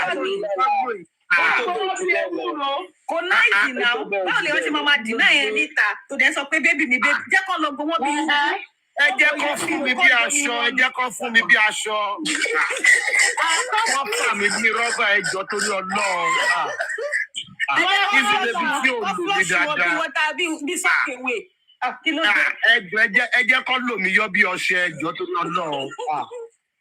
Ẹjọ́. Ẹ kọ́ wọ̀ yìí bí bàtà rọ́bà ó bá tán. Èyí bí dánlọ́pù ni o, kọ́ lò mí dáadáa. Kọ́ yí mi bí táyà. Àwọn wà òkè mọ́ o. Wọ́n ní pàdé dilé. Eléyìí ṣàfẹ́ lọ́ọ̀bù ṣá ó ti dà. Baby love. I'll see you on the other side. Má jà máa sọ̀rọ̀ family wa ní public tó ti yẹ. Má jẹ́ ká involve Jòsí sínú ọ̀rọ̀ family wa. Mistake tí Mohbad àti Wunmi ṣe nìyẹn, wọ́n involve third party. Èyà bẹ́ẹ̀ rọ ní. Má jà involve wọn sí. Àwọn lose guard. Lágbára gan. Wo easy babe àánú tiẹ̀ ló ṣe mí tí nǹkan bá lọ ṣe ní. Tí wọ́n pààyàn tó máa kọ́ díẹ̀ mú lélẹ̀ tó máa sọ pé. Ó sẹ́ irú àníjẹ́ ní bọ́ọ̀dì mu àníkẹ́ parẹ́sẹ̀. Tó fi gbé wọnú jacuzzi tó tẹ̀lé wọ jacuzzi. Wọ́n á ní kí ló ṣe. Wọ́n á ní nígbà tó ń sọ kí nìkan tó ṣe gangan. Wọ́n lò fara ya. Wọ́n lò rẹ́rìn-ín. Ó láàkì duty of care. Kí ló dé tó papọ̀? Ó gbé sínú ẹ̀yìn ọkàn ti tiẹ̀ tó wá jẹ́ pé wọnú jacuzzi. Kí ló dé tó ti wọnú padà tó dé wọnú jacuzzi? Àwọn padà ní. Wọ́n ṣe ẹ ṣe o, àlọ́ ẹ ṣe gan-an. Ibo lẹ ń lọ. Ọkùnrin rẹ̀ lọ. Ọ lọ sọ́dọ̀ eré. Àní yóò ṣe mí. Má lè lè ṣe. Ẹ má fi information yín lẹ̀ dáadáa. Ká lè wá bí ká mọ bí tá máa wáyé. Bọ́lí bí ẹjọ́ ẹ bá sọ fún mi dé tó o bá ti rí mi lọ́la àti mọ́tò. Nìdé ò sí bí bóyá ìmọ̀lẹ́yà. Nìdé ló bá lè báyìí lọ́wọ́ ọmọ ó dàbọ̀. Àbí kẹ̀mí lórí Yomi Hamzat. Nìdé ló bá lè lọ́bẹ̀rẹ̀ kẹ̀tẹ̀ yẹn ni o.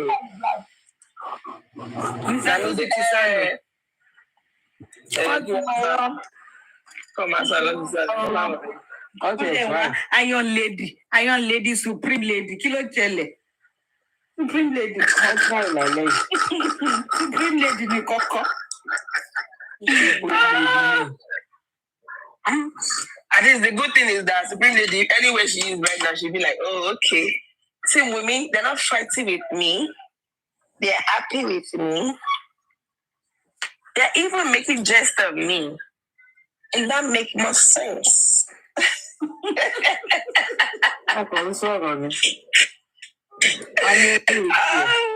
I know my mommy very well. Hey, she will always say that. She's always happy when you appreciate her. Like, I said, wait, what? Emma boomy o. Emma boomy o. Me o. Anybody, we make anybody ma boomy. And to man come for Gunganism, when you confirm. Confirm on the problem is by. Okay, anybody like you will give me $200 mo ṣẹ̀ṣẹ̀ lọ rà. Ó $200. Ó jọ tuntun. Nígbà tẹ́ ti bú mi. Èmi náà mo yá ni pé kémi náà. Ó ní kí ló kú top movie. Wọ́n wá top movie. Ó ní kó share live yìí sí top movie. Kó wá wo bí ìgbòho sí o. Kó wá rí pé orí mi ti tuntun. Kó wá rí. Kódà mo fẹ́ ṣe ìsinmi gan. Mo lọ bí fún nails mi. Kí ni wàhálà ẹ̀? Lórí kò kò fẹ́ wá sí live. Ó ti dà. Yeah, ẹ wo okùn mi bó ṣe flat. Àwọn olóòrà nìkan. Ẹ wo okùn mi náà. Ẹ wo ojú mi àwọn ògbóra.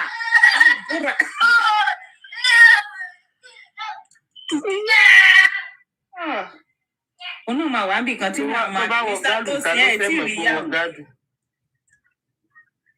But at least it's not as worse as Comfy now. Comfy is worse. Comfy worse too, eh? Ẹ má sọ yẹn mọ́ ní àná. Ẹ ń sọ̀rọ̀ Comfy lẹ́gbẹ̀ẹ́ rí. Ìyàtọ̀ wà bẹ́ẹ̀ náà. Comfy. 100%. O lè máa jẹun lọ́wọ́ kó rí fídíò Comfy. Ó máa bì ní. Very, very important. Òun Comfy gbogbo ló ń shade now. Ó ní pé Comfy kò easy o. Kó máa ṣe blog abájọ tó yẹ máa ń rí bó ṣe máa ń rí yẹn. Continue láti máa rí bẹ́ẹ̀ o. Má bínú sí máa bú ẹ. Ó ní òòlì àfọ́ live yẹn. Ó ní òòlì afford live yẹn má wọrí. Iṣẹ́ ló ń ṣe o. Imagine every city kí wọ́n lọ máa ra wig every time. Kí ló dé? Comfy má darẹ̀ láàmú o, má waste owó ẹ o. Wà lórí owó ẹ o, má páàkì rẹ̀ bóyá páàkì ẹ̀ yẹn. Kí ṣe máa ṣe? Comfy ti fẹ́ lówó ìṣerun. Ó mọ ọmọ yẹn mú yàn láti fi ṣerun lásán bó ni Comfy ti fẹ́ rí, ṣé ó ń ṣiṣẹ́ ni? Ó mọ ọmọ yẹn mú yàn lọ. Ó mọ ọmọ yẹn mú yàn. Pẹ̀lú bí máa ń rán sọ̀rọ̀, ó mọ ọmọ yẹn mú yàn. And she has thick skin. I don't know why they still keep going for her. Like, but the man said, "For any minutes, no, now make it make sense." What's that? But what I'm saying, about the what is it? About your money, mommy. Am I worried? I think the day she said of my autistic, I don't know about be. Do you know who my autistic child is? Whoa, wait. As in, I was so convinced that day. Like, I'm like, do you have an autistic child? Like, who's autistic? She was not laughing. She said, guess who? I said, I can't guess. I don't know. She was not even laughing, saying it. She said, Abati. I'm like, Abati. How can Abati be autistic? I can never forget that thing in my life. Like, what? How would you even say that to Abati? Like, Abati is autistic.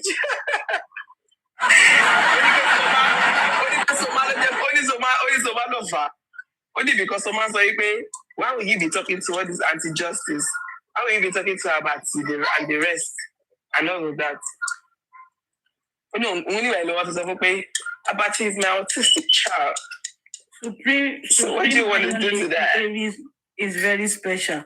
Mr. Tosin, okay, Mo. He's still in the comment section. He said, all right. No, all right, lie. All right. What's he one back? Gonna be okay. Earlier. Sorry, guys. I was just doing something. You were talking about Comfy and you said, Comfy, you don't want thick skin, no matter what on shape from. No. My baby is okay. She needs to skin. Aries. I don't mind mute anyhow. Aries. Yeah. Okay. Because I wanted to say that because thick skin. Sometimes someone say thing on put front, could get to me. Those things are the things that have long-term damaging effects on these people's mental health. Thoughts, you convince it to my ship, but to my ship. Wow, along Gary Jimmy, girl, that many to write off, where they don't actually care about anything. But talking about Aries, in all fairness yes, I don't think she's an extremist. At the beginning of Justice for Mohbad, I think she went a little far with some of the things that she said. But again, like Mr. Luatosi rightly said, nobody is gassing Aries up. Nobody is cajoling her. Nobody is gifting her. Nobody's doing anything that is making her begin to come out now to call things out for what it really is. And I can see how sometimes it might be difficult for me. I just wanted her to take accountability, for the things that she said in the past. However, we cannot compare what Aries has said to those who have sat on their platform and watched Wumi and Liam getting cursed and getting bashed. Like the likes of Mosun that we were talking about earlier. Well, for me, Oabefe, there are certain people that I just will not give a soft landing. If they come and they apologize and take back whatever they said, yes, we accept your apology. We'll applaud them for at least, doing that, giving an apology. But there's something that I will not do.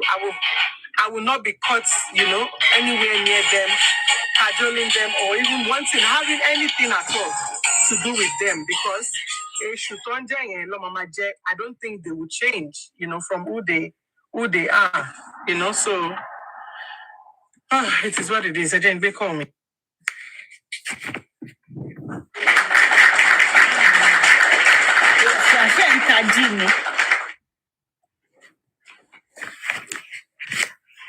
I swear, she's just letting us know that okay, she want be, she want be. She's like 75% off. In between. She's sleeping. If anybody is not talking, she will please let me know now. I'm getting they whine us.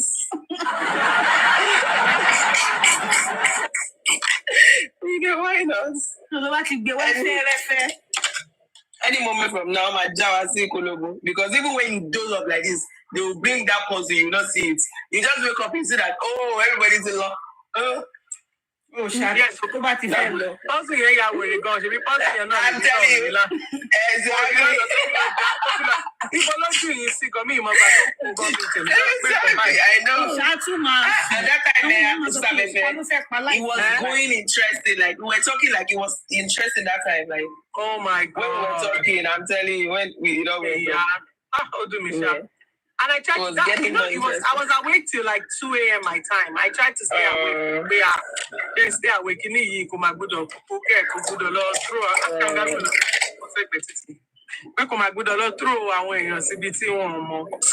But we'll continue.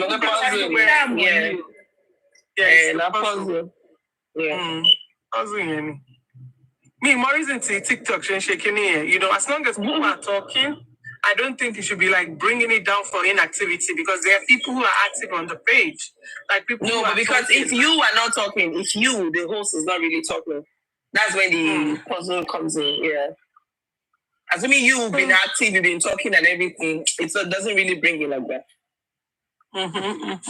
Yeah. Somebody said even Aries doesn't have thick skin. Yeah, Sherry, like me, I'm one of those people. There are people that just do not like disrespect.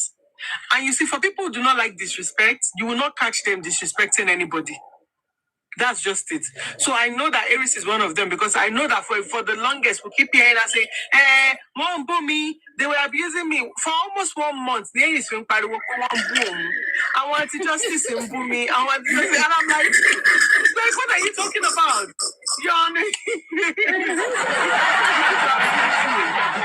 Why is she making such a big deal? One boo me, they abuse me. One boo me, she's booty. She's not about that life, So. Yeah. And she's not about that life. Justice for Mohbad. She wants to put women in jail now.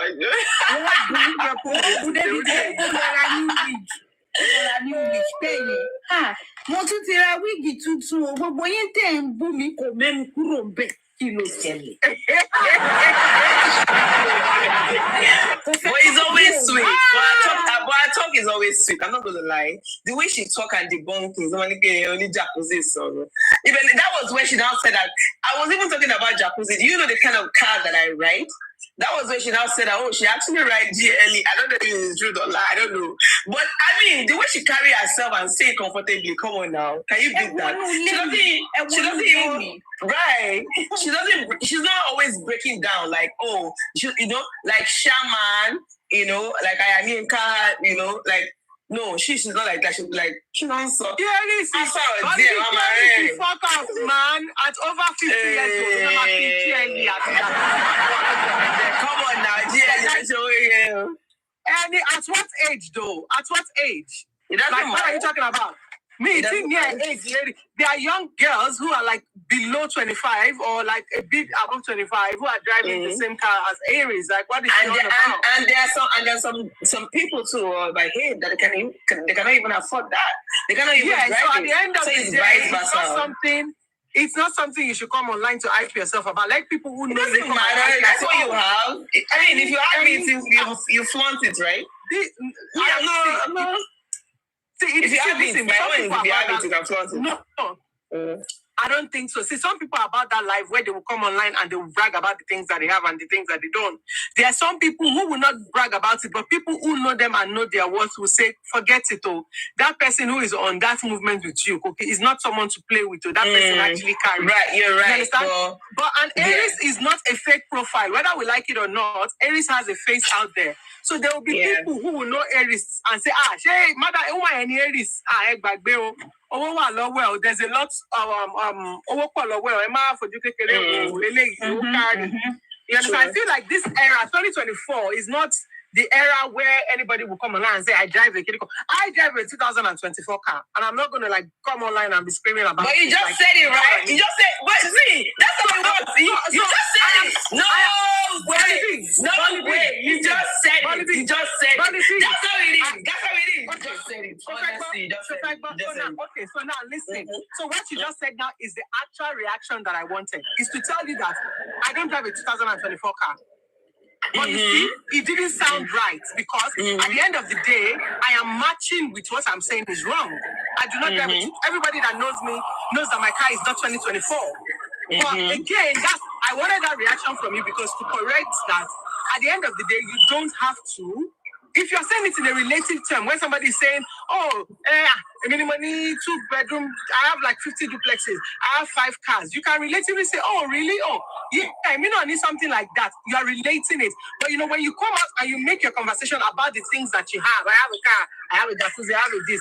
It's babyish for me. It's not. I don't think it's a vibe. It's because of the way they are because of what they are saying. That's why come and insult your money. Do you know that that's about the GLE? I'm very sure that people won't read GLE. Won't read GLE AMG 2024. Won't read. They could not talk about it. She has said this a very long time. That's because it's so anybody to people. Because they've not seen that car before. Oh, really? Jacuzzi she's just trying to like bring them down, and at the end of the day, she's winning because in the only way best way don't feel the only smellers they want dating, what if you go what they get to them? Because I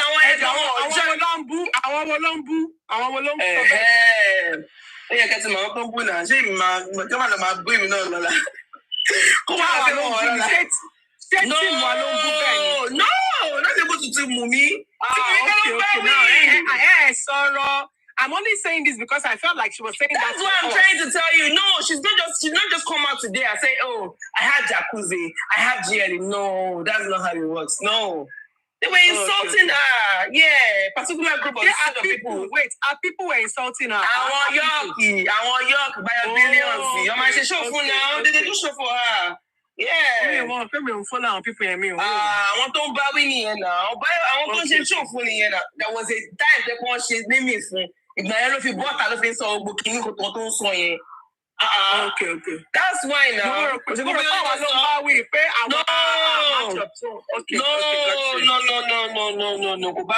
I want to one. Okay, that's fine. And that's because one boss it one show for me. One did she show for me.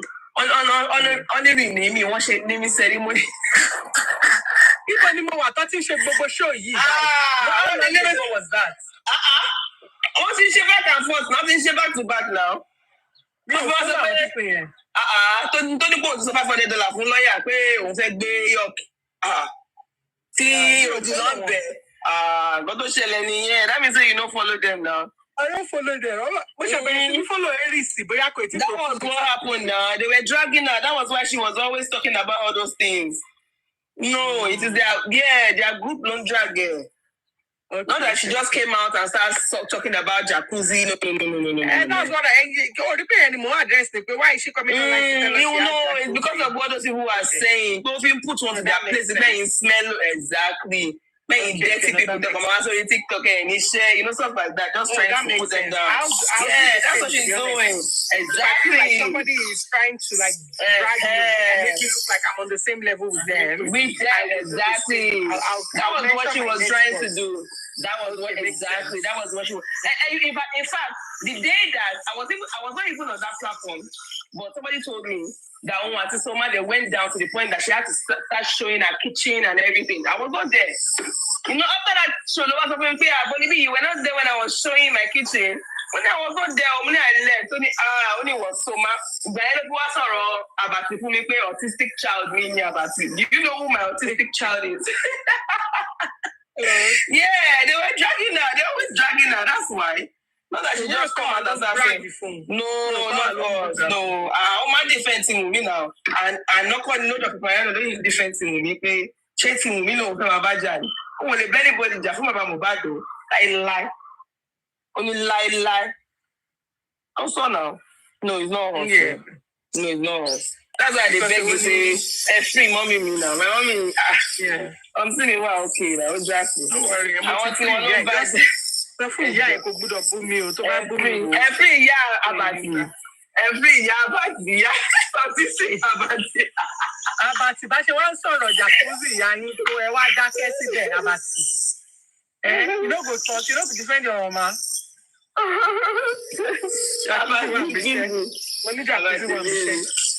Abati. They found the bone. I just moved from here. No, may I be stuck. So that was pretty much about it. She did not just come out and start bragging. Bragging, okay. My mommy doesn't brag, man. See what mommy about you? I know la baba yín parí ẹ̀, ìdí la máa fi jókòó ẹnu la máa. Àlejò. It's all right. It's all right. We never fight. We never fight. Like. I'm going to both schools. Wọ́n gbé lọ sí both schools kò sí wàhálà. Ẹ ṣáà má jẹ́ kẹja kí ẹja tó gbé Noah mi lọ́jọ́ sí. Thank God, èmi lè swing. Mo mọ ẹ swing. Ẹja ni mí mẹ́. Ẹja ni mí. Wàá save ààrẹ, wàá save mọ́mí ẹ̀. Mi ò mọ̀ nípa tí mo ti save mọ́mí mi yẹn o, màá save ara rẹ̀. Olúwa tó sì àti mọ́mí mi máa jọ dúró pọ̀. Olúwa tó sì wọ̀ sí. Wá gbé mọ́mí ẹ̀ sẹ́yìn. Ẹ jẹ́ kí ló àjọ so kí ni update kí ló lọ ibi òsì lórí TikTok for how many days nísìnyí? Àmọ́ kókó nǹkan tó ń ṣẹlẹ̀ o. Ṣé pé àwọn èèyàn gan people are running out of topics when it comes to justice for Mohbad. People are running out of. Nothing good as it is.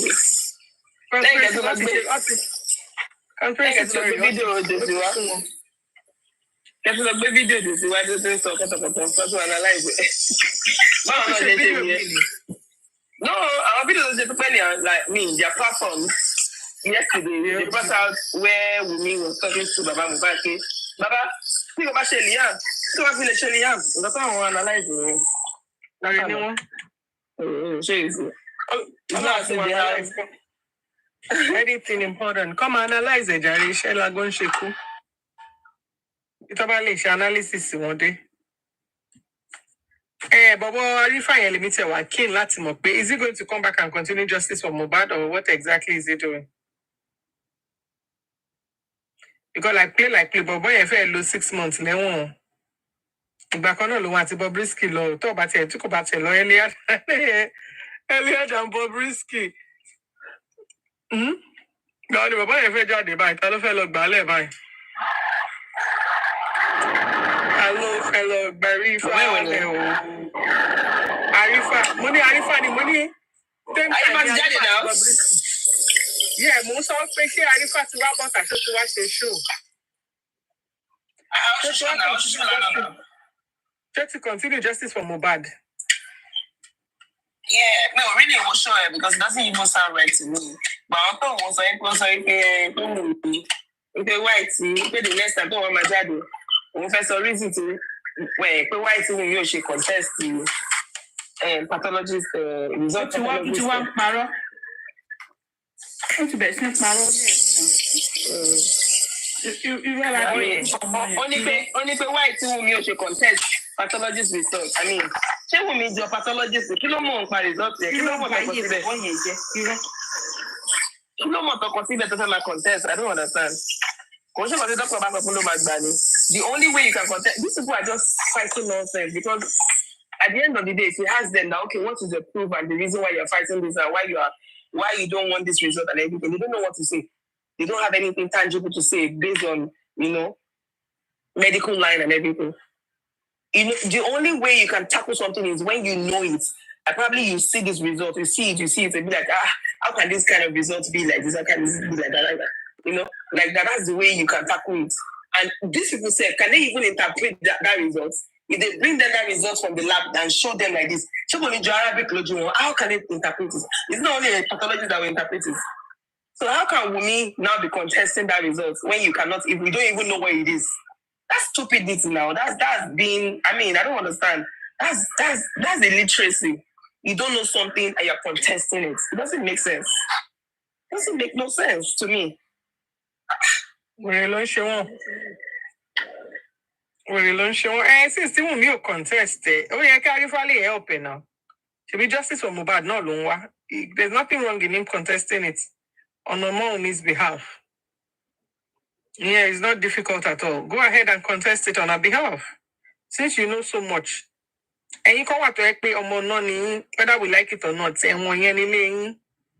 She don't back any cut of him bar or esun yen, a bit on by yes, yen. She alone from Lutuma bar if I to my fenuko. He has to go back. It's a waste of space. It's disturbing us on our cyberspace. So we take a minute, cash 1 minute prayer. Or to my sort to my feet below this time. Don't finish on CMO. Could continue Latin maso. Everyone, one thing is for sure, and that's the fact that everybody will be held accountable. But it's already because immediately to that, it is a mistake. This was also. I take a 1 minute prayer for anytime you remember. If I say a prayer for him, to Fimamu song, continue a so she any come back. Count on my screen record, come record, count on my stream. Where are you? Or bail anyway, what's the mistake? So that about so before Kotomani, mutisha mistake you. I want to my be. It's just unfortunate that these people, and I don't blame, I'm not worried about them. I'm even more worried about the numbskulls who listen to them. The people who are listening to them who would then believe they are worried about no one else. No one else. But for them, listen, people want to realize pé onírọ́ ni gbogbo àwọn táwọn tẹ̀lé. Onírọ́ gidi. Because they gbogbo wọn fi ń táṣìírí ara wọn. Miami nka táṣìírí gbogbo. I'm busy for 15 minutes, but mo wà bí. Okay, Adenike táṣìírí gbogbo wọn. So gbogbo náà ti realize pé onírọ́ ni. Wọ́n ti mú láti ògúnfe. Wọ́n ti mú yẹn náà pé wèrè ẹ̀dá kan ni. So àṣírí gbogbo wọn tú díẹ̀díẹ̀. Because ọ̀rọ̀ tí Adenike ń sọ make sense. Olóṣì Adenike. Adenike is a very useless and pain soul. No matter what she does. Ilé ògbà ọ̀nà ògbà kò síbi tó máa dúró sí. Olóṣì àti màá sọ̀rọ̀ ẹni will make you the kìnnìkan. She's not trying to do it. What I'm saying is, call them about wọn jà láàrin ara wọn. That means one more to talk. One more to talk now. No, kò mọ tó tọ́ ọkùnrin na because say they share camp. Àtìgbà tí bàbá ò wá sí ọ̀dọ̀ Papayano ni. Ti gbọ́lẹ̀ àtìgbà ẹni ṣòro ayé Adenike ti bẹ̀rẹ̀. Adenike is just pain. Wọ́n lé òun tó lọ́dọ̀ Papayano. She's just pain. Kò sí nǹkan tó ń ṣe, kò sí anybody tó bàjá, kò sí anybody tó ó kàn wá pain ni pé bàbá Mohbad dúró láti sọ̀rọ̀ lọ́jọ́ Paparazzi lọ́jọ́ yẹn. Ní pé wọ́n jẹ ojú ẹ̀. And the reason is because òun ló gbé bàbá yẹn wá sọ́dọ̀ Paparazzi, no be even Paparazzi. Kò ṣe gbé bàbá lọ sórí péjì. No, wọ́n fẹ́ gbé lọ sọ́dọ̀ Paparazzi náà. Gbogbo àwọn gùrẹ́sì ti fún bàbá lọ́wọ́ pé mo bàbá ọ̀dọ̀ wèrè yẹn. Àmọ́jú ẹ̀ kò sẹ́ni tó bí ẹnìkan ò bí òun kò bí ọ̀ kò sẹ́ni bọ̀ ìdíwọ̀ ọ̀rẹ́ tó ṣẹ̀dẹ̀ ọ̀ ẹ má sọ ha lọ́dọ̀ ẹ̀. Ọ̀rọ̀ yẹn dùn Paparazzi ó dùn òun náà ó dùn gbogbo wọn pọ̀. So nǹkan tó gbogbo wọn ṣe change ni ẹ̀ kò ṣe bí wọ́n change willingly no. Kò ṣe kò change willingly. So that kind of change is not. That's why tí mo yẹn sọ pé even girl Bella yẹn náà. Tó kàn wá sọ pé òun bẹ̀bẹ̀ fún mi irọ́ ni òun bẹ̀bẹ̀ fún mi from your heart. No, kò bẹ̀bẹ̀ fún mi from my heart. Torí pé wèrè tó ń ṣí ẹ́ kiri yẹn ló kàn ṣe bí wọ́n bẹ̀bẹ̀ wá lọ platform yẹn òun ló fi ń bẹ̀bẹ̀ kò wà nínú ẹ̀ kò dénú ẹ̀. That is not about begging. That's not a way to beg somebody. No. Ṣèbó olóòrùn ní nǹkan tó ń fẹ́ sọ níjọ́ Thursday that everybody can get ready. Mo máa dijọ́ Thursday nígbà pọ́n ti lọ bẹ wèrè kò rí nǹkan kan sọ. Ká ni ẹ? Dénìkẹ́. Adéníkẹ́ ti ya wèrè Adéníkẹ́ ò ní. Adéníkẹ́ kí ni Adéníkẹ́ fẹ́ sọ? Kí ni Adéníkẹ́ fẹ́ sọ? Òun fẹ́ bọ́ síta nǹkan tí bàbá sọ tí kí ni bàbá sọ? nǹkan tí bàbá sọ? Kọ́ sí lọ. Àṣírí òṣìwò ló ń tú. Gbẹgẹdẹ máa gbiná. Olùsìngbà tó máa dọjọ́ everybody to get ready. Wèrè orí nǹkan kan sọ. She's just pain. That's it. Kò sí nǹkan tó fẹ́ sọ. Bàbá ò ṣàṣeyí sẹ́ lọ́wọ́ rí. O ò sí mẹ́gbà tí mo bá dé sí. O ò sí mẹ́gbà tí bàbá fẹ́ lọ sin ọmọ ẹ̀ lóru. O ò sí kò sí.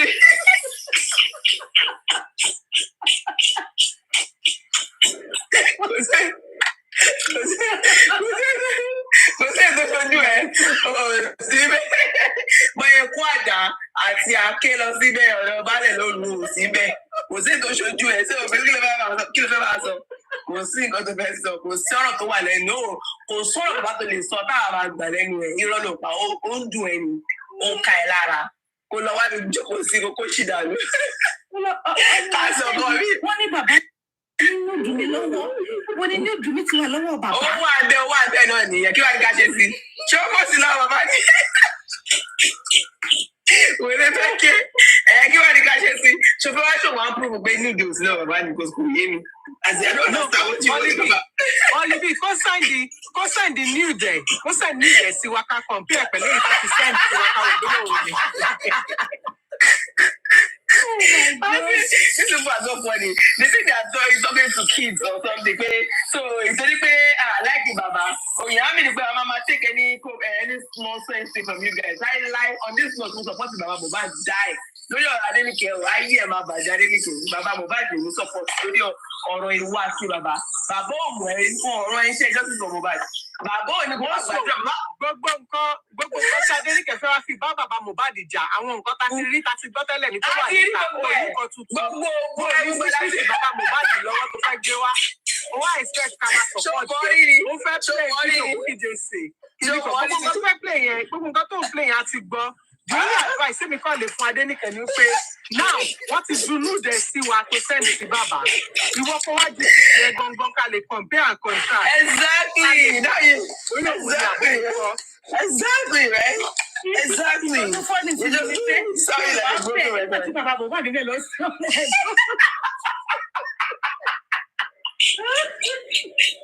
Kò sí bẹ́ẹ̀ náà, kò mọ́ sí kí sọ̀rọ̀ ẹ̀ ṣe kí wàá ní gbogbo òṣì tó wá ṣe. Òṣì ló ń ṣe òun ọ̀rẹ́ ní sọ fún ẹ, òṣì ló dé òde ló win.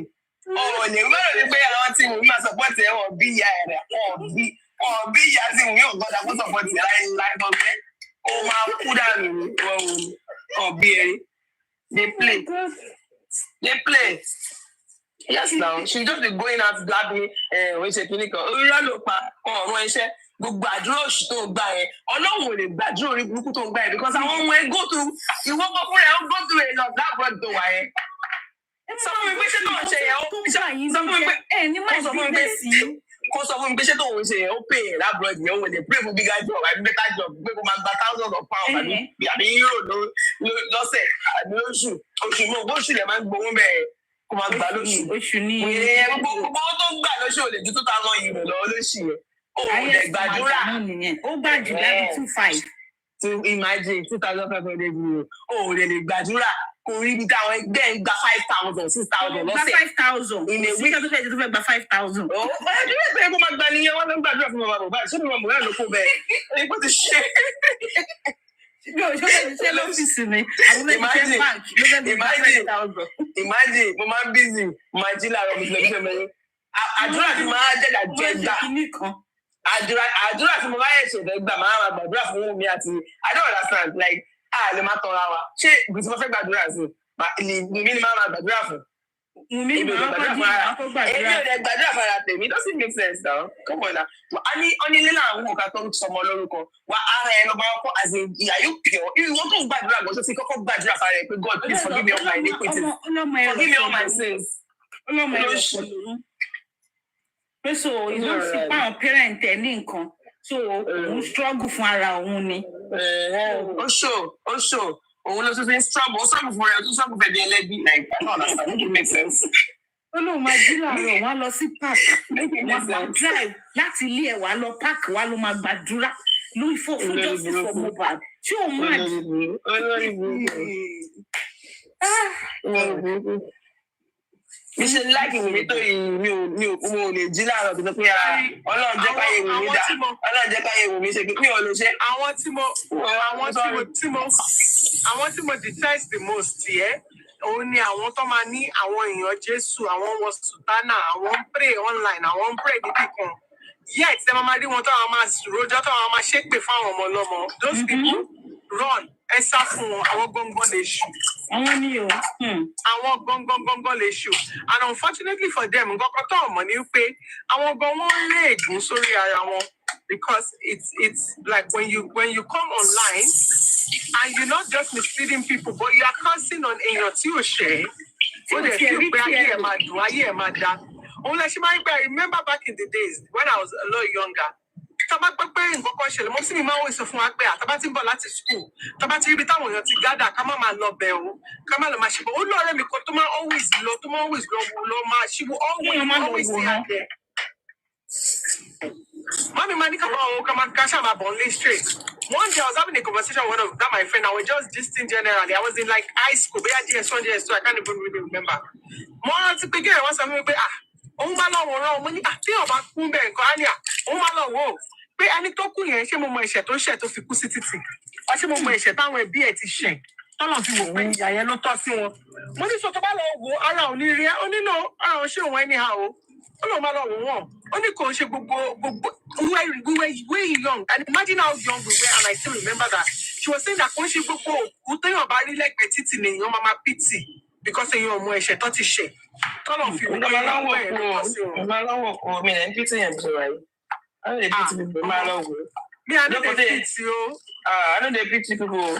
Ọjọ́ kan tó lè wá jà ní Sangos, ó lè wá jà ní Sangos, àwọn ọmọ ẹlẹ́ran yẹn wọ́n lè pa wá sádùúgbò wa, wọ́n sùn bọ̀bọ́ yẹn. Èmi lọ dúró síbẹ̀ mo bọ́ bá yẹn sùn. Mo dúró síbẹ̀ mo bọ́ yẹn sùn, bàbá yẹn kájọ, bàbá yẹn sùn. Bẹ́ẹ̀ kò ṣe rí ni wọ́n máa sùn ni. Gbogbo ìfun ẹ̀ láì ló yọ síta tó ta síta níbi dodo ẹ̀.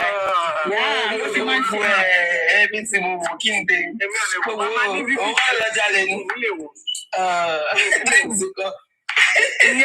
Ìgbẹ́lú wa tí mo ti experience bọ̀bọ̀ kan ní many years back náà ní ilé wa ní Òjòdúbẹ́gà lọ́dún náà lọ́wọ́. Olè náà ni ọlọ́pàá wá ń yìnbọn fún. So next compound sílé wa ló sá sí lóru mọ́jú àárọ̀ ọjọ́ yẹn. All night bẹ́ẹ̀ ló ń pariwo awọ́lámọ́ orí kíní yẹn ò kúrò lórí mi ìmọ̀ nǹkan táwọ̀lámọ́ yẹn mì. Ó kàn wá silent ó kàn sọ awọ́lámọ́ ó pariwo awọ́lámọ́ yẹn láti òru yẹn mọ́jú. Ní just right níbi window of course òkè láwà next building like be uncompleted building. So àárọ̀ yẹn ṣá àwọn ẹ̀gbọ́n mi lọ́ṣà lọ pé gbogbo security pé next compound yẹn èèyàn kan wà bẹ́ẹ̀ tó ń pariwo awọ́lámọ́ kódà pé gunshot àná yẹn àwọn ọlọ́pàá ò lè kọ́nú wọn wà ń bẹ̀. Ìgbà tó máa lọ́wọ́ bá bọ̀bọ̀ yẹn bẹ̀ tí ìbọn ti bá lẹ́sẹ̀ bá lọ́wọ́ kò lè manage pain yẹn all night ló ṣe ń pariwo awọ́lámọ́. Wọ́n ṣàpè àwọn ọlọ́pàá ṣàgbé lọ́lọ́ gbogbo àwọn ẹ̀gbọ́n mi gbogbo lọ ń sáyé lọ́lọ́ ń wò mí ò lọ wò ó because mi lè wá I couldn't. Láìpẹ́ mi tí máa ń sùn gan tí bá gbọ́ mo ti débẹ̀ mo ti débẹ̀ mo ní àjọ àbẹ̀bọ̀. ọ̀rọ̀ bẹ́ẹ̀ má wò ó. Èmi ò lè wò ó, èmi kẹ̀. Má wò ó. Èmi tiẹ̀ máa ètè jábọ́ lójú mi, mi lè wo àwọn nǹkan báyìí. Má wò ó. Ibo ní ìgbà gan accident gan tó bá ti lọ lọ́nà báyìí. Mo wà láwọn tó máa ń cause traffic gbogbo máa farabalẹ̀ máa ń wò ó bí báwo ni èmi ṣe l'accident yìí láti lè báwo ló ṣe yí lọ sọ́run yìí kí ló ń bá ka kí ló irú speed wo ló bá yí ẹ máa ń dúró máa analyze ẹ díẹ̀ for few seconds kí tó move last mi máa wò ó. I dey always look at more. You are curious. Things like that. You have a serious mind. Me no, man, like I like to see what, but you need mind. I like to see like kí ló ṣẹlẹ̀ tí wọ́n fẹ́ dẹ̀ tó ń bù báyìí ó dẹ̀ wá kí ló ṣe kí ló ń sá kí ló dé.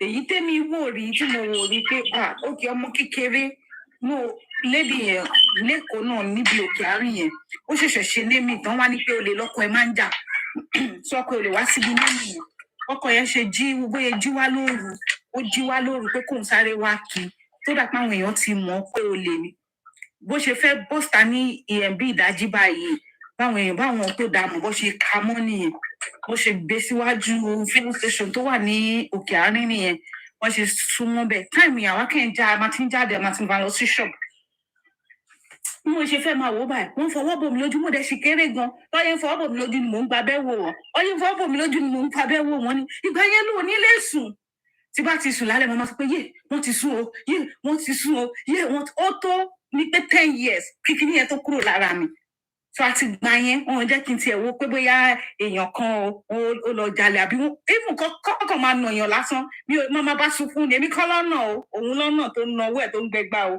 máa máa sunkún ni èmi kẹ̀ ọlọ́run ṣàánú ayé mi ilé wo orúkọ báyìí wọ́n ṣe fàṣọ kùnrin lójú báyìí bẹ́ẹ̀ ni mò ń gba abẹ́ mi jáfẹ́ mọ kí ló ń ṣẹlẹ̀ ńbẹ̀ mi ìdẹ̀ lè sùn náà.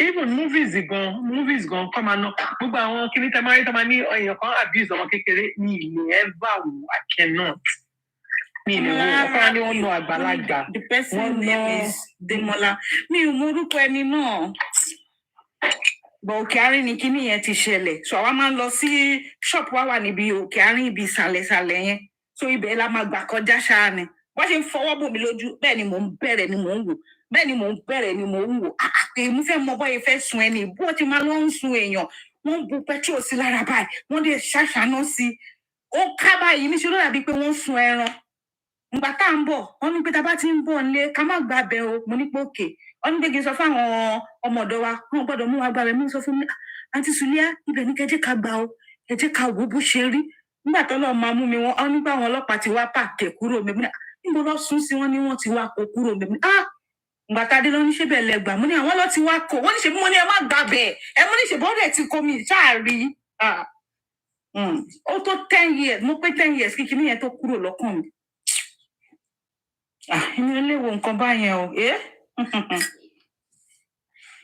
gbogbo nǹkan lọ wúlò káàkiri tá a máa ń bọ̀ láti skul ibẹ̀ ni a máa gbà ibi tó tún sùn yàn sí ẹ̀rọ ibẹ̀ ni wọ́n ní mo máa gbà kọjá abẹ́ lọ wọ ẹ̀ tó sùn síbẹ̀ tá a máa sùn síbi.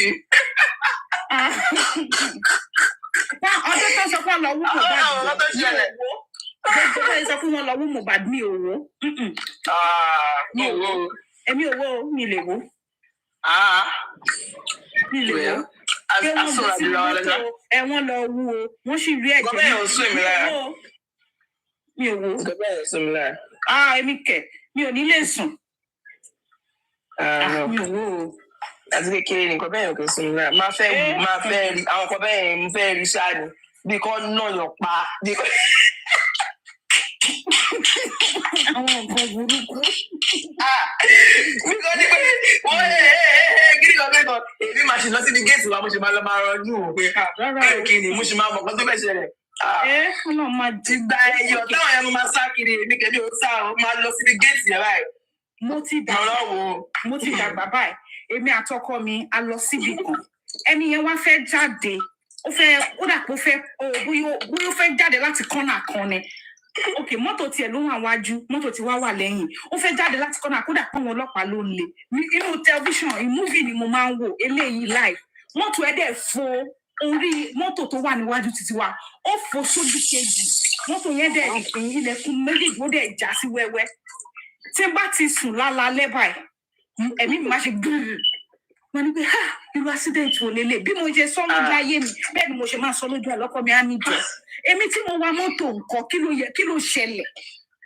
Exactly, like I mean, my fi ni pé I mean, for me, every time I see any accident, it's just for me to be more careful, like because me, they always go, I dey back. So she affected. Kí ló kún ẹ̀ ń bẹ̀? Nítorí ẹ̀mí ìwé ilé wo fama nípa wo múfì gbogbogbò mi ò ń wò gbogbo báyẹn lọ́wọ́ sports mi ò bá wọn wò. Lọ́mọ yìnbọn lásán. Ọkọ̀ máa ṣara wọn ẹ̀jẹ̀ mi ò wò ó. Ẹni kí ẹ̀mí gbogbo yẹn o. Okay, Omolara Rabi, his name is Demola, his sister's name is Kafila. Emi mama wọn rí o, but very close to my grandma's house nígbà yẹn lẹ́kọ̀ọ́. Ilé ẹni ìyàwó ilé pọ̀ ládùúgbò yẹn gan. So wọ́n ní ìyàwó Ògúndé àbí ìyàwó kìíní kan ṣá, òun ló ra ọ̀bẹ, ló ra ìbọn fún gbogbo àwọn ará àdúgbò yẹn.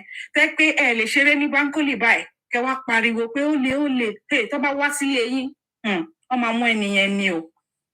Because wọ́n ti mọ̀ máa sọ pé àwọn ọmọ Èkó gangan àwọn ọmọ tó bí sèkọ ọmọ tó ń jẹ́ ọmọ Èkó gangan wọn kì í jalè àwọn ọmọ àtọ̀húnrìnwá àwọn ọmọ ọ̀tá ló máa wá ń jalè nínú Èkó so wọ́n ti sá láti pa gbogbo wọn tán. Òun làwọn ènìyàn mi ò mọ wọn rí. True though, àwọn tó bí ní pé wọ́n sún mọ́jà ẹ̀ náà wọ́n náà tẹ̀ ọjọ́ tàbí wá. And they were just passing by, not be island people, they don't be island. Because grandma mi pẹ̀ láwọn tó bá wọn ṣe meeting lókè àárín gbà yẹn. Àwọn grandma mi bá wọn dáwó yẹn gbà yẹn pé kán tiẹ̀ lé wọn lọ. Kán jẹ́ káwọn sinmi. A máa dúró sókè báyìí, a máa rá àwọn ọmọ olè. Wọ́n máa já báàgì àwọn èèyàn. Wọ́n máa sọ pé ẹgbẹ́ báàgì. Àwọn tó ń já báàgì yẹn, àwọn ọmọ Èkó ní àwọn yẹn o. Gbogbo àmúrọ̀bà. Àwọn olè la àwọn ọmọ Èkó wà lára àwọn yẹn náà. Àwọn ọmọ Èkó wà lára àwọn yẹn. Wọ́n máa ń gba fóònù gba gbogbo ẹ̀ yẹ. Àwọn ọmọ Èkó wà lára àwọn ṣáǹtì bọ̀ ni wọ́n ń ṣe ọmọ Èkó tó gbádùn tó ń ṣiṣẹ́ gidi ṣáǹtì bọ̀ ni gbogbo àwọn yẹn. Àwọn tó máa ń bá wọn ṣe bàràǹdà. Àwọn yẹn náà wà wọ́n máa ń gbọ́jà lọ bá àwọn èèyàn ta. Bọ̀ tó bá jọ ọmọ Èkó gangan, wàá ti jókòó sí ṣọ́ọ̀pù yẹn máa mọ àwọn nǹkan tẹ̀ ń ta, nǹkan tó lè sọ dowó.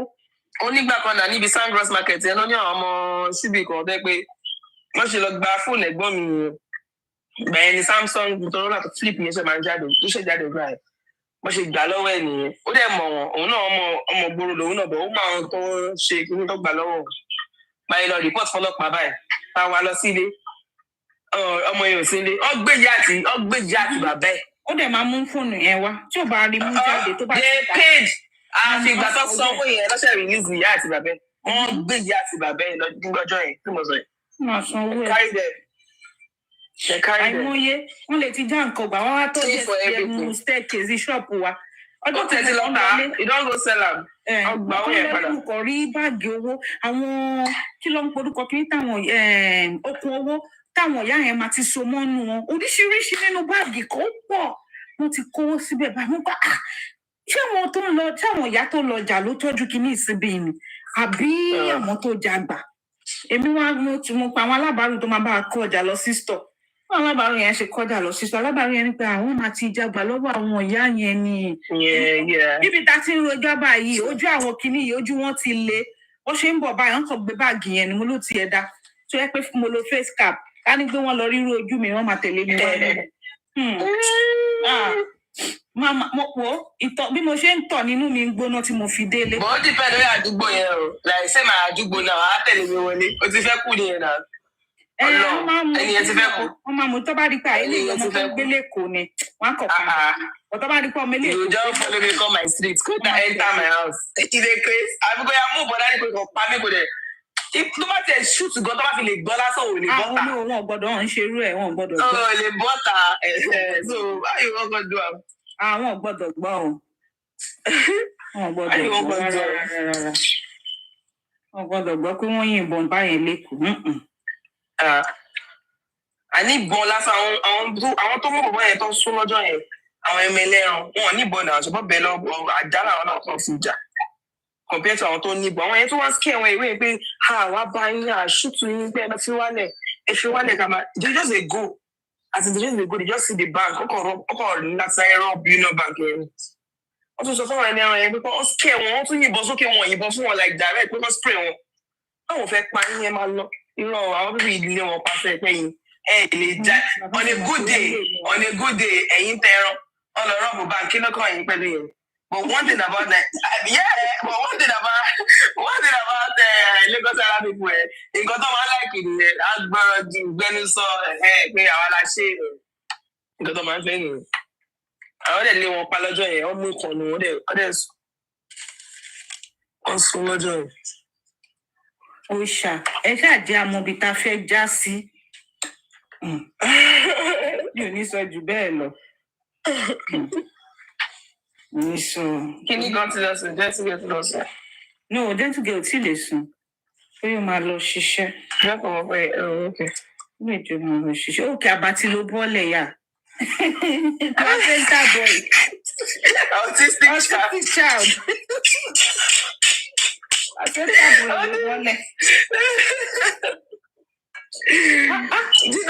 you know who my autistic child is, Bolly B? Bolly B, do you know who my autistic child is?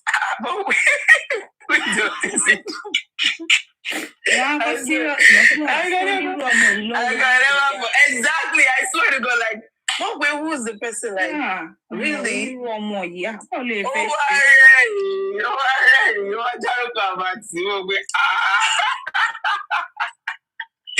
If you go there, you say, but I mean, it's a bad one, I swear. About to let me be, yeah, serious. That's your mom. I just like her. She's just a free person. Like even though she's trying to push whatever she's pushing.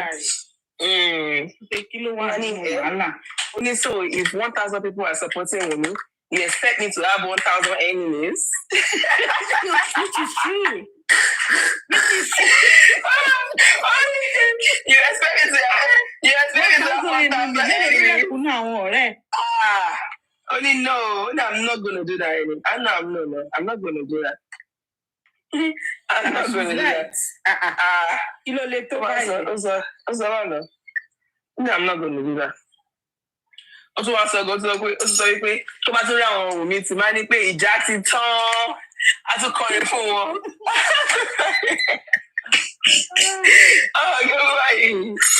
But this woman was going to cruise. Ẹ bá mi gbé sẹ́yìn sẹ́mi mi wá sókè. Má sẹ́yìn sẹ́mi. Ta ló fẹ́ gbé sẹ́yìn sẹ́mi? Ẹni tó ní platform ti sùn sẹ́yìn sẹ́mi. Wọ́n ì tí sẹ́yìn mo lè gbé wọn sókè. Oh, okay, yeah, because Kini mi Abe. Yes, it's Abe. Moderator. Moderator ayé.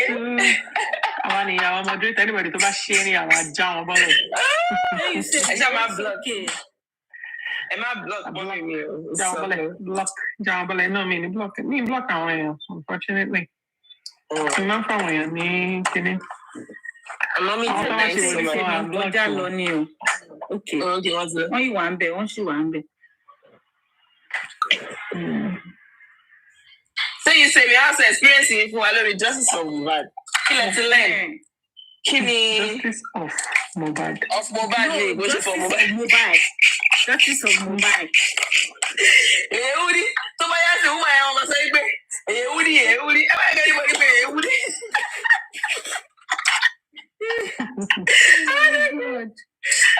Ewúrí. Justice of Mohbad. I don't want that woman to call you. I know she everybody alone. Yeah, Josie. Okay, Joyces of Mobile. I want to pay to pay. You say, Mama, okay. I never say you say, kill us. Colos. Because I'm experience the justice of Mobile. But you have not even said your own, though. You've not said yours. It's what was the question again? The justice of Mohbad, what have you experienced? What have you learned? Your advice to Wumi and moving forward, like yourself. Because Wumi no wo bata, Wumi no mo bo entam lese. That's okay, Wumi okay, travel abroad kini kon to dey decide to go to Nigeria and she knows what is right for her. So it's not in my own position. That is often do it this way, do it that way. No. So me only advice at all. Even if Koja Buro me, I Koja mommy, me only advice I only tell her suit yourself. Go back wo ni pe o ri o ma pay like okay ti ba se bayi o ma wa okay fún mi. But o láti gbé Liam, put Liam first. Okay. Ọmọ yìí. Okay, kí ni mo fẹ́ ṣe fún ọmọ yìí tí ò ní affect in the next 10 years. Ní sí 5 years fún wa máa ṣí 10 years fún. Okay, tó bá ti pé 10 years tí òye ti yé tó lè sọ̀rọ̀ tó lè sọ pé èèyàn kan ṣe báyìí fún mi èèyàn báyìí ni mo ṣe ń feel you put him first. Okay, kí ni mo lè ṣe fún níbo ni mo fẹ́ fi sí báwo ni mo ṣe fẹ́ control ọmọ ẹ̀ báwo mo fẹ́ guide ẹ̀ báwo mo fẹ́ ṣe everything pẹ̀lú ẹ̀ àti ara mi tí ò ní affect ọmọ yìí tó bá ti ń affect èmi but tí ò ní affect ọmọ yìí you have to put him first. So then after Liam o lè wá ronú nípa rẹ̀ pé okay kí ni mo fẹ́ ṣe because tó bá jẹ́ èmi ni mama sọ pé okay o tó bá jẹ́ èmi ni Wùnmí o okay máa dúró máa tọ́ Liam di 10 years kí tó decide láti sọ pé mo fẹ́ fẹ́ ọkọ mi after all mo ṣì kéré okay add 10 years to my age okay mo ṣì ní time mo ṣì lè marry okay mo ti ná ọmọ okay tí bá ṣe báyìí ọmọ yẹn náà tó bá like ẹni tí mo fẹ́ because ẹni tó bá fẹ́ ó láti like ọmọ yẹn kò sí bóyá fẹ́ ṣe kò dẹ̀ possible kó náà marry so you know it's a two-way thing. Liam is first lọ́dọ̀ ẹ̀ kò sí bó ṣe fẹ́ ṣe bó ṣe wà yẹn kíkú má gbà mọ́ lọ́wọ́ so òun nìkan ló lè decide fún ara ẹ̀ even kí Mohbad gan kó padà jí kó yọ sí lójú oorun pé ó ṣe báyìí òun ló ń gbélé ayé òun ló máa rò pé èmi mo ń gbélé ayé wọ́n ti kú o báyìí ló ṣe ń lọ nílé ayé o so you know that's for Wunmi yes now as for Wunmi òun ló máa mọ nǹkan tó ń fẹ́ ṣe because she's so how do you think about how she has been taking the whole situation all this while? Oh, terrible because for her coming out, táwọn sọ pé ó ti ń fine nísìn, she's looking pretty, she's shaking it in her life. Ọlọ́run irọ́ ni. Gbogbo nǹkan tó sì ṣẹlẹ̀ yìí nísìn, ó ṣẹlẹ̀ bí ó ń wo movie ni. Tó bá ti sin Mohbad tí gbogbo wòròwòrò ẹjọ́ wòròwòrò tó ti kúrò lẹ̀, tí reality bá setting pátápátá, ó máa mọ̀ pé kí ló ṣẹlẹ̀ yìí ó lè kọ̀ déédéé kan sunkún for 1 month I'm telling you because mo ti rẹ́ni tí irú ẹ̀ ṣẹlẹ̀ sí tenant grandma mi ni so but ìyẹn ó tún terrible gan tí ẹ̀yẹn terrible gan ẹ pé first ọjọ́ tó fẹ́ lọ discharge ọkọ ẹ̀ lọ hospital ọjọ́ yẹn gangan lọ́pọ̀ ẹ̀ kú tó ti ṣe oúnjẹ tó ti ṣe everything tó dẹ̀ dé hospital tó dẹ̀ wo orí bed tí kò bá ọkọ ẹ̀ ń bẹ̀ mọ́ she was not like nurse ọkọ mi ọkọ ẹ̀ kò ń ṣọkọ tèmi lórúkọ Jésù ọkọ ẹ̀ tó wà ń bẹ̀ pé kí ló ṣe wá ní pé doctor ní kó wá rí wọn tó bá lè sọ pé kí doctor wá rí ẹ báyìí nǹkan ti ṣẹlẹ̀ nìyẹn so she was like kò tí get better èyí ọmọ first born first daughter ó ní ọmọ mẹ́rin first daughter ó bá ṣe àkàrà tó máa ń ṣe bóyá 40 kìíní kan bóyá 40 days àbí 41 days ó ṣàbá ṣe àkàrà yẹn ọmọ yẹn ṣe kìíní yẹn tán lọmọ yẹn padà lọ sí school I think on our way going to see bóyá boyfriend ni o bóyá fiancé ni o bóyá ọ̀rẹ́ ni o ló l'accident lọmọ yẹn kú. So, you know, up to date, tí woman yẹn kò tí get ara ẹ̀ because sometimes tí mo ṣì bá wọn sọ̀rọ̀ ó máa ń feel bíi pé àwọn tí wọ́n mọ̀ mí pẹ̀lú àwọn people yìí àwọn tó mọ̀ mí pẹ̀lú àwọn people yìí àwọn ló ń kí mi yìí o gbogbo ìgbà tó bá rí age mate ọmọ yẹn tó kú yẹn gbogbo ìgbà yẹn ni nǹkan oríṣiríṣi máa ṣe àwọn míì máa ń wo woman yẹn bíi pé ẹni yìí kí ló dé tó ń rẹ́rìn báyìí ó kàn lè máa rẹ́rìn kí nǹkan kan máa ṣe but wọ́n believe pé nǹkan tó ṣẹlẹ̀ yẹn ló jẹ́ kó máa rẹ́rìn bẹ́ẹ̀ ìgbà míì ó kàn lè rí age mate ọmọ yẹn àbí kó rí ọkùnrin tí ó ń ṣe nǹkan tó dáa fún ìyàwó ẹ̀ ó máa ń feel bad omi máa jábọ́ lójú ẹ̀ ìgbà míì ó máa sọ pé tó bá yẹ pé ọkùnrin wà ń bẹ̀ pé wọ́n dẹ̀ ti promise kó máa ṣe kinní kan fáwọn ọmọ ní lọ́dún wo sọ́dún wo nígbà yẹn sọ̀rọ̀ bí i bíi 2 years after. Nǹkan tí Nàìjíríà ò ní náà nìyí. Nǹkan tí Nàìjíríà ò ní ohun ẹni tó bá gbọ́ fún. Kíkìn yẹn wọ́n ṣe lè ṣe torí àwọn ilé ìsán náà fẹ́ lọ wo. Okay. Vitamin B àwọn tó bá go through bereavement kan tí Nàìjíríà ò ní nìyẹn wọ́n máa ń bí pé àwọn tó máa ní wọ́n ní mental health pé Exactly. that woman should have been taken care of, especially secondly nígbà tó tún lose ọmọ. So you might need the psychiatrist and everything like that. Ó terrible gan. Ẹ̀yin ò lè wéèvì ẹ̀ ọ́ dà pé bó ṣe ń rẹ́rìn yẹn àbí nǹkan tó bá ń rò ó ti ní mental blockage ni kì í ṣe pé ó ya wèrè just like you are trying. Ó ya wèrè so tó bá wá rí ọmọ tó bá rí ọmọ tó jẹ́ age mate ọmọ yẹn báyìí inú ẹ̀ ò kì í dùn. Ó ní mental blockage ni still mental health issue ló sì ní. Gbogbo trauma yẹn náà ó sì máa wà ń bẹ̀ fún mi because kò lè ṣe. Gbogbo nǹkan tán bá ti ní operation tán bá ti ní nǹkan kan wọn ká hospital tí wọ́n nìyẹn. Èmi kò lè ṣe kó má rántí pé ká ní Mohbad wà láyé ọmọ yìí bó ṣe ń ṣe báyìí ká ní Mohbad wà láyé ó ní báwọn ṣe plan ayé àwọn ká ní Mohbad wà láyé so sometimes tó bá rántí àwọn tó bá ń sọ pé ká ní Mohbad wà láyé kò sí bí ò ṣe ní máa sunkún. So how long ló fẹ́ ṣe yẹn dà? Because àwọn people yìí náà ò tiẹ̀ jẹ́ kó tiẹ̀ ṣopó pàápàá. Kò tí ì ṣopó rárá. Kò tí ì grieve gan. Kò tiẹ̀ jẹ́ kó grieve rárá ni. Kò ì grieve gan kan.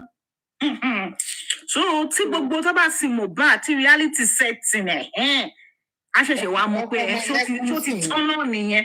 We allow her to be brave. We put her in a situation whereby she need even to fight for herself. Exactly. Gbogbo nǹkan tó ń ṣe ní sọpá kí ló ń ṣe ọkàn líle. She hasn't gotten herself mentally, but she just have to make it go kick her in. But no, I can't be weak now. I can't be weak now. Yeah. And that is mental disturbance. People do not realize it. Everybody expects her to be in charge. Yes, she should be in charge. When? She shouldn't have been in charge. She should have been pampered. She should have been pampered. She should not even have been seeing or hearing and having to deal with this kind of extra emotion too necessary just because of these wicked people. You know, so she has not grieved rara. At all, grieve la. What's in it? Water flood, Luma Jeffun. Water flood by the time you're not by my result. Just open the gates of flood from by then anything to bashing by ye was shock. Because then she would need to let herself go. And when she go, Omamu Okoku 5 months ló bí ọmọ tọkọ tó kú kẹtùbẹ sí máa dààmú ẹ yìí o gbogbo ẹ ló máa mú mọ fún gbogbo wa èmi dẹ̀ ti rẹ́dí tó bá ní kí gbogbo àlọ́ ṣọ́ọ̀tì fọ́tún gbàgbà èmi àyà máa sọ pé má bínú ni. Because she still coming with that, you know. When God relaxes her, you know what? She will need to open the floodgates. This is where we need psychologists, secretaries, and everything for her. Well, it's still part of medical training. So many years away, just specialists, you know. Najano man saw DB into the one for Kenya. Way out because they still want you to be in that gutter or wallowing in miseries. You understand? So they will not tell you, don't go there. You need to go and, you know, call right. But when it happens, I am pretty sure women are good people around her. One matter to say karma, can she pay my bag bow, now we will make sure sanity and my put in place. I think that is what you are trying to say, Vitamin B. Yeah. We really need a gun. Reality she ma ṣẹlẹ̀ fún. Gbélé tó yìí ṣe, yóò yìí ṣe, how am I going to put it? Ó ṣì ń ṣe ó ń ṣe pé òun ṣe akọ like ó strong. Kò strong go. Ẹran ló wà lára ẹ̀, ẹran. Kò kí ń ṣe gungun. But obìnrin bíi Deborah ní nísìn. She's a warrior. So, you know. But nígbà tí Deborah fún ara ẹ̀ náà ń ké. Kò sí strong woman tí kò lè ké. So by the time tí reality bá ṣẹlẹ̀, omi gbígbóná máa jáde lójú ẹ̀. She need to cry it out. So by the time tó bá ti sun gbogbo ẹkún yẹn, á ṣe wá wò pé òkè kí ló wá fẹ́ ṣẹlẹ̀, òkè kí ni mo fẹ́ ṣe báyìí, níbo ni mo ti fẹ́ bẹ̀rẹ̀, níbo ni mo fẹ́ lọ, báwo mo fẹ́ ṣe. But by that time, ó máa ti ní àwọn èèyàn because nísìnyí gan ó ti láwọn èèyàn lára tẹ́lẹ̀ náà tí wọ́n ń bá sọ̀rọ̀ pé ó yá ṣe báyìí, ṣe báyìí, ṣe báyìí. Ó wá kù sí lọ́wọ́ títí ẹni tó fẹ́ gbọ́, ó ṣe fẹ́ ṣe because the ball is in our court. Òun lọ̀bẹ wà lọ́wọ́ ẹ̀, iṣu wà lọ́wọ́ ẹ̀, ọ̀bẹ wà lọ́wọ́ ẹ̀, òun ló mọ tóun ṣe fẹ́ gé. Nǹkan tóun fẹ́ fi ọ̀bẹ tó fẹ́ fi ṣu ṣe. Mo ní sẹ́yìn Supercell yẹn mo ti wọ episode 1, mi tí wò the rest. You will enjoy it o. Àwọn ọmọ wa ló wà ńbẹ̀. Wà láìta láì. Ẹ mo rí wọn, wọ́n ọmọ kan wà bẹ̀ Táyọ̀ àbí kí lọ́ forí kọ. Ọmọ kóòlù. Ọmọ kóòlù àwọn ọmọ wa aládùúgbò wa ni wọ́n ti shoot gbogbo fíìmù yẹn lẹ́ẹ̀kúnlélé wa ni wọ́n ti shoot gbogbo ẹ̀. Mo mí pé London the majority of it. Mm-hmm. You understand? It was such a lovely meal. Tell me, power dúdú náà ní superhero bẹ́ẹ̀ yẹn. No, go and watch it. I'm telling you. American superhero, Lamari, àti ní UK superhero. You will cry, you will laugh, you will be excited. It was so beautiful.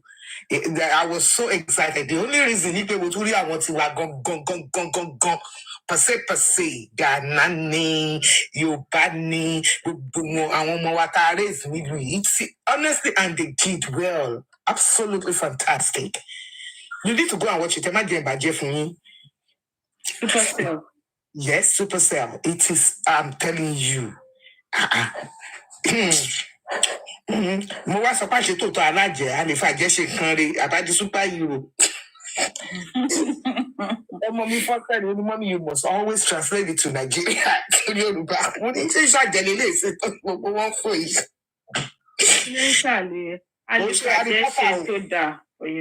It's not Harry Potter stuff. It's it's superhero per se. You understand? So premonitions and stuff like that. I am really proud of that film. Honestly, I am really, really proud of that film. Having said that, so vitamin B, just like what you are trying to say, explanation, one needs to be very careful because it's a very delicate time for me. But then you remember that I think somewhere last year we were talking about getting a psychiatrist and psychologist for her because then that was when it was so tense. Mm-hmm. Yeah. But she can't go through that because they comprehend. Exactly. Really comprehend, but I know when everything is coming down now. I should be seeing her now. You get. So I know people that are willing to help her that time. They will still be willing to help her, and I know then God will help her to be receptive of it. Anything because we said that he tell about lose a corner tobacco. Do you know that tobacco can pay me any combat any pay any after talking about the plaster more. Then you will now be looking at those nails, the 5 other nails. Yeah. Then the crisis, they know to Basari nation. Please fix it. It's mental health in his life, you know. But yeah, that was the most you know, when you are you understand? If little things like that can matter, let alone a whole human being, a whole partner, and then they didn't allow her to do what she needs, walk on fire, left, right, and center, what does she do? Oh, that's what obvious to so many people after 10 months. Now, people are still out there. Oh, they're to give up. So, luckily, God gave her that strength to kick in and say, listen, I'm not failing. I am not going to fail. For her not failing, that is why. That's why Timoshe need Deborah. For her not to fail. So when Thomas everybody is shut up, I have had enough.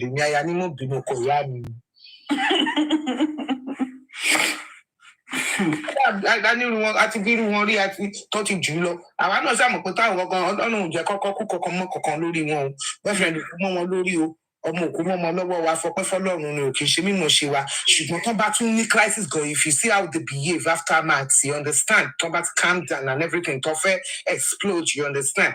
That's me saying pé nílùú tá a wà yìí, we have every other medical help. You understand? Psychology help and everything. Before you even ask, they will refer you. You understand? They will say, listen, it doesn't, you know. Once you say, I don't know, I don't want to get up, put it on me. Put it on me. How come your work day is like, do you feel like getting up in the morning? But you might be any. I don't know. I feel like no. One kilo they should be sure one be there. I think I should refer you for somebody, a specialist. You don't want to put some about depression in me. And depression is part of mental health. People use that word carelessly. Just like our body can fail us, so must our brain can fail us. And anything that has to do with brain is mental health issue. This is like my lost platform. I want to to one or doctors and stuff like that. Because they will enlighten you. You will even hear things that you don't even know that is what it's called. But that girl is still going to grieve by the grace of God. And she's going to live a beautiful life. Mm-hmm. In the mighty name of Jesus.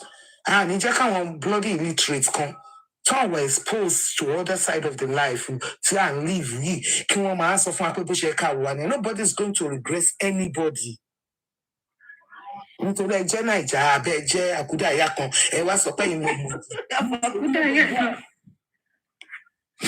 that is the way I see it though. It's like if somebody somebody will be telling somebody to treat patients. You get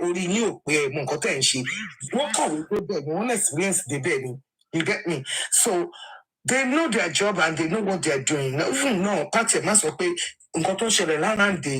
you understand? It's part of experience. When people are telling you you need to stop, you need to stop. It's not because you no, what you're saying, the effect is taking on other people. It's not right by society. This is what we are saying. But then, no, of course, man feel money. What possible to okay, Messi?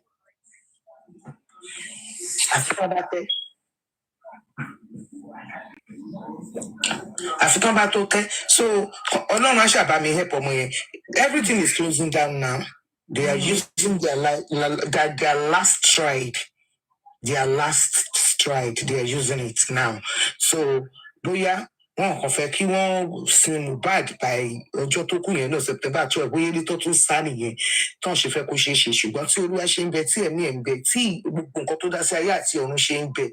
To bash she no. She got to September Tonsin. Talomo Yanotolo Lishi. Come back in the soon bad soon. Munima brother, no, Tom Bass seen before Ojotoku, ma go jumbe. Once you got long lala no onishe. Toba no, Toba to city baby no she feel after 1 year. I'm consider bear fishing. I'm consider fear fishing, but you was shiny. Otisin, come as a quick conducting bad in the problem. Rather than what Otisin bad to be a penelori. Abi, Otisin Motiena. Already. So please, my darling, if God will allow you to understand what people are saying, no more people need to please, just move on. You requested, you could talk away. Baba allow a resume. And this is it. This is the thesis of the whole thing. So it's not that bury or you have buried your husband. You die a pesilori. To die a pesilori tomola dolu jusibe. Next time to buy my thing, show money, odindi or no yapon. Next time to buy my son. Who my log be jebu, who my do odindi jebu. Stupid people. But the second time around, you see, with special security, once she took my July handkerchief, black handkerchief, see, let's show she Baba Mohbad. ìṣòrí ìkan tó jù sílẹ̀ ńgbà yẹn ńgbà yẹn àtàdó tí wọ́n náà rí àti lánàá black dúdú sọnù olórí burúkú àwọn olùṣe ẹ̀dá. You understand? Ṣòrí ṣàrọ̀ra jẹ́ kí wọ́n ṣe nǹkan tó fẹ́ ṣe tí Ọlọ́run bá ti sọ wípé nǹkan tó request court yẹn expectation is not shallow. You understand? But if it's not happening, because even by this now. Ṣé mi mà ẹ má bínú ṣé inú ẹ̀ lọ ti ní Sabrina ní power láti fò. Ibẹ̀ ni. Supercell. Okay, yeah. Bẹ́ẹ̀ lọ́wọ́ láti between beginning ó dùn bàjẹ́ burúkú. Mo jókòó ni mo sá lọ lórí íńtánẹ́ẹ̀tì fún gbogbo yín ni mo lọ jókòó mo wò mo rí wáyé mo ó dùn gan ìgbà míì mo tún sunkún ìgbà míì mo rẹ́rìn ìgbà míì mo kàn. Episode ni àbí. Episode ni. Ó máa dàbí ṣé Black Knight ni you remember that Black Knight? Àwọn Black Knight Americans bí Tony super power yẹn. No, ṣé Black Knight ni ṣáà Black Knight kọ. Power kìíní kan ni àwọn Black Americans sọ ní agbára àárọ̀ kan bá. Family. Yeah, it was like that, but they are not family. I'm not telling you that story here. You go and watch it. You will love it. Tonight is about everything, Jenny. You will be laughing your head off. But man king, you will know how London Road, though. You can understand the lyrics and how they talk and down on most street, in London. Everything was there. Everything is there. But with superpower new. And though I think it was I can say this, it was they make it like sickle cell awareness. That one I can give to you, sickle cell awareness.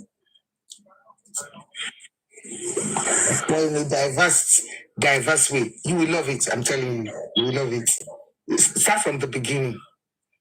So Wunmi, please, God is still your strength.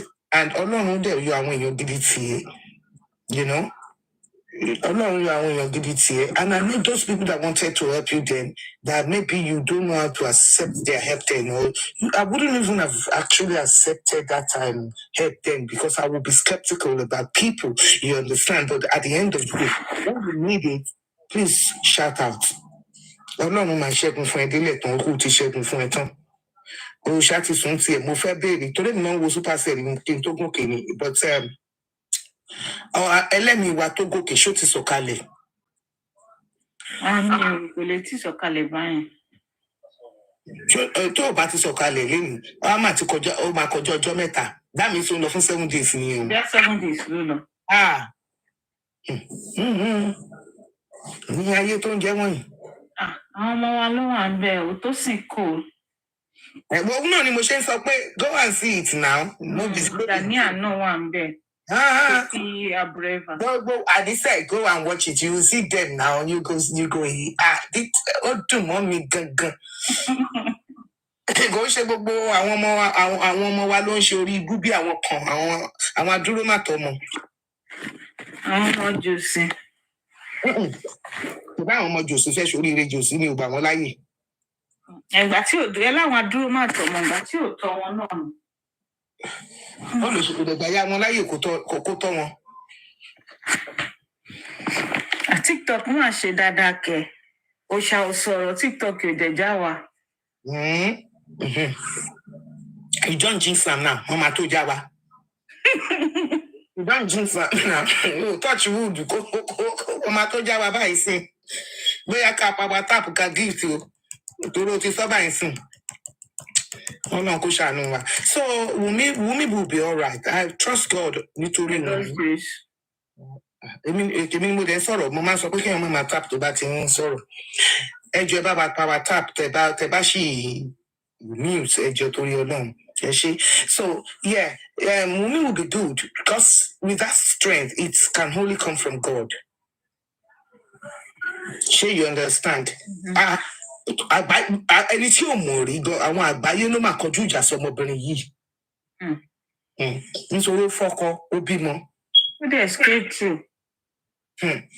Ṣebí lójú wa báyìí náà lọ́lọ́run ṣe ń tú àṣírí wọn. Ṣé mímọ̀ wọn ṣe wá ni? It's not power of our might. Àtìlẹ́yìn Ọlọ́run ni. Ọlọ́run ṣùgbọ́n ogun tó tó lè kò ní kọjú ọmọ mi kò ní kọjú ọmọ mi kò ní kọjú Jésù ní tiẹ̀ gbọ́dọ̀ gbọ́mọ́ ní ayé àti ọ̀run.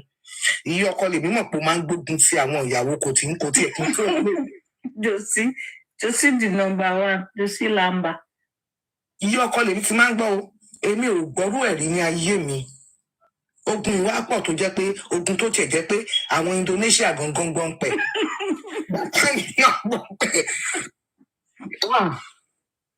Nígbà tí ogun tó kún bá dìde síyàn nídìílé ọkọ ní Naija kò tiẹ̀ kọjá state tó wà. Kọ́ ní agbára títí tó máa ti parẹ́ láàrin àdúgbò àbí láàrin state yẹn kí ogun pọ̀ tó eléyìí. Ọlọ́run ọ̀bọ̀n má jẹ̀mọ́ pẹ̀lú forúkọ mímọ́ rẹ̀ lórí ìhùn mi o. Lórí ọ̀rọ̀ Liam. Kọ́lọ́run kó máa túbọ̀ máa fi ṣọ́ ẹ̀ṣọ́ náà ni. Kó má pàṣán kíyẹ̀ náà má pàṣán lórí ẹ̀. Kí ògo yẹ kó gún yọjú bí ayé ṣe ń rí lọ. Kí àwa kan ká lè sọ pé àmọ̀ pé Olúwa dúró tì mí lórúkọ ohun mi máa jẹ́. Kò ṣogun tó easy àwa gan-an tá a lọ ilé ọkọ ńgbà kan náà tán fogun mọ́ èmi ẹsẹ̀ mi fẹ́lẹ́ ńlẹ̀ mo ferege ni. Mo dápa ni èmi láyé ni kámárì Paul Apostle ló sọ bẹ́ẹ̀. Kámárì ni Paul wí. Mo fi sílẹ̀ fún wọn níṣẹ́. Mo jápa ni. Ó jí kó bẹ́ẹ̀ bọ́ lẹ́nu ọ̀nà àbí kó jí kápá rò tukú àbí. Àbí kó ló gbò wọnú ilé ẹgbọ́n tún sọ sórí yẹn nìyẹn olóògbò tí wọlé mi ni mo lọ sí black bag gbé ni mo fórí ẹ̀ mo lọ jù sínú ṣúùtù ni nítorí mo lọ́kọ èmi wọ́n bá ní mo mute kí ló kàn mí. Ọkọ ò jẹ́ kú o ọkọ mi ò kú o ìyẹn náà dẹ̀ ní gbọ́ kò ní gbà.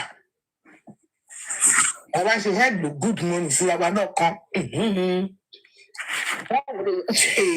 Ká bá ti wá sọ pé ẹni tọkọ kú mọ́ lórí nígbà tọkọ mi wá tiẹ̀ kú wọ́n wá fi mí lọ́rùn lẹ̀ o. Àyìn imagine ẹni tó ti torí ẹ̀ ń bá yín jà ló ti kún yẹn náà. Ẹ wá ń pè mí báwo ni kán ṣe pín ogún mú náà gbé lórí burúkú mi. Ẹ̀sùn jẹ. Kí mo ní ṣe mo bá yín tán yín èmi àtọkọ mi ò dé divorce tó fi kú ní bá yín tán náà. Ebi ó mà kàn ṣe o ṣe rí nǹkan tó rọra ṣe mú mí yẹn kò ń ṣe nǹkan kékeré náà kò ń ṣe nǹkan kékeré ó dùn sọ lẹ́nu kò ṣe fìlì. Ó ní mo yẹ kọ́kọ́ sọ pé kò sí anybody tó lè sọ fún bó ṣe fẹ́ ṣe ọ̀sùn kan tó ṣẹlẹ̀ sí oúnjẹ nǹkan kékeré.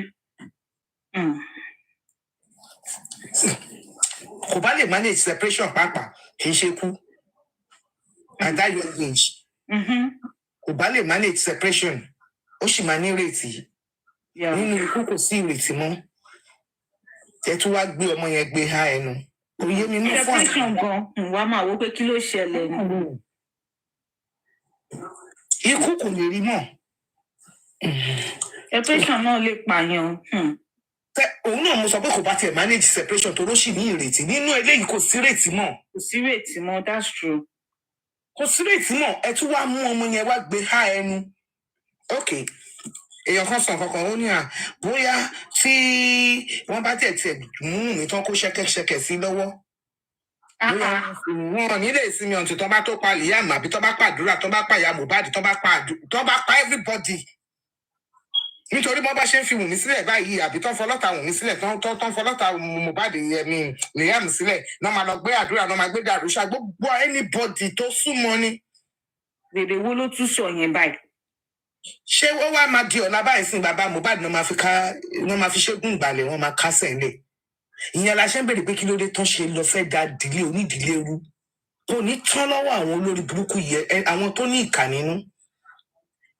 Ẹ ti wo Gà èmi ti wo Gà Netflix láti mi ni ló ń pariwo yeyeye Gà àti dé èmi mo wà lára àwọn tó kọ́kọ́ wò mo ṣúọ̀ pé àjọ kills sinimá Netflix ni.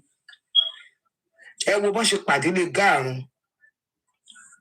Nǹkan tí mo fẹ́ fàyè nínú àjẹsùgẹ̀ náà ń sọ fún mi nípa Gà. Ẹ lọ wo Gà. Wọ́n ní nígbà tí àwọn Ọ̀yọ́ ilé tí wọ́n decide láti mú Gà kúrò bẹ́ẹ̀ wọ́n náà ní kán lọ pa gbogbo ìrun ẹ̀rùn pátápátá torí pé ọmọ kan lè dìde níbẹ̀ kó wá gbèjẹ.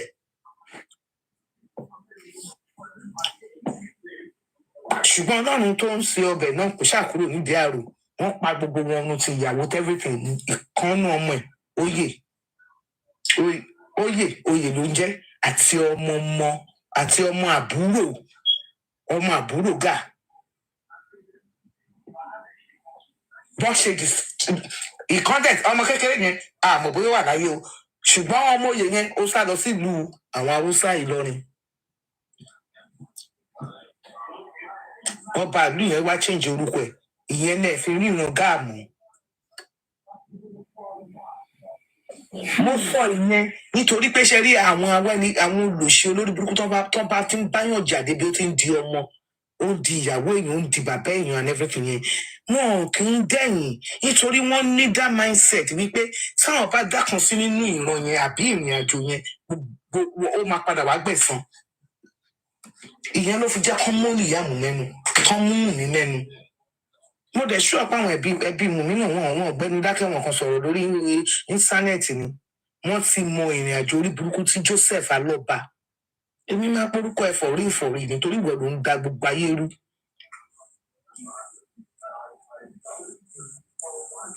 Ìwọ kọ́ àwọn ọmọ tó bí àwọn ọmọ yòókù tó bí tí Mohbad bẹ́ẹ̀ ń tọ́ ó kó wọn sábẹ́ ìyá wọn náà àwọn náà kó wọn sábẹ́ òun fún wọn lépèpìnì ni mo máa pè é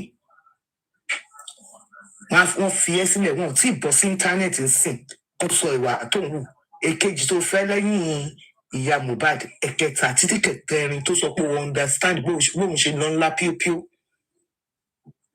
àtàwọn concubines àtàlè gbogbo ní ẹ̀yìn náà obìnrin ní ẹrọ bí ọmọ bá tiẹ̀ gbé ọmọ yẹn jáde pẹ̀lú abẹ nínú yín owó kan náà lè ṣáàdó tó dọmọ wọ́n dẹ̀ ń ṣe ọmọ lọ́mọ wọ́n ń ṣe yòó ní ìyá yamayama lójú yín ẹ̀bẹ̀ yìí ò mọ̀ pé ẹni tó bá ta aṣọ tiẹ̀ mọ́lẹ̀ ó máa fa tẹni ẹlẹ́ni yá ni. Ìyẹn ló wá sún mi pẹ̀lú àwọn obìnrin tó súnmọ́ jòsí bójú ògùn náà ni ṣèbẹ́ lẹ́yìn lọ ṣọ́ọ̀ṣì ṣọ́ tó ń fògùn dè yín mọ́lẹ̀ ni ẹtẹ́ lè wà ní ẹ lọ sí ọ̀dọ̀ àfà kẹ́tẹ́ lọ sórí ìbílẹ̀ ṣé pé gbogbo bí tẹ́ ẹ̀ náà àbí pastors ń wọn ò rí ẹ̀bí nínú nǹkan tí Joseph Alọ́ba ń ṣe bó ṣe ń run àwọn ọmọ ìyàwó kan fún ẹ̀yin láti jẹ ẹ ti ń jọ̀gùn ìdọ̀tí lẹ̀ ń jẹ náà. Ó ń sọ fún gbogbo yín bẹ́ẹ̀ má gbọ́rí o a máa fi léèkó owó ní káfíìnì ní ẹrẹ máa kágbá mo máa fi lẹ́gẹ̀sì sílẹ̀ ẹ̀ ń jọ ọ̀gbìn nìyẹn. Yorùbá dẹ̀ ní gbogbo wa a lè ní different dialect ẹlẹ́ran ara dẹ̀ ní gbogbo wa ènìyàn ṣáàṣì ni wá ìyẹn ló wá sún mi bí Joseph Alọ́ba ṣe manage láti kó gbogbo àwọn àlè àti àwọn ìyàwó tó fẹ́ àti àwọn tó bímọ fún tó kó wọn pamọ́ tó jẹ́ pé gbogbo ọmọ ìyá Mohbad ló kó sígbà àkọ́fẹ́ tó ní kó máa bá lé wọn jẹ́ ìyẹn ni òye mi o bóyá ẹni tó bá yé wọ́n lè explain ẹ̀ fún èmi bóyá wọ́n lè explain ẹ̀ fún wa. Kọ́lọ́n kó máa ṣàánú fún gbogbo wa kí gbogbo wa máa ráàánú gbà ká má bá wọn rìn níjọ́ tó bí ń pọ̀nà ká má bá wọn jókòó níbùjókòó àwọn ẹlẹ́ṣẹ̀.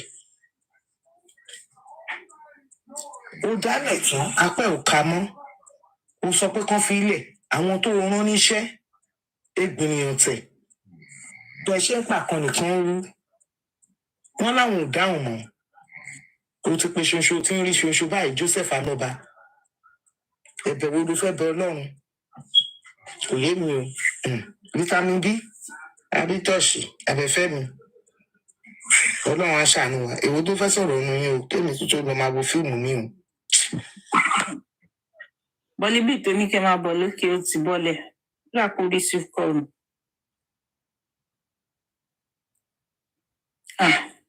Lẹ́yìn ká má sọ nǹkan tó wà important kan torí òòṣà ló ti sùn ìbá táwọn tó máa fi rí wa bọ́ọ̀lẹ̀ awó lọ nìyẹn. Èyí tó kàn èmi kàn máa ń wò náà ni Ọlọ́run mo máa ń dúpẹ́ lọ́wọ́ Ọlọ́run ọba àlàyé mo ní ẹbí àwọn ẹbí tó dáa mo ní àwọn ọ̀rẹ́ ṣẹ́ni tí irú nǹkan bá ń ṣẹlẹ̀ lórí íńtánẹ́ẹ̀tì you now start valuing people around you you know bóyá mo ti láwọn ọ̀rẹ́ burúkú àbí ẹbí ní ìtẹ̀lẹ̀ bí burúkú rí náà kémi máa parọ́ ọlọ́run ní ṣe wọ́n ní búburú fún mi. So ó máa ń yà mí lẹ́nu bóyá èmi ò tiẹ̀ kí ń gba àwọn ọ̀rẹ́ kan ní ààyè nígbésí ayé mi náà ṣùgbọ́n ìwọ tó bá máa ń lò pé rẹ lọ́rẹ́ mi àbí mo pè é lọ́rẹ́ mi kò kú ní mọ̀ọ̀chì náà so kí n má lọ máa dọ́nu. But mo mọ̀ yìí pé tógun bá dé without them even see me wọ́n máa jà fún mi. Ṣé mo pa àwọn ọ̀rẹ́ kan wà tó jẹ́ wípé wọ́n mọ̀ wẹ́ téèyàn kan bá lọ sọ fún wọn pé àbẹ̀fẹ́ ṣe báyìí o wọn á rẹ́rìn wọn á ní kí ló ṣe ni. Tẹ bá ti lọ sọ pé àbẹ̀fẹ́ ṣe báyìí o wọn á ní ṣé o ṣí èrè àbẹ̀fẹ́ ò ní ṣe báyìí mo mọ nǹkan tábẹ̀fẹ́ máa ṣe nǹkan tó bá mi ṣe báyìí ni. Àwọn ọ̀rẹ́ mi dẹ̀ ti lè rí wọn fún bóyá bíi 15 years or 10 years or 5 years down the line. You get? Let alone my family. Just ìgbà tá a kọ́kọ́ bẹ̀rẹ̀ justice for Mohbad yìí when my family was screaming pé wọ́n lọ́kàn pa wọ́n ní pé wọ́n mi làwọn gbọ́ èmi ni mo wà lórí TikTok mo dẹ̀ kọ́kọ́ wà lára àwọn tó máa wà lórí apps o nítorí iṣẹ́ mi màá ṣàlọ́ sí tèmi náà. Làwọn ẹ̀gbọ́n mi bá pè mí pé wọ́n ní mo ṣépè lórí TikTok èyí ni o máa fi bo wọ́n ṣépè fún ọmọ mi ni mo ní mo gbé ìyá wọn ré sí wa gbogbo wọn ní yé wọ́n ní ẹ̀gbọ́n mi ọkùnrin ìyẹn tó jẹ́ bàbá wa ìyẹn bá pè mí náà fẹ́ pè yẹn pa ìyẹn bá pè mí ló bá ní ó dà èmi ò ní kó má sọ̀rọ̀ o ṣùgbọ́n wọ́n ní òun gbé àwọn ọmọ ṣépè mo náà gbọ́mọ tèmi náà ṣépè wọ́n gbá àwọn ọmọ mi ṣépè wọ́n ní má ṣépè fún wọn. Wọ́n ló dá àwọn òní ní kó kúrò lórí TikTok o bóyá kó lọ relax mo ní èmi ò fọkín relax kí ni yóò tiẹ̀ tí ìwà òkè pẹ̀lú èmi mi sì máa tẹ̀lé kí ni yìí ni òun yá change orúkọ mi. Username ni mo change mi ò change anything about me mi ò ní nǹkan tí mo fi pamọ́ náà torí mi ní bá tèèyàn jẹ́ náà. Mo ní tó bá jẹ́ orúkọ yẹn gangan ni problem yẹn mú yẹn dání ẹ jẹ́ sọ tèmi náà náà. Mi dẹ̀ àbúrò mi bá lọ sọ fún wọn pé ẹ rí wọn mọ́ wọn náà wà ń bẹ òun ló gbẹ́sẹ̀ yìí ṣe mi ẹ̀gbọ́n mi ní o ti tó gẹ́ ẹyẹ rojú ẹ̀ fún mi. Àbí. Òun lè yé rojú ẹ̀ fún mi ó ní ẹ fílẹ̀ ó ní ó ti respect wa enough oníṣẹ́ ti dá mọ̀ ẹ̀gbọ́n pòun ló sọ̀rọ̀ ó ló wà òkè ẹ̀dẹ̀mọ́ ní tẹ̀ ń sọ yẹn mi ò ní gbélẹ̀. Wọ́n wá pè mí wọ́n ní ìwọ ló tún change orúkọ mo ní ìgbà tí mi ń ṣòlè náà tí ìjọba ò wá mi tí mi ìdẹ̀ wà nídìí ìbàjẹ́ ẹni wọ́n ṣe ń rorúkọ mi yẹn ní gbogbo àwọn èèyàn ṣe ń pè yín mo ní tó àbájá ìrorúkọ yẹn mọ́ àbí ṣèbí wọn ni máa pè ìwọ́n náà sì ń pa àwọn ọmọ ní problem yìí dẹ̀ nìyẹn o.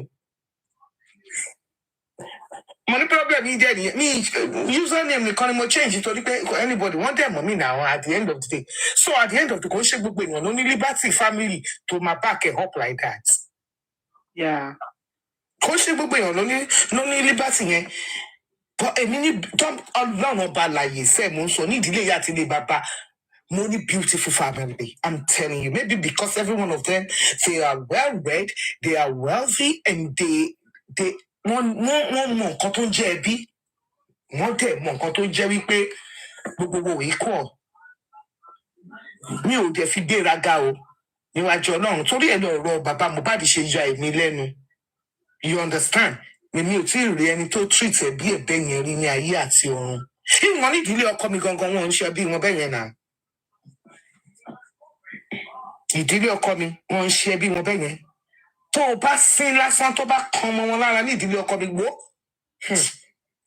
wáìfù tó máa fi nù lára wàhálà ìwọ́n máa lọ gbà lọ́rùn ni. When you do not value your family, you don't respect your family. This is what we get. Àwọn kan máa fi wọ́n pa owó. Fẹ̀rẹ̀ nídìí ọ̀kẹ́ ní gbogbo àwọn tó máa súnmọ́ wọn. You know? And this is how we raise our kids. And this is how we are going to be raising our grandchildren to be better, to be loving. Kọ́ máa kojú bọ̀ nǹkan ní nǹkan kí nǹkan ní nǹkan máa jọ wọn lójú. Kọ́ máa wọ̀ wọn lójú. Every little thing is a gift from my family, from anywhere. If they give you a pin, it's a gift. If they give you a house, it's a gift. Because you don't need it, or you didn't ask for it. Then when it becomes olúkálùkù ó fẹ́ gbà ìyẹn mi pẹ́ ẹbí èèyàn náà ti tò kó ṣe gbogbo èèyàn ló máa ń tó fún tán o olúwo pin dọ́gbadọ́gba bẹ́ẹ̀ yẹn o ṣùgbọ́n when you have a close family a very beautiful family like you know what wọn ti ẹ̀ ní fẹ́ kó jẹ́ pé wọn nìkan ló máa kù lẹ́yìn.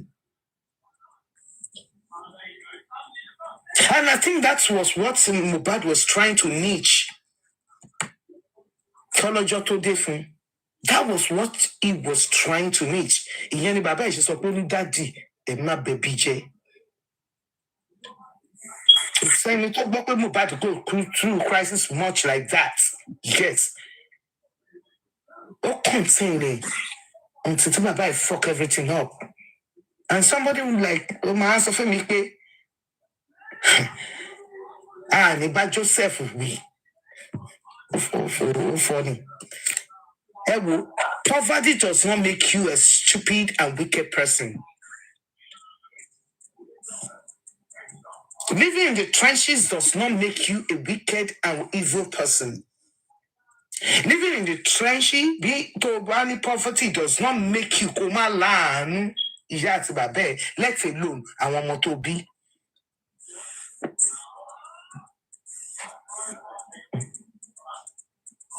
So I don't understand why some people will say bàbá tó tọ́ ọmọ. No, èmi ni bàbá bá tọ́ ọmọ ẹ̀. If you have that kind of mindset, you really man breed àwọn 419, àwọn ọmọ olè jágbà tẹ́ máa sán wọn lọ tẹ́ ní kó máa lọ ṣe bá bí àlà tójú wọn ò fọ́. Scammers. Nítorí ẹrù bóyá ẹ̀yin lè fẹ́ fìdí wọn o. Ṣùgbọ́n mo ṣáà láwọn èèyàn kan ní Èkó yẹn ṣá tí wọ́n bí àwọn ọmọ tó dẹ̀ ṣe ń jẹ àwọn míì máa lọ gbálẹ̀ àwọn míì máa lọ máa ta oúnjẹ wọ́n á ta bọ̀ọ̀lì wọ́n á ta bọ̀pà ìyẹn ò ní ìpè kíni mo ṣáà ti rí èèyàn kan tí yẹ ń ta bọ̀ọ̀lì tó rán mi lọ sí skul títí tó fi di iṣẹ́ NYSC ààrẹ ẹni tó ń tata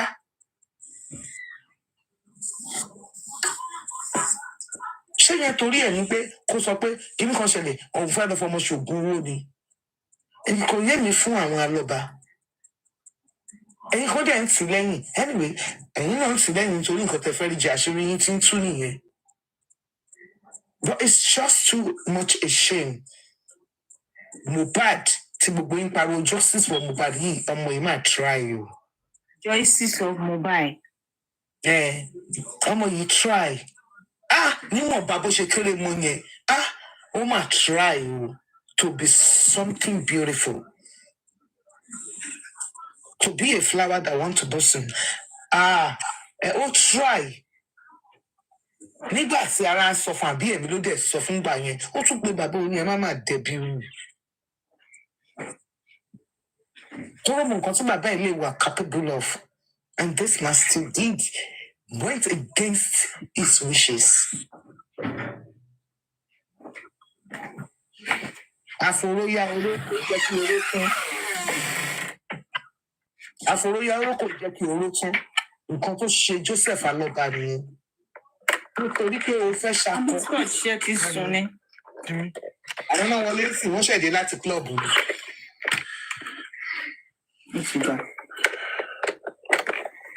O fẹ́ yá owó, o fẹ́ gbẹ̀san. Ó yá oṣù ń tàn ya Mohbad ó ṣá olú àbí wọ́n ń sà ẹ́ lóògùn àwọn àlè tó ń kó káàkiri. Ìwọ ó wá ba ojú ọmọ ẹ jẹ́. O tún bẹ̀yìn ẹ̀ jẹ́. Ó bà gbogbo ẹ̀ jẹ́ pàápàá. Ṣé ẹgbẹ́ nǹkan tí Mohbad sọ ń gbà tán interview kan tí mo rí recently about three days ago. Mohbad ní even though bàbá àwọn náà ń kọrin sing ni o pé bàbá ẹ̀ ní musician he sings but òun ò lè kọrin ó lóun ò lè kọrin ní tóun bá forin hàn báyìí ó máa sọ pé kí ló ń ṣe eléyìí ni ìyẹn túmọ̀ sí pé bàbá yìí ò encourage nígbà tó ti ń kọrin ó wá ní pé kí ni. Oníbàbẹ́ ẹni kò wá successful Joseph Alọ́ba ó dórí social media ń sìn ó sọ pé ìwọ ló kọ lórin ìwọ ló ṣe kinní kan wọ́n nígbà wo ló sọ ní jọ́tàn tó bí Mohbad yí àtàn bí Mohbad 27 years ago ni wọ́n ti ń kọrin ṣùgbọ́n ọmọ ẹ sọ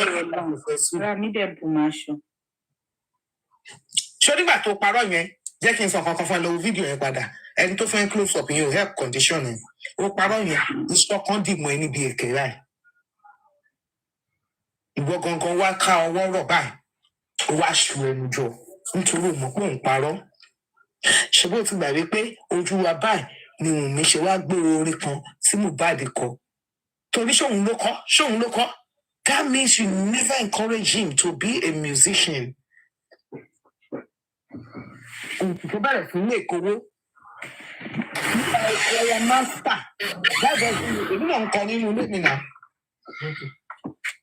tí wọ́n wà ní bàtúmù máa ń kọrin náà èmi náà tó bá wà níbi sẹ́ńtà ni mo máa kọrin báyìí náà ni tó bá ti ṣe òòlù máyà fóònù Yorùbá sí ọpọlọ mi máyà máa kọ́ sọ́kọ̀ mi. Ó ń kọrin ní church owó lọ́dún tó sọ ó ní pé tóun kó bá jẹ́ kóun pé orin fún ọmọ ní pé ilé ìkó ló máa discourage òun ni àbọ̀ ọmọ interview tí Mohbad ṣe nìyẹn kò tí kò ń gbà yẹn nú ẹ láti gbójú ẹ lárí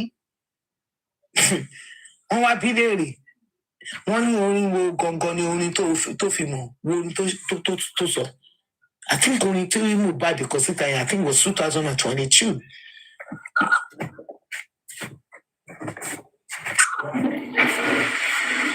Ìwọ́n jẹ́ ló kọ́ lóorun. Ìwọ́n ló ti ń kọrin. Ojú wa jẹ́ nínú ìlú ìta wá pé èrò tí ìwà àti ìyàwó tó jẹ́ mọ̀ kan. Torí ta ló kọ́? Torí iṣẹ́ Mohbad náà ló kọ́ eléyìí.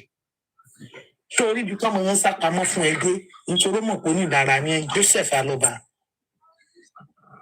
Ebi nǹkan tí mo kàn fẹ́ béèrè lọ́wọ́ ẹ̀ ní sí ni pé life mi tẹ mo tẹ ti gbàgbé mo tẹ sùn lọ sí ẹ o jẹ ló ń bọ̀. Àǹtí Abitọ́ṣà máa gbẹ̀yìn àkọ́kọ́ yìí. Abitọ́ṣà tẹ̀jẹ̀ mute o. Ní ẹ̀mí tiẹ̀ mọ̀ ṣé mi ò mute ṣá. Ó máa mute náà. Nígbà tí ẹ bá lọ ṣe fàkàfìkì tá a bá lọ ń gbọ́ lórí kínní. Gbogbo ẹ̀ ń fọ́ pa yín lẹ́yìn lọ. Ẹ̀dẹ̀ ló wọ bẹ́tírùmù lọ ẹ lọ bátírùmù ẹ ṣe everything gbogbo ẹ̀ là ń gbọ́ o ẹ má ṣe fàkàfìkì o. Ó dẹ̀ wá mute o. Ẹ mute again o ẹ jọ.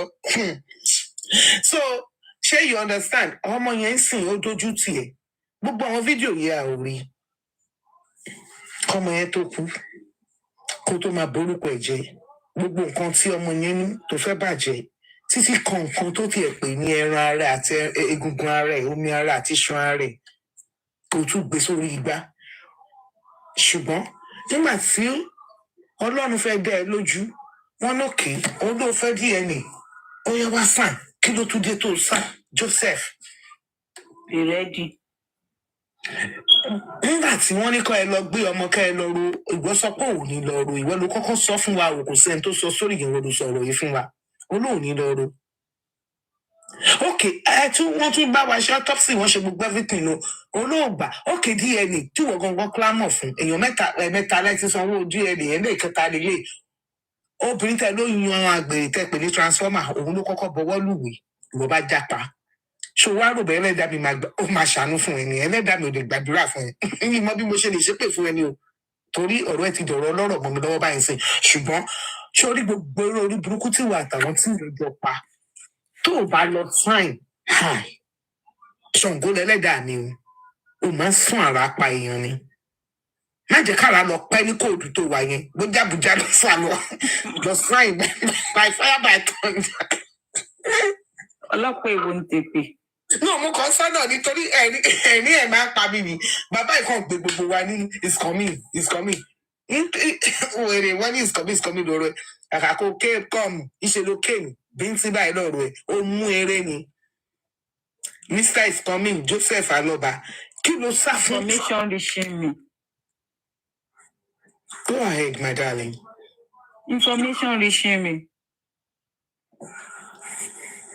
Josile mi bá wí. Èmi ò ní information tẹ́lẹ̀ tẹ́lẹ̀. I was told. Àwọn family ẹ̀ tó ń bàjà lórí TikTok ní information reaching us. Ohun àṣàwọ̀ sóòdù àṣàwọ̀ sóòdù lórí ibú oní àṣàwọ̀ sóòdù sọnù. The friend was saying, Josie o, mo ti sọ fún ẹ o. Ṣàngó ni ẹlẹ́dàá mi. Má jẹ́ kára sán pẹ́. By fire, by thunder, you must go and sign that DNA thing. So, make it make sense now. I will continue to run now for 10 months. It's going to 11 months though. Tó bá ti pé wọ́n yẹ tẹ́ ẹ̀ ṣe nǹkan kan, àmàyọ yín kò lo gbogbo anything just for Mohbad àgbẹ̀ kò lórí áàpù yìí. Ó ti sá lọ láti ìgbà wo láti 2 months ago ló ti sá lọ ó rọra yọ ẹsẹ̀ ní 2 months ago ó yọ ẹsẹ̀ last month this month yìí wọ́n ní kẹ́ ẹ lọ sign bàbá wèrè ẹ̀yin ìwọ ní kébùkì lọ máa clamor for $25,000 dollars àbí pounds náà dé ni fún pé fẹ́ gbé ẹni tó máa pathologist wèrè yẹn lọ gbé pathologist lẹ́sẹ̀ òkè. Pathologist ẹ̀mẹ́lẹ́ni ó tún lóun gbàgbé kankan òun tún fẹ́ wá mú Monday ẹjọ́ ṣe ti mú nǹkan tó gbàgbé. Wọ́n wá sọ de ẹran nú freezer tó ń mú nǹkan nú ẹ̀. Ó sú mi ṣé gloves ní pathology yín gbàgbé sínú Mohbad ni àbí scissors ni àbí kò rí fún ẹ̀yọ ni kò rẹ́jọ́ àti kìnìún ẹ̀ àbí irun orí ẹ̀ lẹ́fẹ́ fákẹ́ lọ́ fi ṣoògùn. Ẹ máa wẹ̀ sí tẹ̀ ṣe ìjọba ṣe gbogbo nǹkan fún yẹn lẹ́ẹ̀fẹ́. Àwọn fara wọn fẹ́ lọ mú nǹkan tó fẹ́ lò ń bẹ̀ ni. Ẹ ṣe pathology orí ẹ̀ burú ni wọ́n dò yìí kọ́ ni ṣé kò mọ̀ pé nǹkan tó yẹ kó ń lọ mú bẹ̀ yẹn nìyẹn ni torí mi mọ̀ nǹkan tó fẹ́ lọ mú tẹ́lẹ̀. Tó kí ló wá gbàgbé gangan? Báwo lèèyàn ṣe máa ní case profile tó heavy báyìí international all over the world ní kíní Mohbad yìí kí ló possible fún any pathologist láti gbàgbé anything? Gbàdá ẹ pẹ́ sá òkè ló ti wá kílé tí ò lè gbàgbé nǹkan. Ẹ̀bùn fẹ́ mú ẹran tó fẹ́ lọ fi ṣògùn owó ń bẹ̀ ni. Ókè wọn rántí mú kíndìnrín. Àbúrò wọn ọlọ́pàá tó wà bẹ́ẹ̀ ni òjò mú rántí mú kíndìnrín o. Wọ́n ní nǹkan tó fi pamọ́ síbẹ̀ stupid set of people. Mo ṣe ní ṣó gbàgbé gloves bẹ́ẹ̀ ni àbí tissue àbí bandage. Ayé mi ẹ sọ Mohbad di panla. Ẹran nú freezer tó ń bù díẹ̀. Ẹ̀yin olóṣèlú lórí burúkú yìí abẹ́ ẹ gbàgbé pé èèyàn obìnrin kan ló bí ọmọ yìí tẹ̀ ṣe yẹn máa yẹn. Wọ́n láàánú ni wọ́n láàánú. Ó báàdì náà fún ìyá Mohbad pọmọ ẹ̀ kú lójú ayé ẹ̀ ẹ tún kún ẹ tún gbàgbé nǹkan. Jábẹ̀sì ní bù díẹ̀. Ká a bá lẹ́yìn kankan ká lọ há ní eyín àwọn fámìlì Josie rò. Wọ́n sọ di àbùbù tó ẹran nú odò. Báwo lẹ ṣe máa gbàgbé nǹkan? Listen, nobody can have that kind of mistake. I do not believe that because Mohbad ṣẹ́rí ìyẹn mi pé wọ́n trivialize ọ̀rọ̀ Mohbad ní ìran àwọn alọ́ba. Dr. Abati ó ti jí. Àbó ti close dẹ̀ ni. Wọ́n trivialize ẹ̀ ni because báwo ni ẹ ṣe máa lọ pé pathologist kan wá tó máa náà òun tún gbàgbé nǹkan kí ni nǹkan tó gbàgbé ni mo bí yín. Orí ẹ burú àsàǹbà olóṣì ọmọ tí ṣé ọmọ pé wọn náà sọ sórí ẹ lọ́sàn-án ìtàn sọ wípé mọ sí ẹ wọ́n ní kó lọ bèrè lọ́wọ́ pọpsi tó tó ẹ wọ́n sọ pé òun ọmọ àlè ni ẹ wọ́n dẹ̀ ní kó má yà ké UTC kó dẹ̀ má yọ̀bọ̀n. Olóṣèlú ni ìyá Mohbad àbí àgbà. Ní olórí burúkú ni àsàǹbà tó ẹ̀fọ́. Olórí wá kiri lóru tó oṣù tó forí ẹ gbè. Ọ̀rọ̀ àwọn àkúdàáyá wa yẹn náà nìyẹn àkúdàáyá express nìyẹn. Àwọn ọmọ tí wọ́n sọ wípé àní wọ́n sọ fún wèrè yìí náà àwọn orúkọ mi ló gbé wọlé náà wọ́n sọ fún mi náà they told him náà wọ́n sọ fún pé kó lọ sọ wọ́n láwọn mọ̀ dáadáa ni they said wọ́n sọ pé wọ́n mọ̀ dáadáa náà wọ́n ní pé yẹ kó lọ bí yẹ lórí pé ta ló bí fún tó bàbá tó gbé fún yẹn gbọ̀ngàn kọ́ ni bàbá ẹ̀ but abẹ́ lọ́sàn-án yìí ṣe bá abẹ́ àṣàmbà tó abẹ́ a sọ fún ẹ pé má bínú o má lọ yọ paná sí ìyá àti bàbá ẹ o lórí burúkú lòṣì ọmọ ọ̀ràn kírun alára gbígbẹ bí ṣí o ṣí o ẹ̀yin ọba yìí jẹ́ ìgbà tí ìyá àti bàbá yín tó jẹ́ pé wọn ò ní nǹkan ọ̀rẹ́ fowó èépín nǹkan. Lòṣì. Olórí burúkú làwọn ọ̀run ẹ̀ ó ní olórí burúkú ni wọ́n bí sá olórí burúkú làwọn ọ̀run ẹ̀ ọmọ àlè. Bóyá kò lọ ṣe sóbàtà àbí kó lọ máa ṣe tailor àbí kó lọ ṣe mechanic ṣùgbọ́n ó yẹ kán tiẹ̀ ní kẹ́ máa lọ sí school alẹ́ lesson alẹ́ ẹ̀yin ọmọ ọ̀ràn kírun òṣì. ṣé àwọn wèrè ààrẹ orí 18 follower 18 followers lóní 55 following alágbàkó.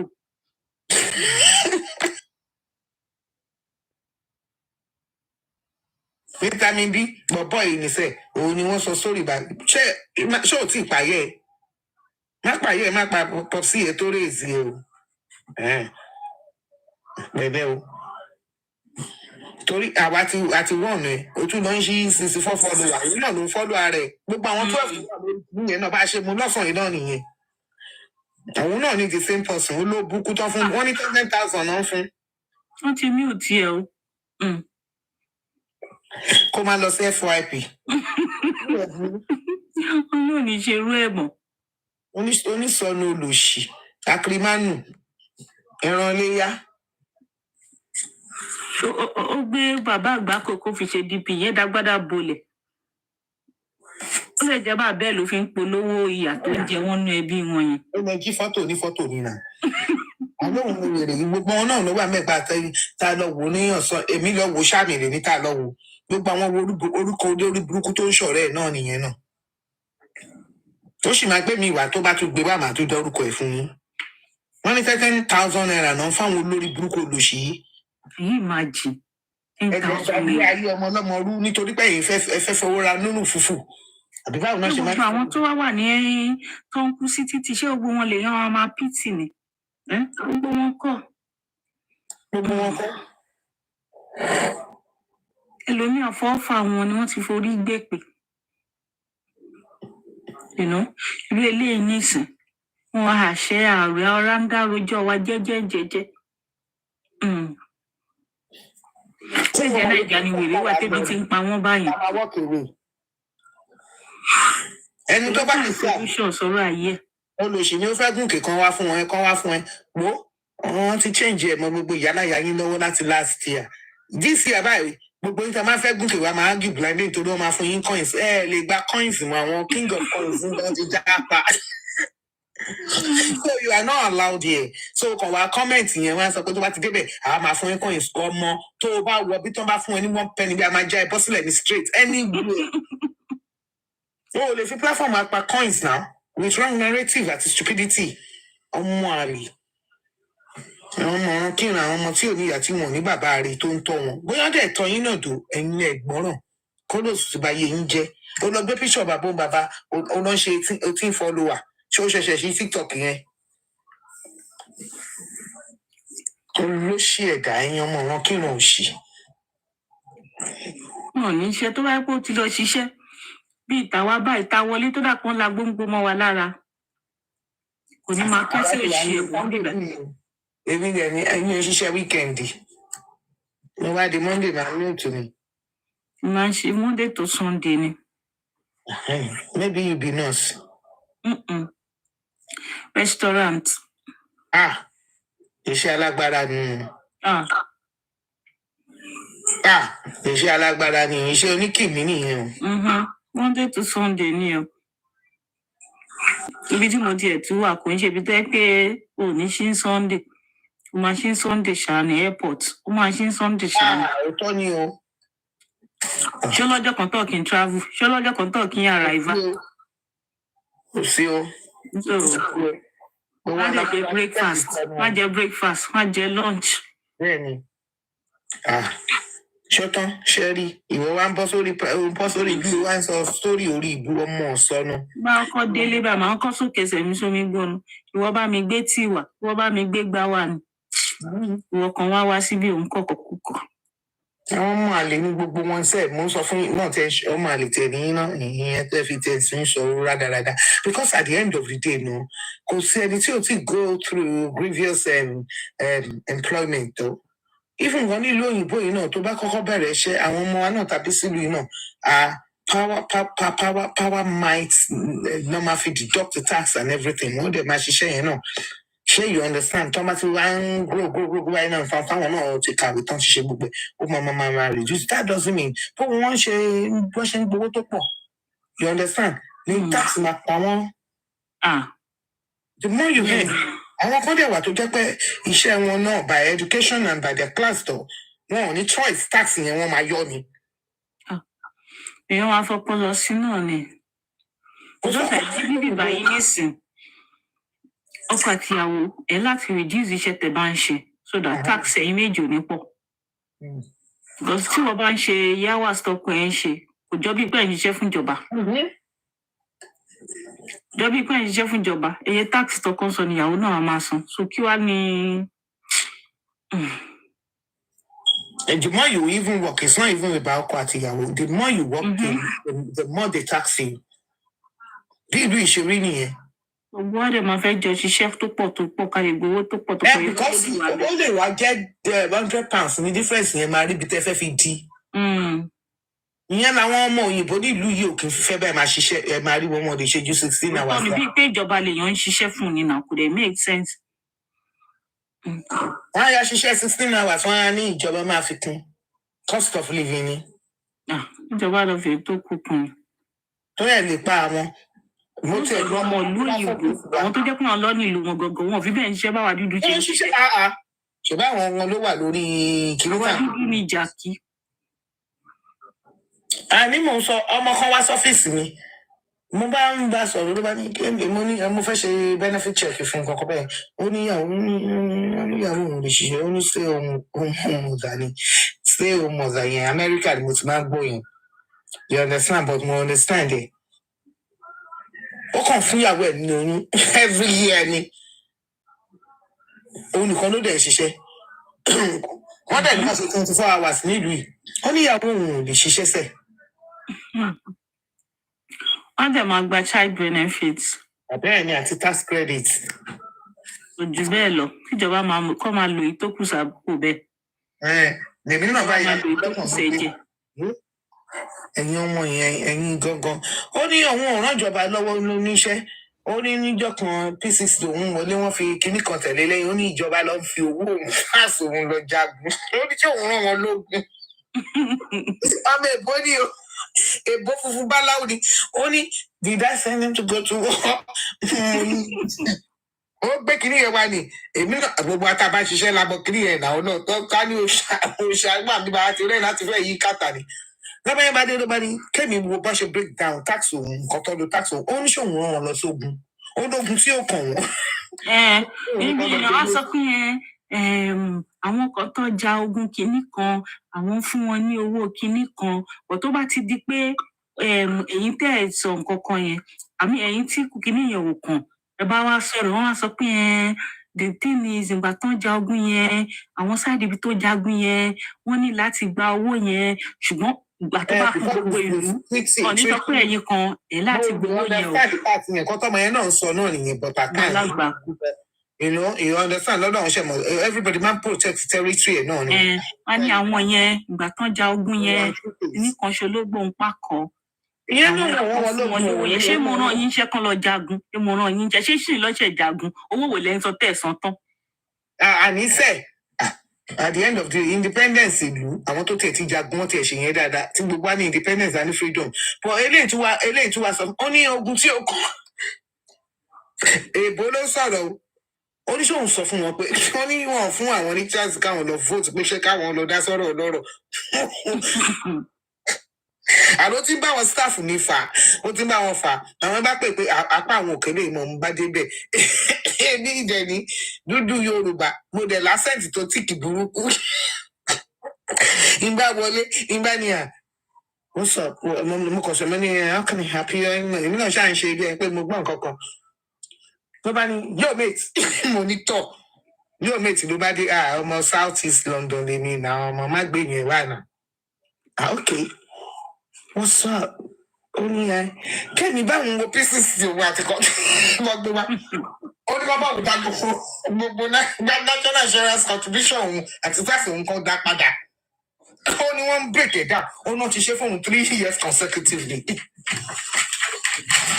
ó ní 3 years consecutively wọ́n sẹ́ẹ̀dì kìíní sí wọn ó ní sọ̀rọ̀ wọn lọ ja ogun ó ní kò kàn wá ó wá kó bí mo ṣe fẹ́ explain ni. Bàtà wa máa ń sanwó yẹn fún ẹ, wọ́n á yọ owó gbá, wọ́n á yọ owó àwọn á yọ owó òkè bàbá ṣáàsùn. But ṣe mọ̀ pé ìlú tí ò bá sí defence ìlú yẹn ti dàwòrò ni. Nǹkan tí ò yá àwọn èèyàn míì ni iṣẹ́ wa kan làwa ń wò. Nǹkan tó ṣe jẹ́ pé ìlú ìdá ó yí fún wa láti gbé. Ìlú tèmi ń gbé ni mò ń sọ o. I don't know where you're living, you understand? But at the end of the day, you see, if you open your border and you do not treating me, I can understand that. But then the more you work, the more you contribute. That is the question. The more you work, the more you contribute. But then not to contribute society, Sharon. So what man break it? You know one thing to you, Kenny, that I love so much. They break it down. You know what your percentage by la your suba, your suba. Warning accountability. Alone accountability. Wọ́n máa break it down fún ẹni torí pé tí mistake bá tọwọ́ wọn ṣẹ̀ báyìí wọ́n mọ̀ pé o lè báyé àwọn jẹ́. One person can even tell you, but listen, this does not make sense. Ó yàtọ̀ sí Naija. And America no about one me, you understand? But UK and American, I can tell you that. But then that is why they are one of the even Germany as well. Because in content me about money maso. Germany, I have not lived in Germany before, but I know when they even want to break the name of taking woman. So don't mommy don't got to suffer no mommy. What is all this? Clinical money listen no. That is why you're paying tax and you're paying national insurance. Your national insurance is for you here. The tax is for the country. The thing is, if you are working to contribute to society, if you need anything from government, easy for that maybe that is why we all behave properly because we contributed. Yeah. So got see country because we can see it. But Nigerians, every one of them want to make the law rubbish for their own benefits. Lord, in Nigeria, that is what is destroying Nigeria per se. Your tax. Oh, really benefits more make sure should be to one not to local. So when you are seeing the benefit of what you are contributing to, I can sleep, I can relax in my house, I can go to work, come back, I can do what I need to do as a normal human being. Even it might not be normal to some other people, but at the end of the day, Nigeria, there is nothing to normal. I might be America, I might be UK. Every mama stop Nigeria, and the mama support Nigeria government to that. But tell you, why did stop England to me? Common UK be by disturb America 30 law. Owo ajewa e ma fowó ránṣẹ́ láti da Nigeria ru. Kan tell me reading here. You are earning dollars and pounds and you are using it to still destroy Nigeria because you want or run at wishing co share into the fair comply. But the law ìlú very unruly people. Yawa de loyinbo e ma ṣe pé prim and proper ni gbogbo yín. Come on, South Africa, you can't do the same. You know what? Don't take your colleague to so you to bank the South Africa ní láti níbọn. Kí ló dé tó ṣe ní láti níbọn?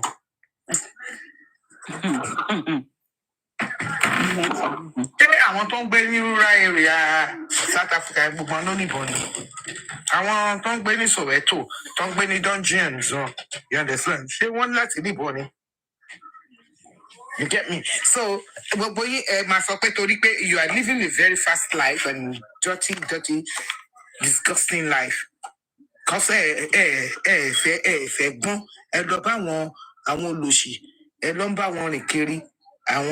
dark life.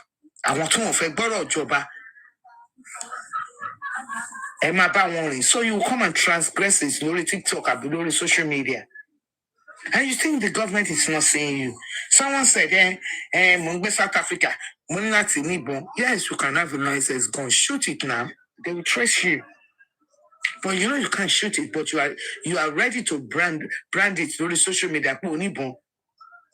Is that not a threat? Am I trespass now? America, but one of Americans, you know, they want legalize it. When they say they legalize it, then for you to ride, money license, my book everything in shola and everything.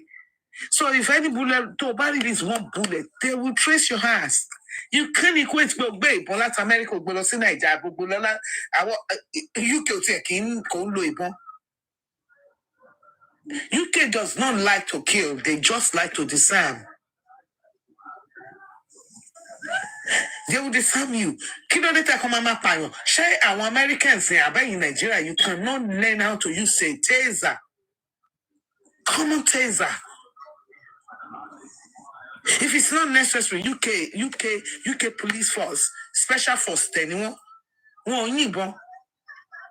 You do other toro. But Nigeria, Tom, Dick, and Harry, every Tom, Dick, and Harry, no ni bon. Nigeria is no ni bon. Shakabula, tomati loro, sinu eyin oka. Ìbọn náà ṣì ní náà. Ọlọ́dẹ nìyẹn. Ṣé tí wọ́n bá yìn méèyàn kan? Ṣé kì í ṣe ìbọn náà ni? Wọ́n dẹ̀ tún ṣì ní àwọn ìbọn. Ṣebí àwọn ọlọ́dẹ náà ń lo AK-47 sí mi. Mi ò rò bẹ́ẹ̀ o. Ó dàpọ̀ wẹ́wo ṣé yìí ṣe mi. Ẹ̀wọ̀n bí ara ìjà mi mọ̀ gbé ní kọ́nà wá ká mi wọlé ṣọ́ra yín o. Mo ti gbọ́. Èmi kàn sọ náà ni pé èèyàn tí ò bá ti respect family ẹ̀ tó bá tẹ bí ẹ̀ náà ó lè ríra lọ́wọ́. TikTok ṣe lé lálẹ́ yìí o. Kò ṣáàsùn lọ fọ́nfọ́nfọ́n. Ó dẹ̀ ń bọ́ yín lórí. Àwọn èèyàn dẹ̀ sì wá bíbá yìí. Yes. 55, àwa 55 là ń wò. Abistoj sì sùn lọ́n tí wọn náà ṣù ọ̀fun. Ọ̀dọ́ wa la ní kán mute nígbà kan fẹ́ lọ lá píópíó. Àbẹ̀fẹ́ làwọn busy. So, maybe we share the same timeline you and Abefe using. No. Àwọn Àbẹ̀fẹ́ ti wà ní bóyá ìrọ̀lẹ́ ọjọ́ kejì àbí alẹ́ ọjọ́ kejì sef, alẹ́ Sunday. Àárọ̀ Sunday làwa wà bí báyìí. Làwa wà bí báyìí. Àwa fi inú náà a fi wà head. So, Ọlọ́run kó ṣàánú wa ń sìn báyìí náà ni o. But bó ṣe máa wà náà nìyẹn o, at the end of the day, kò sí mo tí mo lè ṣe fún anybody náà ni.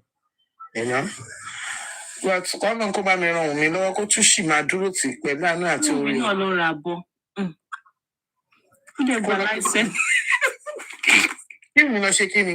Mi náà ló ra bọ́ kó gba láìsẹ̀nsì. Láíláí kan náà ló jórógun ìbọn. Jẹ́ kẹ́lí mi tiẹ̀ níbọn ni kò ní shoot everybody down. Á ti yin jòsí pa. No, because honestly, funny. She might be anybody to come out unnecessarily, pẹ̀lú situation to wà yẹn. Ó máa believe pé threatening gbogbo wọn ni tó bá ní. Wọ́n máa aggressive ní gbogbo ìgbà. Exactly. Ìwé wa ní ìbọn akọ̀ òpè kílé tó fi ń wò mí.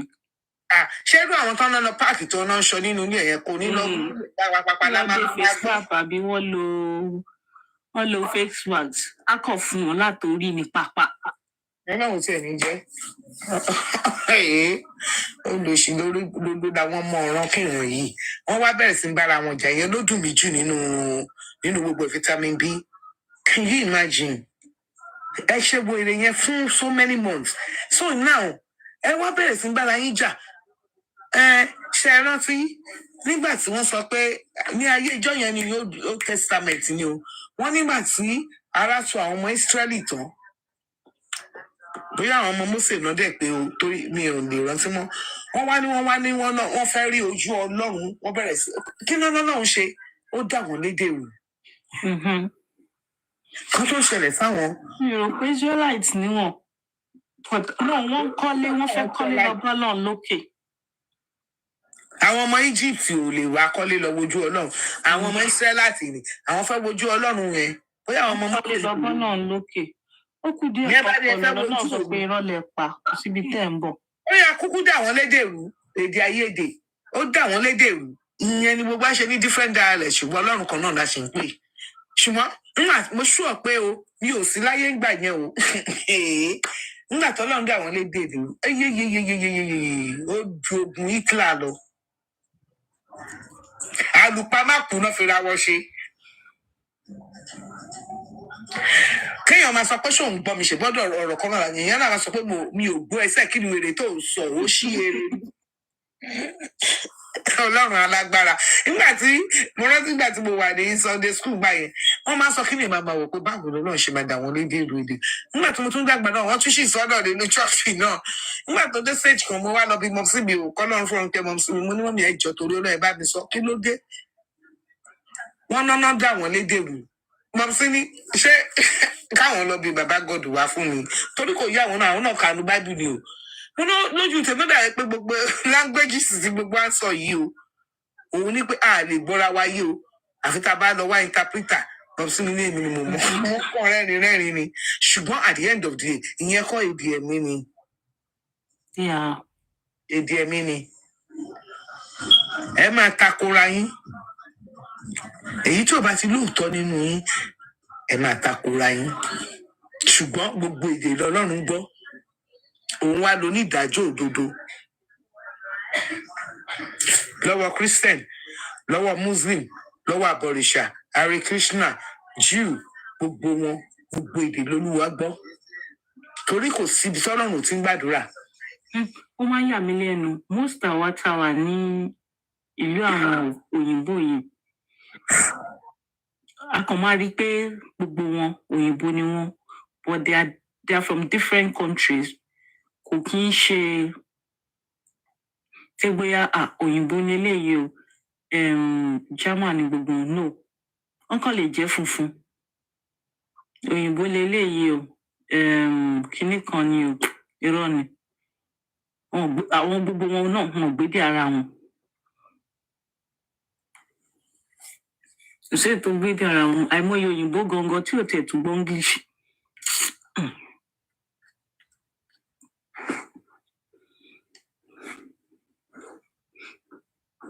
Gbàmí bí mo ti rẹ́rìn mo ti fẹ́ dákú. Òyìnbó tí ò gbọ́ English. Of course, òyìnbó tí ò gbọ́ English, wọ́n pọ̀ rẹpẹtẹ. No, o bá ti sọ pé òyìnbó tí ò gbọ́ English can read and write. Ṣé ìwọ ti rí òyìnbó tí ò lè kọ, tí ò lè kà, tí ò tó jẹ́ pé bí mo ṣe sọ ọ̀rọ̀ báyìí bóyá Yorùbá ni mò ń sọ náà sìn. Bí mo ṣe sọ Yorùbá ìsìn fún wa ni mi ò lè kọ, mi ò lè kà. Òyìnbó àwọn funfun tí ò gbọ́ English. Yes. Funfun kò gbọ́ English. Wọ́n gbọ́. Funfun wà tí ò gbọ́ English. Wọ́n tún lè kà. Àwọn àbáníà yẹn. Wọ́n ṣe òyìnbó náà, Albanians ò ṣe òyìnbó náà. Ọmọ fi sọ pé reason tí mo sọ pé òyìnbó ni wọ́n mi pè wọ́n ní English because wọ́n kò funfun ni. Ẹ tap so that kò ní lọ dà wọ́n. Mi ò sùn lọ. Ní abẹ́fẹ́ ọ̀sùn. Mi ò sùn àárọ̀ la wà. Mo kàn wá ń bíṣẹ́ ni mi ṣe lè sọ̀rọ̀ látẹ̀ǹkan.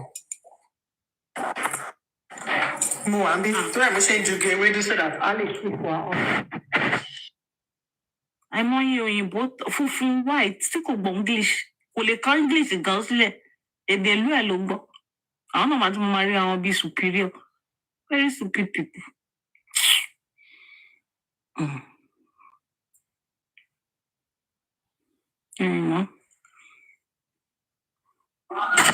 Èmi tiẹ̀ ní wọn tó dáa. Àwọn British òyìnbó ni mò ń sọ yìí o. It's their language. Bí mo ṣe ń sọ Yorùbá yìí ni wọn ò lè kà, wọn ò lè kọ. Ẹ̀yin máa jì. No, so èèyàn fún aládé kẹ́mi wọn kí máa lo bá wọn lo accent sọ̀nà. Èmi ò l'accent o. Èmi ti dúró síwájú ọ̀pọ̀lọpọ̀ adájọ́ òyìnbó nílùú òyìnbó tí mo wà yìí ní ìyẹn èmi. Orúkọ mi. Èmi máa tẹ́ àròjọ ṣebí nǹkan tẹ́ ní kí n kà nǹkan tí mo fẹ́ fi defense ni. Tẹ́ bá ní mi ò sọ dáadáa ẹni kí n repronounce ẹ̀ ni. Kí ló kàn mí? Nígbà tí àwọn Indians àbí àwọn Chinese tí wọ́n bá ti lè dúró níwájú adájọ́ rojọ́ ṣé wọ́n lè sọ ìbò tó àwa Nigerians ni? Níbo? Èmi kan wọn máa ṣakọ pé torí pé kìnnì kan kò tí fẹ́ kó òyìnbó wà o Lẹ́kì. Fake òyìnbó wà o. ṣé fake òyìnbó wà gbogbo àwọn Albanian tó torí pé wọ́n funfun táwọn máa pe àwọn olóyìnbó yìí olóyìnbó wọn kì í ṣòyìnbó náà. fake ni wọn but because àwọn náà white wọ́n dẹ̀ ní irun yẹn àwọn náà máa ń lò bí pé òyìnbó làwọn. They are part of African continent, you know. Because Arabians. Àwọn kíní burúkú especially àwọn Morocco yẹn. Àwọn fún ara wọn máa ń ṣera wọn bẹ́ẹ̀. Àwọn fún ara wọn. Àwa dúdú kan náà wà. Mo ti ṣiṣẹ́ ní betting of ní ayé ìgbàgbé ní William Hills. Dúdú ló wọlé tó sọ fún mi pé kémi má sáàbò òun. Alágbàkó. Only me do can go back to my country. Yeah, àwọn Albania yẹn máa ń sọ bẹ́ẹ̀, àwọn Morocco yẹn máa ń sọ bẹ́ẹ̀ pé ní lọ́dọ̀ wa ló máa sọ pé Auslander, ọmọ ní pé Auslander go back to your country, wà ní kò ní dáa fáwọn tó ní ẹ, ìwọ ń pèèyàn kan ní Auslander, ó lè ṣì torí ó ti nírun funfun, ó ti nírun gígùn, ó dẹ̀ ti funfun, ó wá sọ pé èmi Auslander, ta ni Auslander ní èmi àti ẹ, kò ní dáa fáwọn tó bí ẹ. The majority of them knows what man will be a color. At the end of the day, Chinese on showing book. Nations. They are not African. They are not so I don't know. You should go one day now. Kill your cover. I don't want you to serve me. I like that. Mona Cassia Loricanta. Kasha mẹ́ta dúdú ni wọ́n. Ẹyọ kan lo ìbò bí ìbò wa ṣá. But ìyẹn bí sì wọ́n àwọn èèyàn ó tẹ̀ pọ̀ gan. Wọ́n wá lọ pè mí o. Èmi máníjà wá pé eré ní káwọn má sáàbò mu o. Race dẹ̀ ti fẹ́ tán. Níbi iṣẹ́ mi, èmi nìkan ni dúdú níbi iṣẹ́ mi. But bí máa ṣe ń bá wọn sọ̀rọ̀ máa ń gbà eléyìí ò gbádùn o because èmi máa ń ṣe bíi pé èmi ni mo máa ń direct wọn tí bá ti ní customer púpọ̀ mo máa sọ fún ọ pé yá ìwọ ṣe lè tóbi mi ní jẹ́ téèyàn bá máa ṣe bẹ́ẹ̀ fáwọn òyìnbó burúkú yẹn tó bá ti lè slack fún wọn báyìí ìwọ ló máa tì sí gbogbo àwọn ẹnu kìnìún yẹn and again tó bá jẹ́ kó yẹ káwọn lọ́mọ máa serve lọ́mọ máa ta oúnjẹ yẹn àwọn funfun míì tó bá tò síwájú ẹ tó bá rí pé funfun míì wá wọn máa kúrò wájú ọmọ lọ bọ́ síwájú funfun máa ní orí yín ti burú èmi kan ò ní kàn ṣe tẹ́lẹ̀ ẹ lè pa mí ẹ̀yin ẹ lọ tò síwájú wọn bẹ̀ ìkan ó sọ pé ó fẹ́ pa drink fún mi. Discrimination policy ní ibi tó ti ń ṣiṣẹ́ o. Àwọn ló máa ń ṣe bẹ́ẹ̀ fún ara ìkan fẹ́ gba drink lọ́wọ́ mi lọ́jọ́ kan mo máa bù sínú gíláàsì fún ni so mo á bù sínú gíláàsì mo ti gbé sínú tray mo ti gbé oúnjẹ síbẹ̀ ó wá dá drink yẹn padà ó ṣe dá drink yẹn padà ojú ẹ̀ ni mo dànù tí mo lọ mú gíláàsì síbi tí mo fẹ́ mo ti mú yáwó ní tèmi ó kú ti sanwó €5 ní nǹkan tó dànù yẹn kò sí ètò kan ti tèmi bẹ̀ because mo ti ta fún ẹ.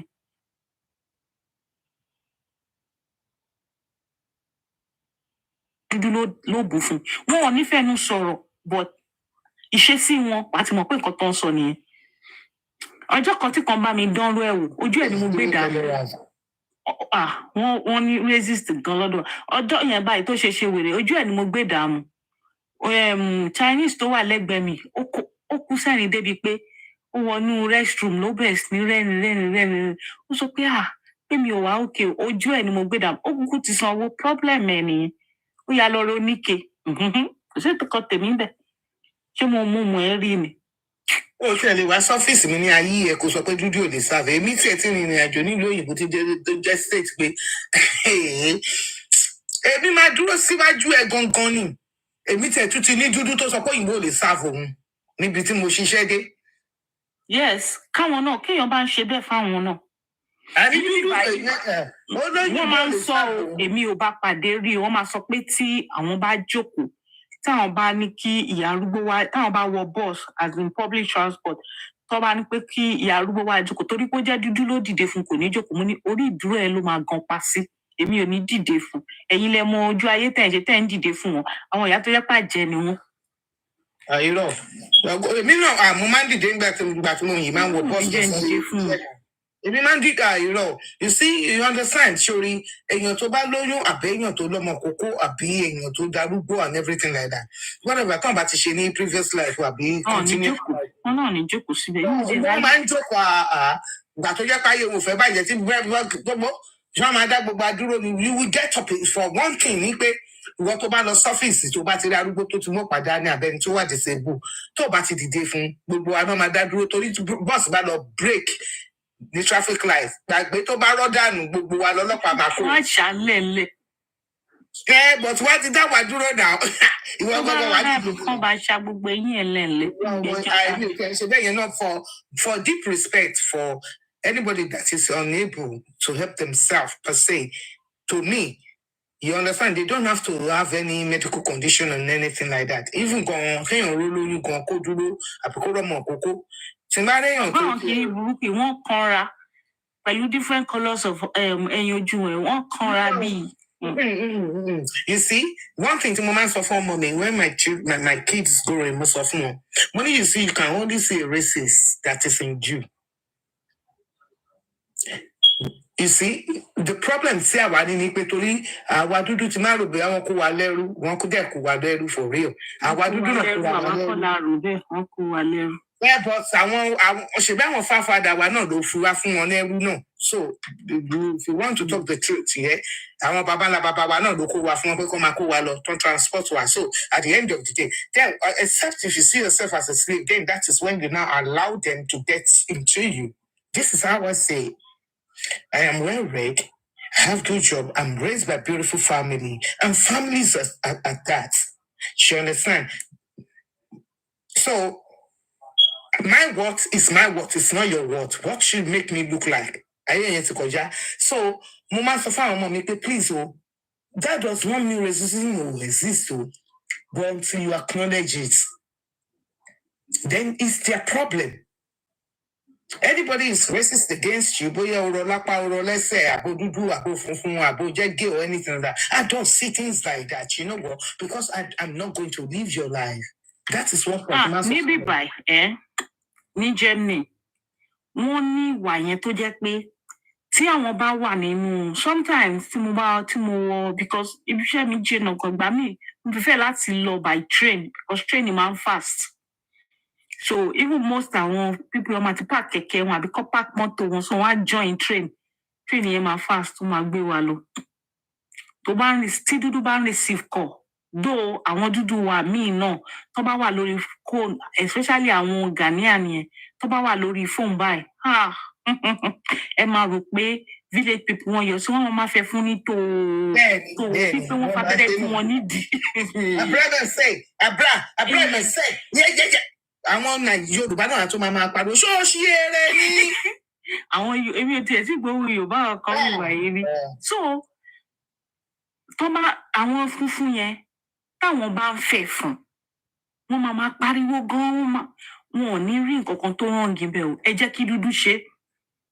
Mo lọ lọ́jọ́ kan mo wọ bọ́ọ̀sì lọ́jọ́ kan because ibi iṣẹ́ mi wọ́n ní bọ́ọ̀sì tó máa fi gbé wa láti ibì kan so mo á ti late nǹkan gòkè jẹ́ kí n wọ public transport mo bá wọ bọ́ọ̀sì yẹn so bí mo ṣe wọ bọ́ọ̀sì yẹn báyìí wèrè kan ló jókòó síwájú mi ó kọ́kọ́ lọ ń fọ́ọ̀mù posh nígbà tí kọ́ọ̀lì yìí wọlé fún mi tí mo bẹ̀rẹ̀ sí receive call bẹ́ẹ̀ ló ń mọ́jú ló ń pòṣè mo wá mọ̀ cut fóònù yẹn mo wá sọ fún mo ní pé kí ni problem ẹ̀ kí ló fẹ́ gangan mo ní àṣé ládùúgbò gbogbo àyè tó wà ń bẹ̀ kí lè tó wá jókòó síwájú mi ṣé ó yẹ kó o jókòó síwájú mi ó ṣe wàá smile kí ni kan mo ní no èmi ò bẹ́ẹ̀ bóyin.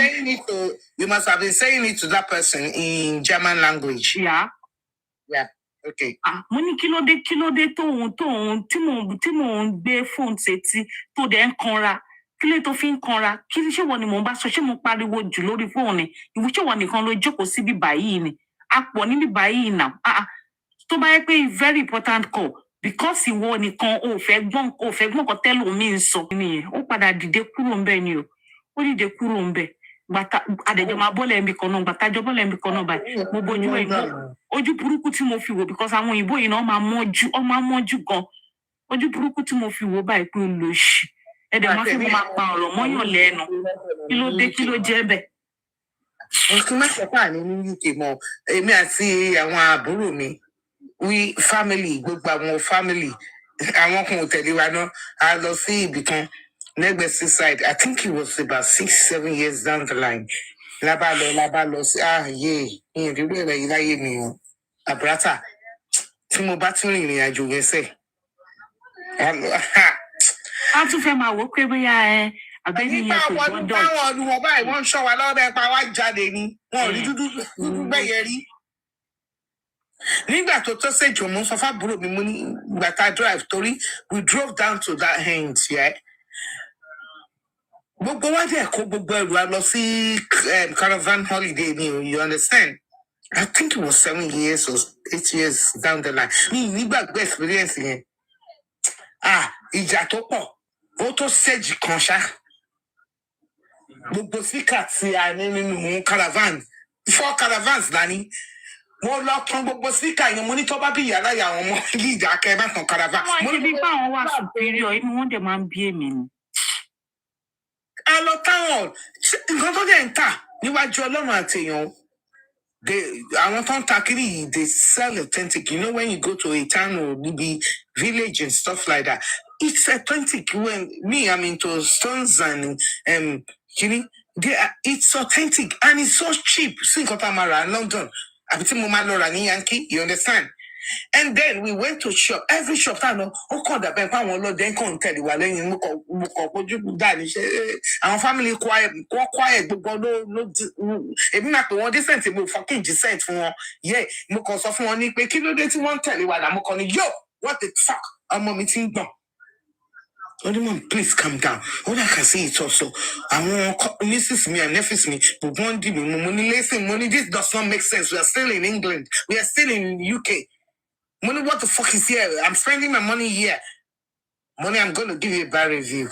Bí mo ṣe sọ nìyẹn, àbálọ. Ìjàmbá bẹ́ sílẹ̀. Àwọn àbúrò mi ní pé gbogbo nǹkan ni mo ṣáà ti máa ti rí ni mo máa sọ. Àwọn ọ̀rẹ́ mi ṣáà ń sọ mo ní listen kò make sense sí mi. Ṣé bá dé fucking make sense sí mi? Let me talk. Báwo la ṣe máa wọ ọdún shop tẹ̀rù bó wà okay tí wọ́n máa tẹ̀lé wa wọ?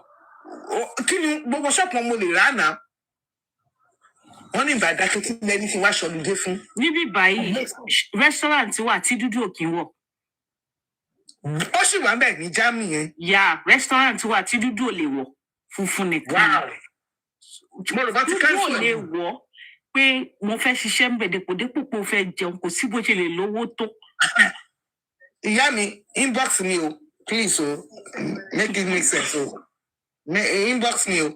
Please, you just inbox me, not even with what we are discussing with, not with your name or anything. Just inbox anything. Don't inbox it now, no. FYP. But at the end of the day, it's in the next 15 years. So, yeah, in the next 15 years. Yeah. She wants Germany, baby. She wants you know that Germany speak English now. They speak in the wrong way. No, I want to be our USA, Nigeria. Exactly. The English one ṣe rí nìyẹn a máa sọ pé àwọn ọlọ́ba yìí sọ yẹn náà o wọ́n máa ń fẹ́ bà English àwa gan jẹ́. Ǹjẹ́ ká sọ lórí ẹ̀yẹ máa ń sílẹ̀ tó o bá ti jẹ́ kó sì ń ṣẹlẹ̀ bẹ́ẹ̀ yẹn jẹ́ kí. Ó ń ṣẹlẹ̀ o ó ń ṣẹlẹ̀. Wọ́n ṣáà máa sọ̀rọ̀ mọ́ wọn mi ì fẹ́ wàhálà fún ẹ. Àwa la gbà fún wọn wá ló káyé wọn jẹ.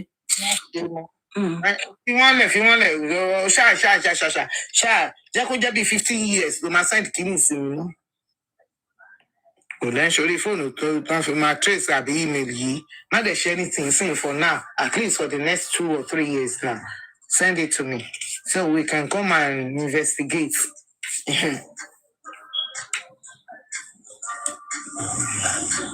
Orúkọ ní ṣì remain o. Ẹ̀rọ anybody dé bá mi ṣùgbọ́n nǹkan tí ò dá.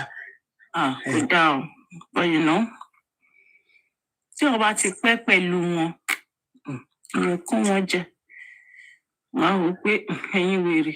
As long as you choose see for tea.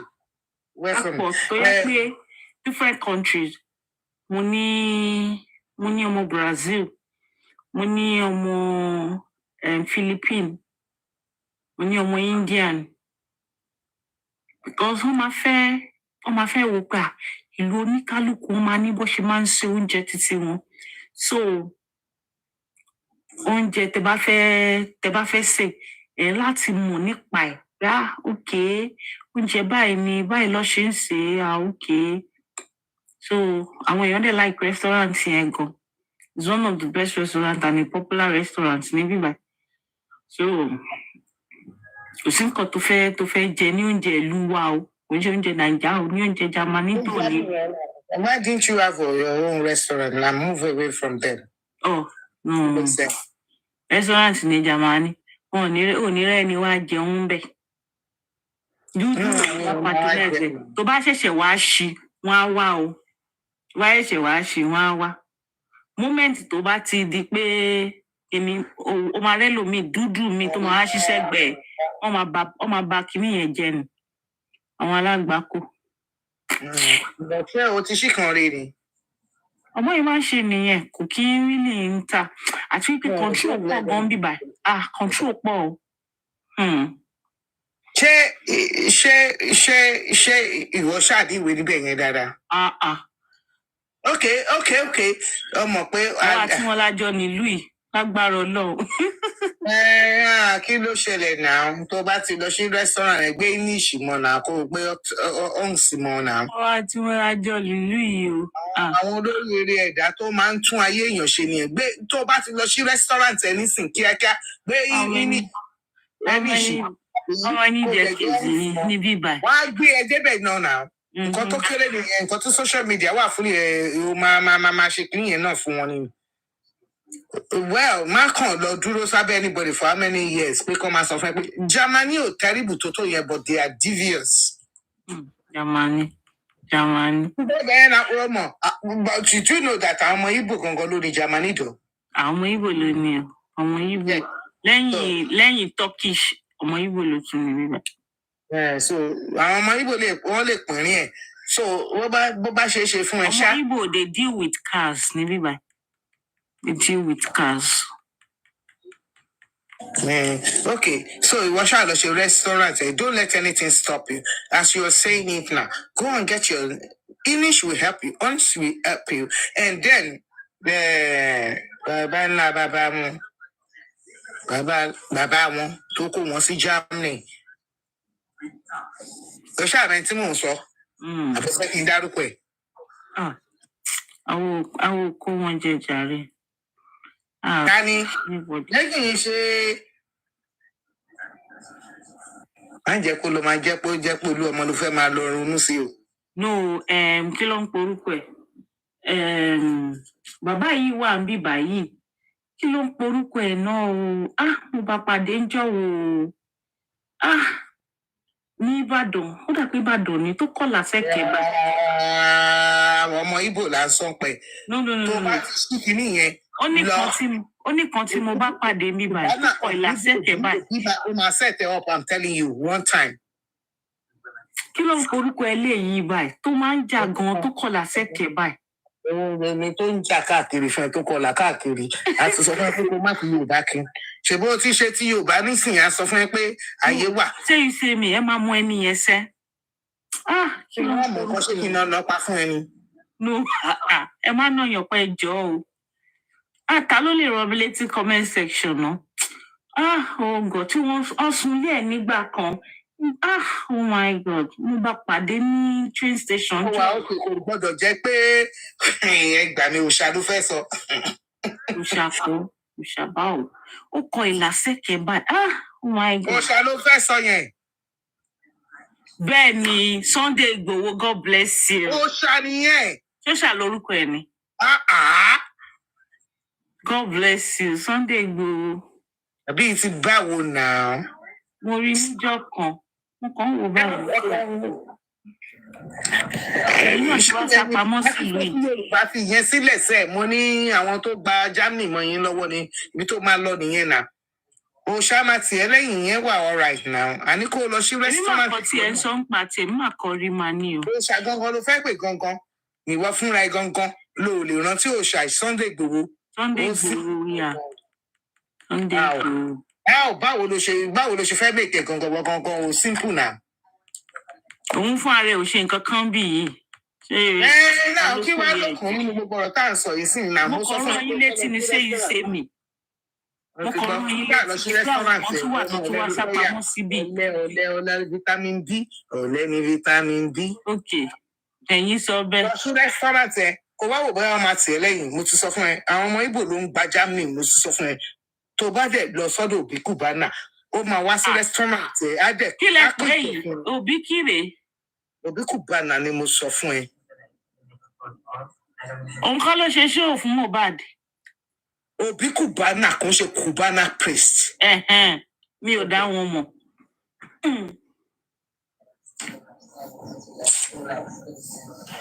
Ẹjọ́ ẹ sọ bí tó ń gbé fún mi. Ṣé mo mọ̀ ọ́ rí ni? Ṣé mo rí ni? I see him rí. I know him rí. You see him rí. Wọ́n mi bí ti gbọ́ṣẹ́ eré tó máa ń ṣe fáwọn obìnrin ṣá. Ó máa ń like kó máa set. That's true. Yes, pé kán máa ṣe business. I know and I've heard about it. Mi ò rí rí o. Pé tó o bá ní tẹ́ obìnrin bá ti ní affiliation tó fẹ́ ṣoríire, ó máa ń bring wọn up. And that is the only thing I'm backing up. I didn't know him. And I'm trusting you that what you know is going to be best for you. You know? So when you get the Yorubas, you get the Awusas, and you get the Igbo, Bubikona will not let your restaurant go flat. I don't think so. Even the Awusa, they will not do it. And the Yoruba, I'm a pound of man being wale. I want you. No, my dear, shall back home. Yoruba. Then you must be smart about your business thing. If you're living in Germany, you know how it rolls. If you have been in that business and you have been working there, you know who is who now, you know how the roll. Then move. Don't just stay in one place and say, who will help me? Who will help you is round your yard door. It's not men that are wicked, though. Me, Baba Mohbad, I'm telling you. I'm telling you. All men are not wicked, though. I'm telling you. 70% of them are especially àwọn successful men tó fẹ́ kí àwọn obìnrin àwọn àbúrò wọn ẹ̀gbọ́n wọn. Yeah. You're right. They don't like messing wọn fẹ́ kí ọkọ ẹ̀ máa mess pẹ̀lú àwọn obìnrin. So when you have something to talk about and what you tó bá ní nǹkan tó fẹ́ present, they will back you up. Honestly, Nigerian men, I don't know, they can be foolish at times, but you know what? They respect their women like that. Kò ṣe àwọn imbecile òṣìkan. The likes of Josie. I want imbecile lunatic. Yeah. You know, just do you. You know, you have that knowledge. Just try, please. If I cannot ask for anything from you, please try. Please try. You will see. When you try and you pray, things will follow suit.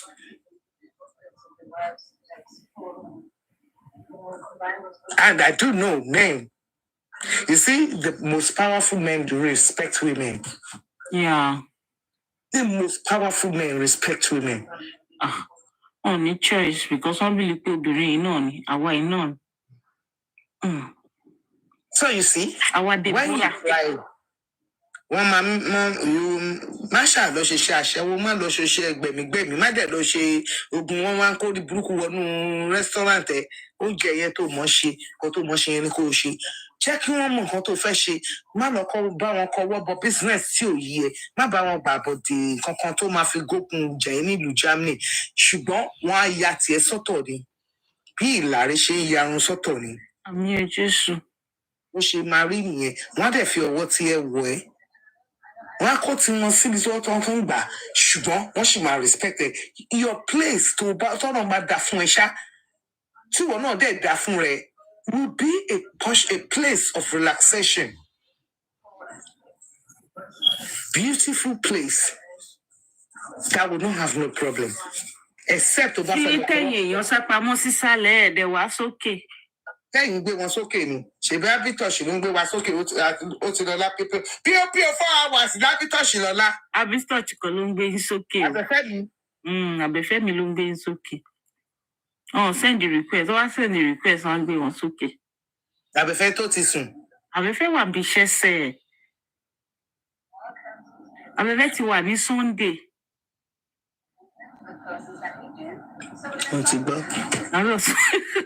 Ṣebí ilẹ̀ ṣe wà lóru Sunday.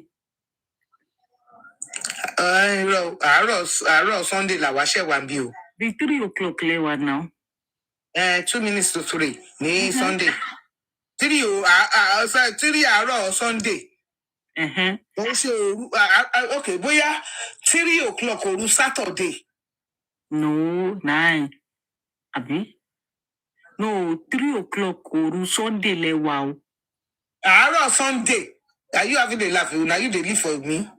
Àárọ̀ Sunday, okay. 3 o'clock àárọ̀ Sunday, okay. We are in 3 a.m. Sunday morning. Àwọn abẹ́fẹ́ máa ti wà ní àárọ̀ bẹ́ẹ̀ bí bóyá àárọ̀ Monday làwọn dẹ̀ wà torí kò yé mi mọ́. So àwọn ti kọjá wa báyìí. Àbáwọn ṣe ń gbọ́ lẹ́yìn wa. Ṣàlọ́ tí wà ní 10 p.m. Saturday, okay. Àwọn ará Amẹ́ríkà nìyẹn. Australia, 10 a.m. Sunday ní Australia. Ṣé bá tán? Àwa ṣì wà ní 3 a.m. ní Sunday. 10 a.m. lẹ́yìn. Remember the vitamin B, o fẹ́ kí n ní sí ṣọ́ọ̀ṣì. Like I lost a day. Okay, 10 a.m. làbẹ̀fẹ́ mi wà báyìí. Abẹ́fẹ́ ti lọ wo Supercell, gbàdá abẹ́fẹ́ ló. No, ibi iṣẹ́. Abẹ́fẹ́ don go watch Supercell. Ṣọ́ra yìí, o ṣe yẹ ṣọ́ra yìí. No, film yẹn nice o, I'm telling you for real. Movie yẹn. Laptop mi mo ti fẹ́ wò, so mo discover. You enjoy it o. Ṣáàgbé sórí big screen and large screen yẹn. You see when you start watching. Mo ṣáàjẹ pé kí tó lọ bíṣẹ́ láàárọ̀, màá wò. Torí mo lọ bíṣẹ́ láàárọ̀, tí òkú tó lọ bíṣẹ́ màá sáré wò. 6 ni o. Ó gbọ́, a máa wò ó lọ láéláé ni àwọn ọmọ yẹn bad. Damn! It was so beautiful. Mo kàn ń pariwo ni. Ọmọ mi ni mọ̀, wọ́. Mo ní mo kàn dárúkọ gbogbo àdúgbò. You can never understand. Mo kàn dárúkọ pé ẹ gbà mí. Lẹ́kùnlé lẹ́mi abájọ aṣọ ní Áfíríkà yìí lẹ dá traffic ìsúra àbùbà tó ṣùtẹ̀. Wọ́n ti lè shoot kiri 2 years ago. Àwọn ọmọ olóríire. It was such a clear, beautiful video. Movie to baddest gidi ni. Kẹ́tù wá lọ wo guy yẹn. Ó make sense to me. Ọkọ̀ fi ṣe pé Africans, we have these spiritual powers. No, superpower ni kì í ṣe spiritual. Wọ́n ṣe spiritual, kò ń ṣe Harry Potter level. Superman level láwa yìí o. Super ní ilé tẹ́yìn ojú wọn tán. Bẹ́ẹ̀ ni Superman ni. Superman level láwa yìí náà, kò ń ṣe Harry Potter. This is not Harry Potter level now. Only magic. You will love it, oh. You will love it. Everybody must go and watch it. I was like, yo, mate, my son is there.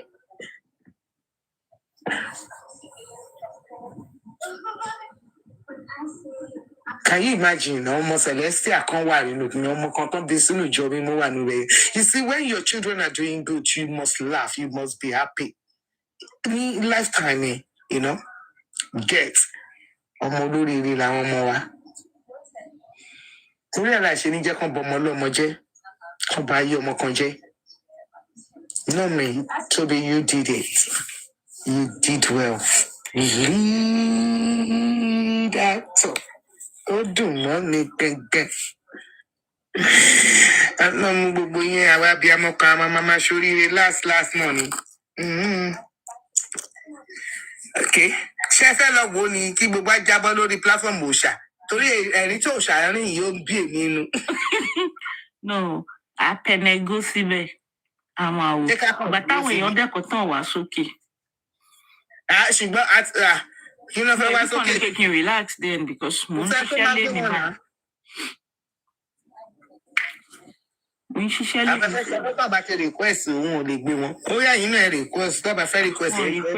Most of them òru lọ́wà. Àwọn kan ti sùn sórí ibà because 49 people ló wà níbí báyìí. 49 ẹjọ́ kí là ń sọ tí wọ́n ń gbọ́. Ó má jẹ́ 49 yẹn náà lè gbé sókè dò. No, that's not what I'm saying. Kí ni à ń sọ táwọn 49 yẹn ń gbọ́? Wọ́n ti sùn. Most of them ti sùn. Wọ́n ti sùn sí bíbá. Wọ́n fẹ́ gùn pé wọ́n rìkọ́ọ̀dù ni. Okay, Jésù á ràn yín lọ́wọ́. Wọ́n fẹ́ gùn pé ṣé ìgbà tá láyọ̀ ń yayọ̀ ẹ̀yin náà ẹ máa rìkọ́ọ̀dù ayọ̀ yìí ní kẹ́ ẹ rìkọ́ọ̀dù. Ẹ máa rí. Ayọ̀ tó bá wa báyìí ní kẹ́ ẹ máa rìkọ́ọ̀dù. Bẹ́ẹ̀ bá dẹ̀ rìkọ́ọ̀dù. Ẹ gbọ́, Ayọ̀ Káàdé, I just woke up. Lórí pláfọ́ọ̀mù yìí náà ni. Ẹni ní pláfọ́ọ̀mù gan ti wà nílùú òkè. Ayọ̀ Káàdé èmi náà ká sọ pé bóyá Monday la wà ń sìn náà sí ó lè jẹ́ time ni máa jí náà. Ṣé you understand? To go and tidy up little. You get to Mama Day 4 or 5, Martin and stuff, Mama the surface, you know. You get so any Tonisha Lapano, watch time to man Gino, you only generous in Ayokana. Okay, could be I've sent request now. But fetty soon, yeah. What's the so much they couldn't need the phone. Ẹ má bínú. Ṣé you say me? Kí náà fẹ́ ṣe fún yín báyìí? Èmi ni mo ń keep live yẹn wò kó bá ti gbà yín. Èmi ni live yìí ò bá ti ju gbogbo yín dànù. Èmi ni mo ń keep live yìí on even though mi ò sọ̀rọ̀. Gbogbo àwọn igi rédíò tí mò ń dùn fún yín yẹn ló jẹ́ ẹ́kí live yìí fún wa sì dúró ṣàánú tí ò wá active látẹ̀kọ̀. Àbí o. Ẹ fún wa bàbá ṣíà o, ẹ fún wa lákàǹgì ìdí o. Òṣàkọ̀ bóyín síbẹ̀ ni TikTok ọ̀dọ̀pẹ́ tó rẹ́rìn síbẹ̀ yóò sí ń bẹ̀. Kí ni gbogbo ilé ìbá ìtorí Ọlọ́run? Sísá Kúnbí ṣẹwà. Adúpẹ́ o, mo nípa àwọn àtàwà lọ Australia, ìmíṣẹ́ ìbọn láti àfiwẹ́dà yìí o, ṣé títí pọ̀ lọ́dọ̀ yìí títí fẹ́ pa wọ́n kẹ́ńdà o. Ó pọ̀ ń bẹ́ẹ̀ tó. Ṣé sọ́mà yìí ti sáré tán ni? Àmì wọ́n lè kó máa di bíi júnjù, wíńtà làwa wà. Wíńtà làwa. Òtútù yìí máa wọ́ ọ̀sọ̀. Ojú ẹ̀rọ. So by early September, a ti máa wind down. Ẹ jọ̀ọ́, báwo lẹ ṣe lè wà ní wíńtà ní táìmù ìgbà ìtorí Ọlọ́run? Ọlọ́run fẹ́ràn àwàjọ yín kan lọ. Àwa la máa ń kọ́kọ́ rí gbogbo nǹkan. Àwa la máa ń kọ́kọ́ wọ Christmas. Àwa la máa ń kọ́ wọ New Year. Àwa la máa ń kọ́kọ́ wọ gbogbo nǹkan. So àwa máa ń rọ́lọ́run ju ẹ̀yin lọ. Àwa la máa ń kọ́kọ́ wọ New Year. So Ọlọ́run fẹ́ràn àwa. Àwa tún wá move away from everybody. Kẹtó sá dé ọ̀dọ̀ wẹ̀ ẹ máa gorí omi tẹ́ bá ti lè wẹ̀ dáadáa. Níbi mọ́mí kangaroo ọlọ́sẹ̀dẹ̀ àtọ́nu. Kangaroo làwọn bá jí làwọn bá sùn bí báyìí. Ti kangaroo máa máa lójú títì. Ìlú wa peaceful, ó peaceful. So àwọn gbàdúrà. Ní gun crime, ní knife crime, bẹ́yẹn. Àwọn ọ̀gá tó ń gọ́ọ̀nù wọn wà ń bẹ̀. Gun crime kò lè rí dé ibi lọ́dọ̀ wa ń bí wa. Lọ́dọ̀ wa. Àwọn ọlọ́pàá wa dẹ̀ ń ṣiṣẹ́. Wọ́n ń ṣiṣẹ́ o. Àwọn ọlọ́pàá tiwa ń ṣiṣẹ́. Gbogbo nǹkan tó máa ń ṣẹlẹ̀ ní ọ̀dọ̀ yìí yẹn kò dé. Ọlọ́pàá tiwa náà ń ṣiṣẹ́. Torí ẹ̀ ni àwọn fámìlì wa, ẹ tó bá wà l'Australia, àwọn fámìlì wọn máa ní fọ́ọ̀sì tó máa sọ ní pé bí ti jìnnà jù. Ẹ̀gbọ́n mi ní UK wọ́n máa ní ọjọ́ mélòó la fi máa rìn ká tó dọ́dọ̀ ẹ̀. Èmi tí mo wá máa ń wá ń kọ́. Màmí ti wá bí ní ẹ̀mẹ́ta. Wọ́n ní táwọn fún máa gbọ́dọ̀ ń pè àwọn ọ̀fẹ́ wa mọ́. Mo sì ní UK lọ́ máa gbé wá bíbá ẹ̀ wọ́n ní gbẹ́sẹ̀ wọ́n wú rọ̀bọ̀tọ̀ after wọ́n ní pé 6 hours UK kó tó lajú kó ti dé ibi tó ń lọ. Bẹ́ẹ̀ni. Wá máa sùn, wá máa jí. Amẹ́ríkà náà jìnnà. Ẹ̀bọ̀ gbogbo bẹ̀ẹ́ jìnnà sáwa là ń sọ, ó jìnnà sí àwa. Ẹ̀yin lẹ lọ sígbẹ̀yìn ayé náà. Ojú kòkòrò náà ni.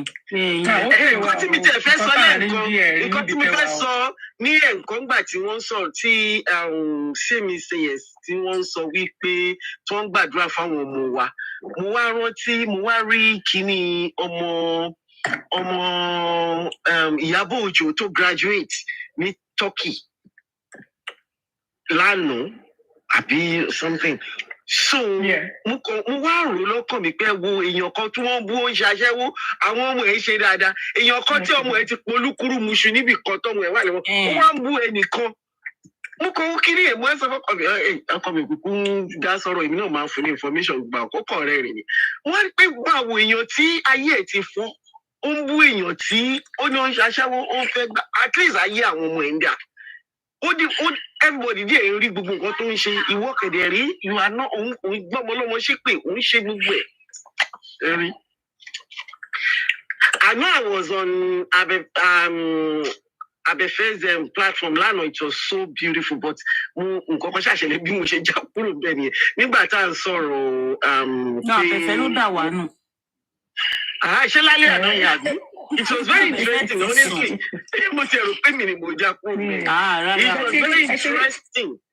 Nígbà tí Mr. Káyọ̀dé kan ṣé Káyọ̀dé lẹ́nu yẹn Mr. Fẹ́mi kan tó wá sọ nonsense tí gbogbo wa mo rò pé máa yóò tí mo platform tó ń bọ̀. Bóyá kàn rò pé ó ti wà aggressive jù ṣe lára ẹ̀ ń bọ̀. Ó wà very aggressive and another psychopath yẹn no so ṣé mo topic tí Dr. Molara sọ yẹn mo ti sọ ní láàárọ̀ mo wà ní platform kan lánàá ní platform náà ni àwọn tó ń support them so mo wá ń gbẹnu lé ọ̀rọ̀ drug yẹn n pé kiri kan bọ́n ṣe ẹni tó ní platform yẹn wá ní àná pé ká má sọ̀rọ̀ drug yẹn pé torí bíi narrative kìíní kan ipe wọ́n fi pé àfi máa jẹ no you have to talk about this thing. You have to talk about that drug thing. Ó kàn jẹ́ pé máa yẹn ṣorí gbé ni justice for this thing ó láti wọn ò bá focus ó fi rectify àwọn nǹkan tó ń ṣẹlẹ̀ ní society among the youths in terms of drug in terms of àwọn quack nurses in terms of accessibility to medical health ní Nigeria. In terms of other things tí wọ́n lè fi tí màbá yẹn lè fi gbogbo kíni sọ wọn ò fẹ́ ká sọ̀rọ̀ kí Wùmí kò mind gbogbo well tó bá tẹ̀ mind bóyá kò yé ni òun náà tó bá jẹ́ pé bí irú ẹlòmíì ni tó bá jẹ́ pé tí ìbá ṣe pé bí gbogbo nǹkan ṣe rí ó lè start foundation fúnra ẹ̀ náà àbí kílẹ̀ ni mo sọ. Hello? Of course. Ó lè start foundation fúnra ẹ̀ náà. Victims of widows, victims of whatever. Whatever. Jẹ́ gbogbo àwọn ọmọ kékèké tí wọ́n sign into all these àwọn entertainment kìíní yìí tí wọ́n ń cheat wọn tí wọ́n ní sanwó wọn tí wọ́n ní ṣe kíní kan wọ́n lè jẹ́ voice because ó ti ní experience ó ti ní lived experience of that thing. Wọ́n lè start it now ó kíní yẹn wọ́n máa jẹ́ kí èmi sọ fún wọn tèmi yá pé èmi believe and I love the way Dr. Molara tí wọ́n gbà. To stand on the truth that no, we have to talk about this thing. Kọ̀lé máa sọ pé kìnìún kankan tó pa bọ́ yìí nìyẹn. Obviously, ká ní pé wọn ò fún lóògùn yẹn, wọn ò fún ní gbogbo kìnìún á sùn á jí kìnìún aware of. Anyway, but injection yẹn ó lọ complicate gbogbo nǹkan obviously. But gbogbo nǹkan tó ti wà lára ẹ̀ tẹ́lẹ̀tẹ́lẹ̀ ó ń ṣò. Nǹkan tẹ́mi kàn sọ ni pé bàbá yẹn tí ìbá yẹ pé gbogbo àwọn nǹkan tó ń ṣe tó jẹ́ kí gbogbo kìnìún yẹn bọ́ síta. Ṣé mo pé gọ́ọ̀mẹ̀ntì ò fẹ́ sọ̀rọ̀ nípa kìnìún yẹn náà? Wọ́n fẹ́ ọmọ yẹn náà dẹ̀ fẹ́ fi gbókò ẹ̀ láṣìírí bọ́ gbadí gbogbo kí rẹ̀ ti bọ́ síta kí la fi ṣe.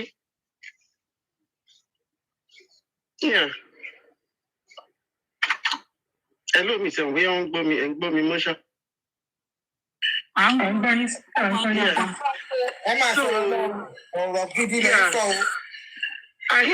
So inú mi dùn gan but mo enjoy kìíní yẹn bọ̀ nǹkan wá mo wá kàn wá ní mo wá explain for ọkọ mi pé nǹkan tí mo ń gbọ́ torí mo tiẹ̀ wá carried away náà mo inú mi bí everybody ṣe ń sọ nípa ẹ̀ pé kìíní kankan and that is another way tí platform to support Wunmi yìí fi wà open tèmi fi like wọn because wọ́n máa ń sòótọ́.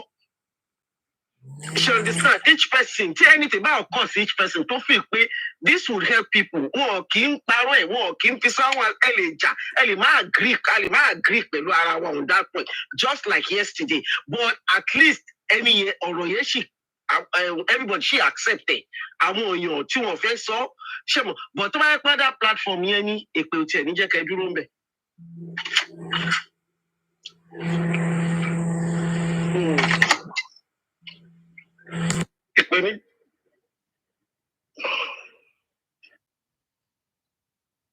Nǹkan tá a fi yàtọ̀ sí wọn lẹ́sàn yẹn sísá wọn àmì sísá Ǹdè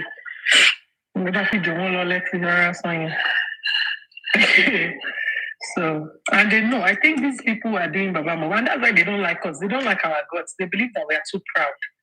I believe they are making our Kolama believe they can like person attack that somebody hey. That way you have come more, you will now start dropping your big grammar. Yeah. Oh man, do mommy but we are proud because we are raised proudly. Then. Because I want to be educated ló wà ní platform yìí.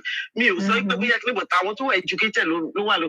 Even our platforms kan ọmọ kékèké tí tẹ́ bá wo platform gbogbo àwọn tó máa ń sọ̀rọ̀ tó máa ẹ wo gbogbo life wọn. Mi ò bá anybody jẹ́ but life wọn ò ní anything now. Àwọn ọmọ kékèké tí wọ́n ti experience. Àwọn ìyá aláta, àwọn bí àfà, àwọn àfà, àwọn yéègùn.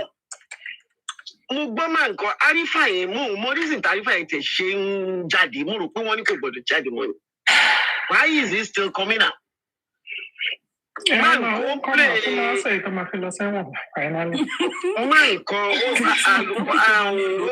gbé àlùfáà kan wá àfáà kan wá àfáà yẹn wá sọ wípé òun rí Mohbad ìgbà tí gbogbo kiri yẹn ń lọ Mohbad wá ó ń sọ time ìgbà bó ṣe ń sọ time yẹn ó ń sọ time pé ní 2:46 a.m. 2:42 a.m. lóru ó ń sọ gbogbo time yẹn pé kí ni kò ẹ tẹ́ bá tẹ̀ tí mọ̀ ẹ máa rí pé irọ́ ni gbogbo nǹkan tó ń sọ àwọn tó gọ́líbù náà ló máa sọ gbogbo kí yẹn fún gbogbo bá rífà ṣe máa sọ pé òun mi ò ń fọ́lọ̀ àwọn kékeré ló ń jẹ́ kí n máa fọ́lọ̀ àwọn èèyàn ní orí in fact recently mo wá wò pé aṣọ gbogbo kíní ń go on lórí ní social media báyìí tí mi ò tiẹ̀ mọ̀ bọ̀ ọ̀rọ̀ ọmọ Mohbad yìí ló jẹ́ kí àṣírí social media ṣẹ̀ṣẹ̀ tún open sí mi dáadáa ṣẹ̀wọ̀n káwọn èèyàn máa pa irọ́ tí ó yẹ káwọn èèyàn máa lọ sẹ́wọ̀n fún defamation of character honestly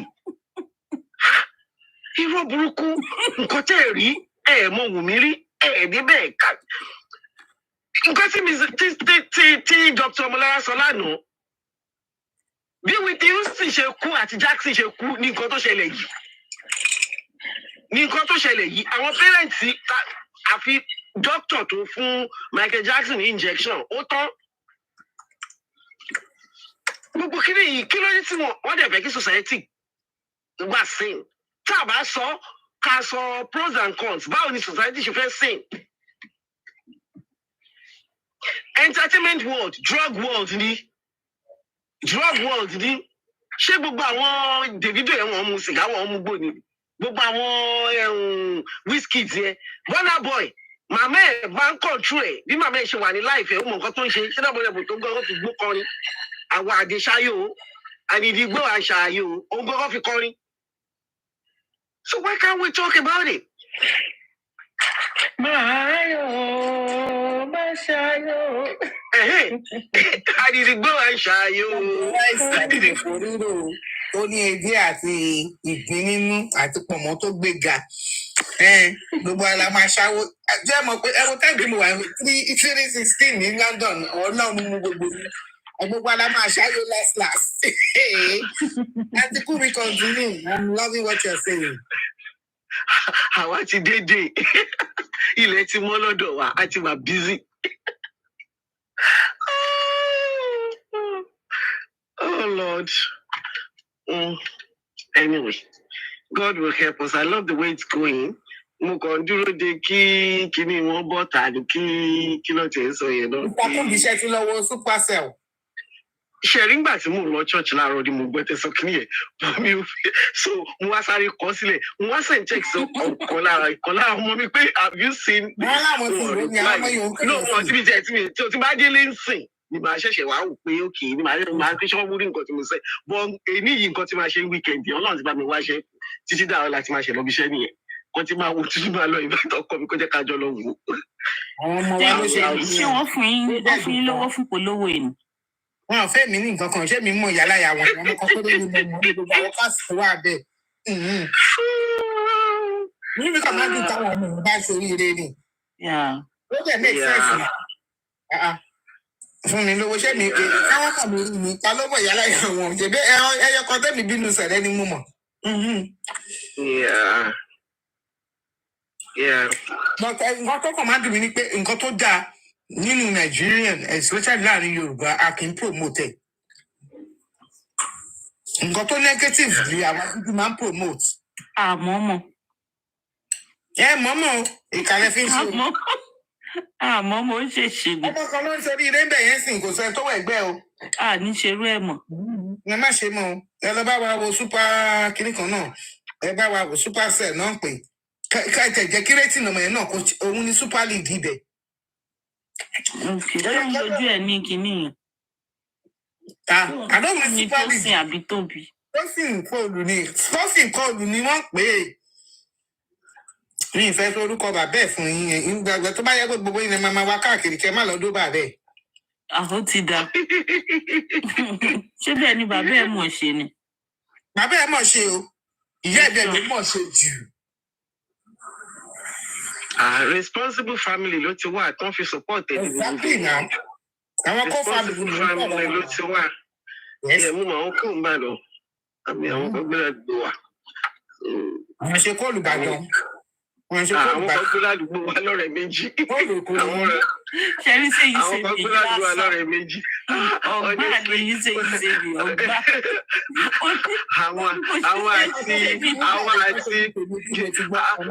Àwọn àti president ní Temi's platform. Ó yẹ káwọn méjèèjì kọ́. Ọgbà ni ṣe yìí ṣe ni. Kí ló dé? Gbọ́dọ̀ tí mo bá mọ àwọn èèyàn gidi, ṣé máa fi yẹn bí mi? Bí mo ṣe lè yẹn yàn ní báyìí sí ṣé máa fi yẹn bí mi? Ṣé mo kọ last week ìgbà tí mo kọ́kọ́ dé experience pẹ̀lú wọn was my last week. It was last week on this platform. Tí woman kan wá tí wọ́n àǹtí ò jẹ́ kán sọ̀rọ̀. Wọn ò máa jẹ́ kán sọ̀rọ̀. Gbogbo àṣà ń bẹ̀ wọ́n pé wọ́n ṣe báyìí, wọ́n ṣe ẹjọ́ ẹ wú sùúrù, ẹjọ́ ẹ má jẹ́ ká jà. Èmi àti wọn jọ bẹ̀rẹ̀ justice for Mohbad yìí ni. Bẹ́ẹ̀ni. Yeah, but don't check a platform. Me, I ever believe, honestly, some of the things that I'm doing on me, ever believe. Until I see this,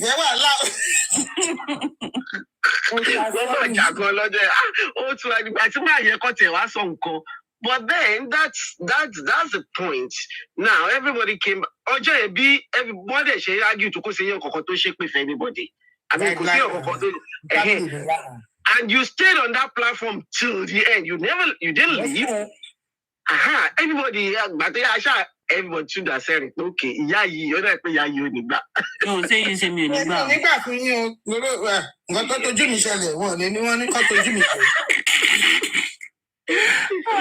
You save me. I'm not being. It's not being the sherry. Bó ṣe dáa náà nìyẹn. Ẹ jọ̀ọ́ mo fẹ́ béèrè kinní kan. Ṣé tí wọ́n bá lọ sí inquest ṣóun ló máa announce result kinní wọn, result autopsy wọn? Same result náà máa bá dé jù náà. Same result náà máa bá dé. Mo tiẹ̀ mọ̀ pé shame náà máa bá dé náà. Bọ̀kan tí mo sọ ni pé ṣé wọ́n máa court wọ́n á mú lọ court àbí? Ìgbà nǹkan tí gbé akẹ́bẹ̀rẹ̀ ni pé ṣé lẹ́yìn ìgbà tí corona inquest bá summon gbogbo ọjà àwọn ọ̀rá tí a máa lọ sí criminal court. Okay, yeah, mo fẹ́ bẹ̀rẹ̀ okay jẹ́ n bẹ̀rẹ̀ bẹ́ẹ̀. That's why we should be asking that. Nítorí pé kò ń ṣe corona court ló máa end ẹ̀ sí. Nítorí tó máa dààmú ara lójúrú tí gbogbo nǹkan ti prepare. Corona inquest ló ń ṣe court o. Ṣé a máa lọ criminal court ní question tí ká máa bẹ̀rẹ̀ sí? Okay. Torí ńgbà tí gbogbo kílíẹ̀ bá ti kọ́ mọ̀, àwọn tó bá fẹ́ charge èèyàn, wọ́n á charge. Tí gọ́ọ̀mẹ̀ bá fi pẹ́ àwọn èèyàn kan, àwọn ní láti charge àwọn èèyàn kan tó wà tí wọ́n responsible. Wọ́n ti already pé àwọn kan sí suspect àwọn márùn-ún. Okay. Constitution of the country. By the constitution of internet. Some people, àwọn márùn-ún kan wọ́n ti lùfin ìjọba ìlú Nàìjíríà. So maybe I should explain it to people. That is why they became a suspect. Then, what we need now to do, the result corona inquest. Okay. CPR. You can understand. To body side, that's a come prosecute. Show you, I'm a court criminal. Yeah. So no government is. But somebody okay, Mungoyin, sorry. Àwọn ọmọ lórí burúkú ni wọn ní wá lè change ẹ̀mọ́ wa lọ́wọ́ náà àwọn tí ìyá wọn tó jẹ́ pé kéékèèké ni wọ́n fi kọ́ rán wọn lọ sí school tó fi ń lówó lọ́wọ́. Yes. Yes.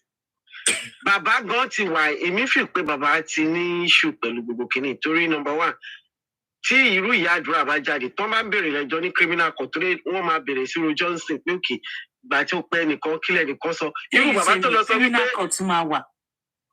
òun náà mo ń sọ wípé irú nísìnyí kò sí mọ̀ ṣe fẹ́ ṣe. Nǹkan tó ṣẹlẹ̀ irú bàbá nísìnyí obstruction of justice in different ways ti wà fún òun. Irú bó ṣe sọ wípé kí wọ́n sọ pé ẹnìkan ló ṣe Indomie. Irú bó wọ́n sọ bó ṣe torí mo gbọ́ nǹkan tí spending sọ ń gbà kan pé bàbá yẹn ní kóun má wá wípé kóun sá lọ. Irú gbogbo yẹn àwọn obstruction of justice ni bàbá yẹn máa fèsì ní tìyẹn. Gbogbo bó ṣe ń sọ pé kọ́ máa parọ́ kọ́ òun náà máa gbowó. Ṣé mo èmi fi pé government àti gbogbo àwọn tó ń ṣe investigation yìí wọ́n rí gbogbo wa bàbá yẹn abẹ́rù bẹ́ẹ̀. wọ́n rí náà bí ojú 6 months. wọ́n kàn dúró àwọn rí gbogbo wa bàbá yẹn gbogbo television station wọn. yàtọ̀ sí family law. Right. Criminal justice yàtọ̀. Ṣé mọ̀ kan tó fi di àwọn márùn yẹn mọ́lẹ̀? It's crime against the state or the country. So kò kọ́ nǹkan tí wọ́n lè béèrè question lọ́wọ́ bàbá àti àwọn suspect tó kù. That's to find the reason tí wọ́n máa fi indict àbí give order against the perpetrator. Kò sí àwọn márààrún tí wọ́n gbé síbẹ̀ tí wọ́n sọ pé àwọn ló pa Mohbad ò ṣe mọ́.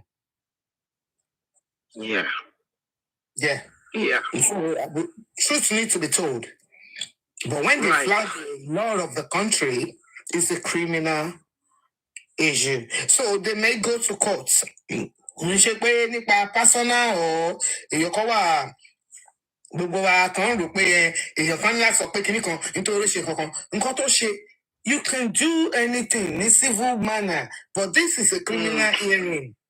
Criminal hearing has to do with the justice against the state. Right. So we have 5 suspects that need to face that. I am waiting, taking Nigeria so far. Yes, ma'am. Ṣé ẹ rò pé bí Josi bó ṣe mú bọ́dì yẹn kúrò ní crime scene? Ṣé ẹ rò pé ó lè lọ tún ẹjọ́ yẹn rò? Ó lè tún ẹjọ́ yẹn rò. Wọ́n in actual fact tí àwọn solicitor àbí lawyers ẹ̀ tó bá gbọ́, wọn ò tiẹ̀ ní jẹ́ kán sọ bí Josi ti sáré sin ọmọ. Wọn ò ní jẹ́ kán sọ ibi tó lọ sin ọmọ sí. Everything is indicted against him though. But because the country is not holding Josi against it, he wasn't a suspect. Right. We have 5 suspects. If anything, tí wọ́n bá lọ trivialize kìíní, kí wọ́n lọ wò pé Josi gangan ti flout state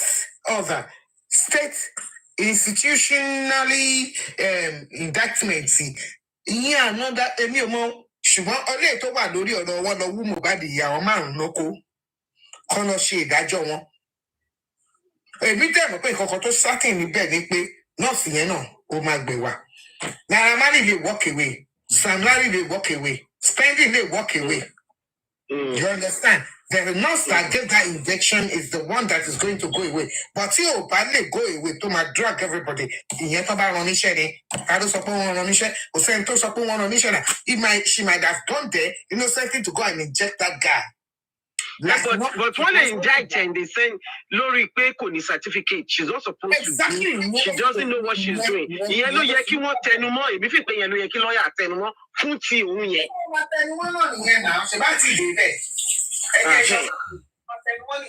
So everybody tó bá sọ pé wọ́n ní rí justice ẹ bá lọ tì í ẹ̀yin wèrè tẹ́lẹ̀ ti bàbá Mohbad lẹ́yìn ṣe rí pé kò sọ tó ètì bàbá Mohbad tó bá lọ gbé bàbá Mohbad ó lọ sí òkú sáàrin ìlú tó bá lọ gbé ó sáré tètè sí òkú ṣé mo pa ẹtì. Evidence ẹ wà tí ọmọ yẹn sọ wípé bàbá ẹ má jẹ ká sí evidence wà gbogbo àwọn èèyàn tó wà ń bẹ̀ sọ pé wọ́n ní kọ́ má sí.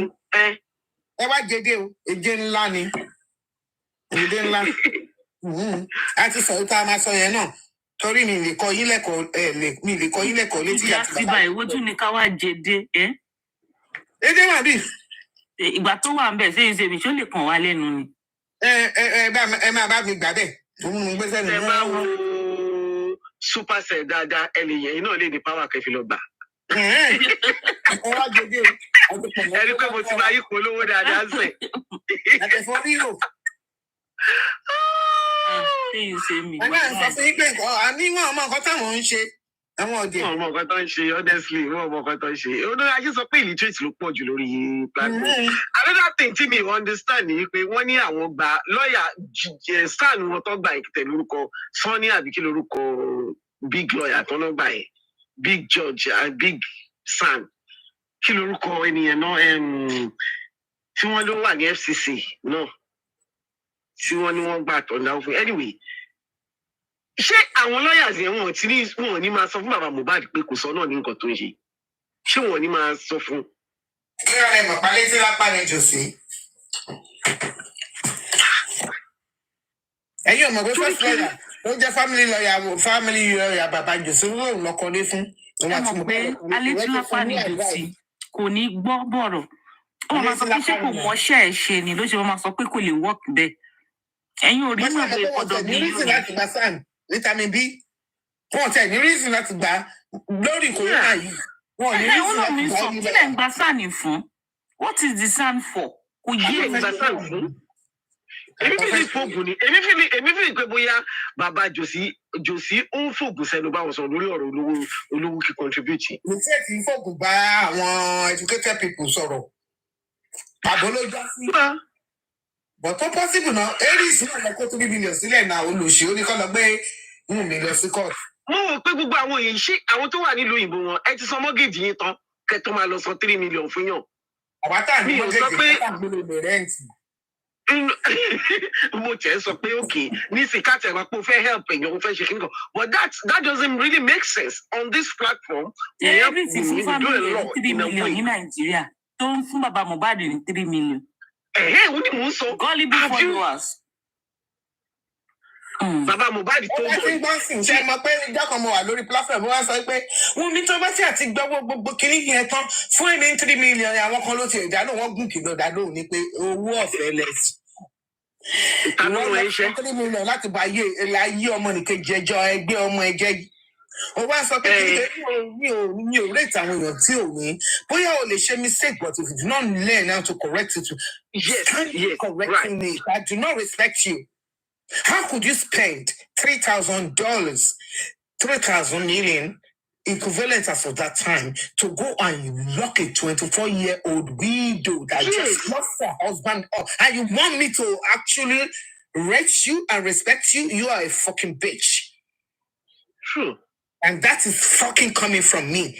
That is because you say me.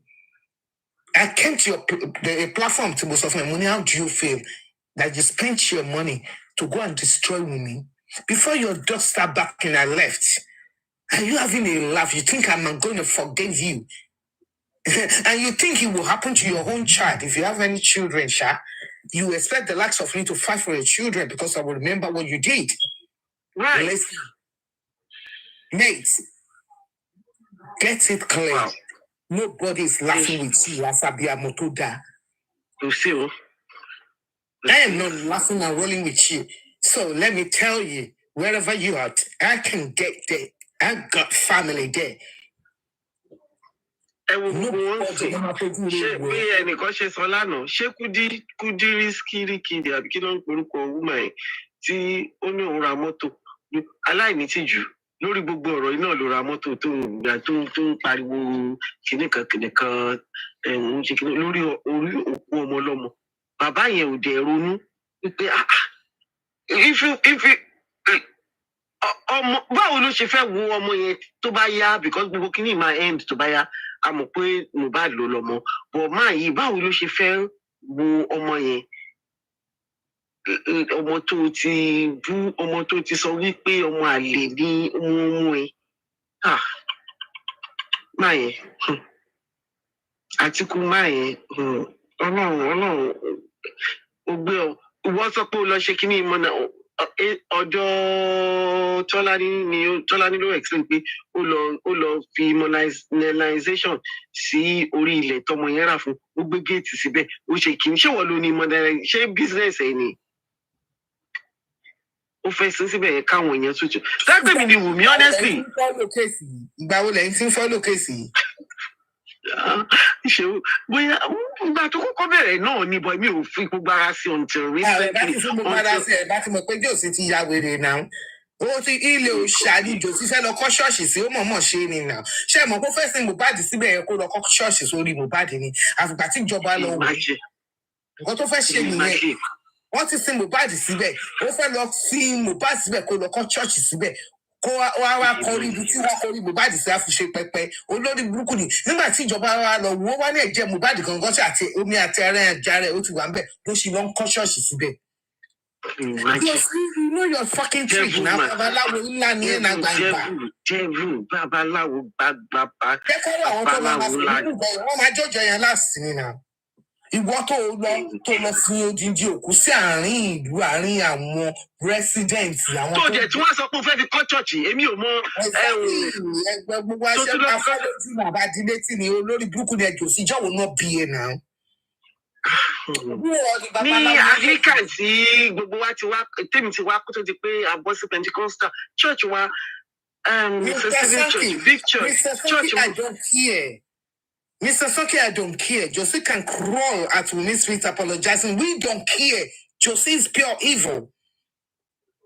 Wumi is not going to stand for his bullshit anymore, including Yaruba. Tọ́ba cross síbẹ̀ ṣé kó lọ jẹ́ ni àbí kó lọ ta lólobó ni àbí kó lọ ta ní tanpẹ́pẹ́. Do you think this is for your life? This is somebody's life that you are destroying. Somebody's future. Somebody's son's future you are destroying. Do I care about who is going to crawl? Does he even have the energy and temerity to go and crawl? Shebi, you are still waiting for him to crawl because if he's still fucking living, let him crawl in his death. Ọmọ ọlọ́mọ lẹ bá yé ẹ̀jẹ̀ yìí náà. Sọdọ́ Ádámù òfin yín láyé ẹ̀ bàjẹ́. Kí ló ń crawl fún? Ta ló ní creepy crawlers? Do you think we are here to come and laugh and come and tell your fucking tales? Somebody's life is being destroyed. Ọmọ kékeré kò tí bó ṣe pàdún kan kò tí ẹ tí pàdún kan kẹ tó máa bá adé ayé ẹ̀jẹ̀. Think we are our contact is Wumi, you will not fall. God will not let you fall. You think we are having a film. We are not doing a fucking movie here. Omo, for real. You need to fucking stop your bullshit. Kajaka wa bi amo ka fi ọkàn balẹ̀ káyé àwọn ọmọ wa kó lè dára nítorí ẹ̀yin olóṣì olórí burúkú yìí. Kí ló kàn mí pẹ̀lú Joseph kúrò láborí ẹ̀ fẹ́ burú ni? Kó kúrò náà ta ló ní quick crawlers òun máa kúrò ṣàṣẹ nínú ojú oorun àbójú àlà. Josie èèyàn kan bẹ̀rẹ̀ 30 years bí 10 years kò lè pé 1 year àgbà bẹ́ẹ̀ ó ti jẹ̀kún mọ́yán. Ó ti jẹ̀kún mọ́yán. Ó ti jẹ Mohbad nígbèsè torí kó tó kó sọ fún ẹ ó ní má dẹ̀bí mi rú ṣùgbọ́n ó dẹ̀bí ẹ̀rú náà ó ti jẹ òkú nígbèsè náà ìyáláyà babaláwo àtàwọn aláfà tó jókòó fún ẹ wọn sọ fún ẹ wípé ó ò ní pẹ́kú ni ṣáàdì yẹn ló ṣàgbàjọ ẹ ní ẹ ló ṣàjẹ lóṣù fún ẹni kò sẹ́ni tó fọ́kì bú ẹ ìrìn àjò tó rìn ló máa kó bẹ́ẹ̀. 10 years bíi ti báwo orí ẹ̀ burú ìwọ tó takàn mọ̀ ní less than 1 year o ti da gbogbo ayé rú àwa dúró 10 years kó dá gbogbo ọ̀rọ̀. O ní PA mi ta ló ní PA nígbà tó mọ ẹ kú. I don't care if nobody is advising him. Who the fuck is he though? Who the fuck is Joseph Aloba? That if he has somebody advising, I want where they don't shake camera down, don't let go molori. I didn't know advices. Don't come here and come and tell us what is paining us. I'm telling you, somebody is trying to destroy a widow and a fatherless child on that 25 years old. And you think I have the temerity to come and calm you fucking down? Listen. Josie is not going to live 10 years. Actually, he's not. I don't know. I don't want to pronounce anything against him. But let God be the judge. The son said, he's going to get everything that guy said, even in his death. And you think, me, I don't see Josie. Yeah. You're not a fucking crazy, mate. Are you fucking silly like that? You know, oh, no food, I like you.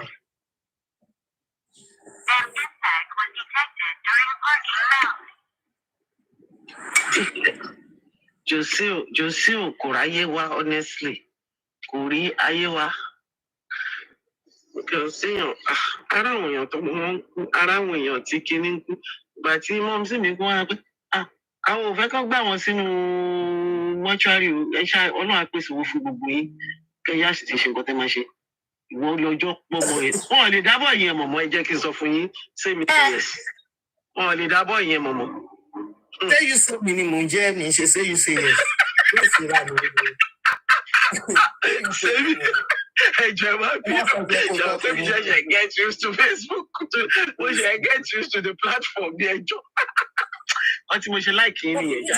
Wọ́n máa jẹ́ kẹ́jẹ̀ mi máa bọ́ ẹ̀ you like it, no? Tèmi ọlọ́run gbà ní wà láì. Ìjọ́ ò lè fẹ́ change, ìjọ́ ò lè fẹ́ yí padà. Wọ́n tún ní àwọn oye say me say yes. Say me say no. Say me say no. Tí n bá sọ tiẹ̀ kó sọ tèmi ni o. Say you say you. Ọ̀dà ẹja padà sórí topic. Ọgbà gidi Suzy ní big time ọgbà. Ṣé ìṣe mi ẹ fi mí sílẹ̀? Mo ń try láti gádà ọrùn yẹn papọ̀. Ẹ bẹ́ẹ̀ mi ẹ má distract mi ẹ má sọ̀rọ̀ yín lọ. Ìjà mi bí ò lè sọ̀rọ̀ jẹ́ kó tó gbà kó ṣé mi ẹjọ́ náà mo fi bẹ̀ yín ẹ má sọ̀rọ̀ yín lọ mò ń gbọ́. Nígbà tó mo dẹ̀ wá ẹ̀dẹ̀ ń ṣèjì orúkọ mọ́ mi mo dẹ̀ wà láàyè mi tí. Mo dẹ̀ gbọ́ sẹ́yìn sọ̀rọ̀. Àríwá ká fi lọ yín ká ṣe ní mi sẹ́yìn bó ti wá sí.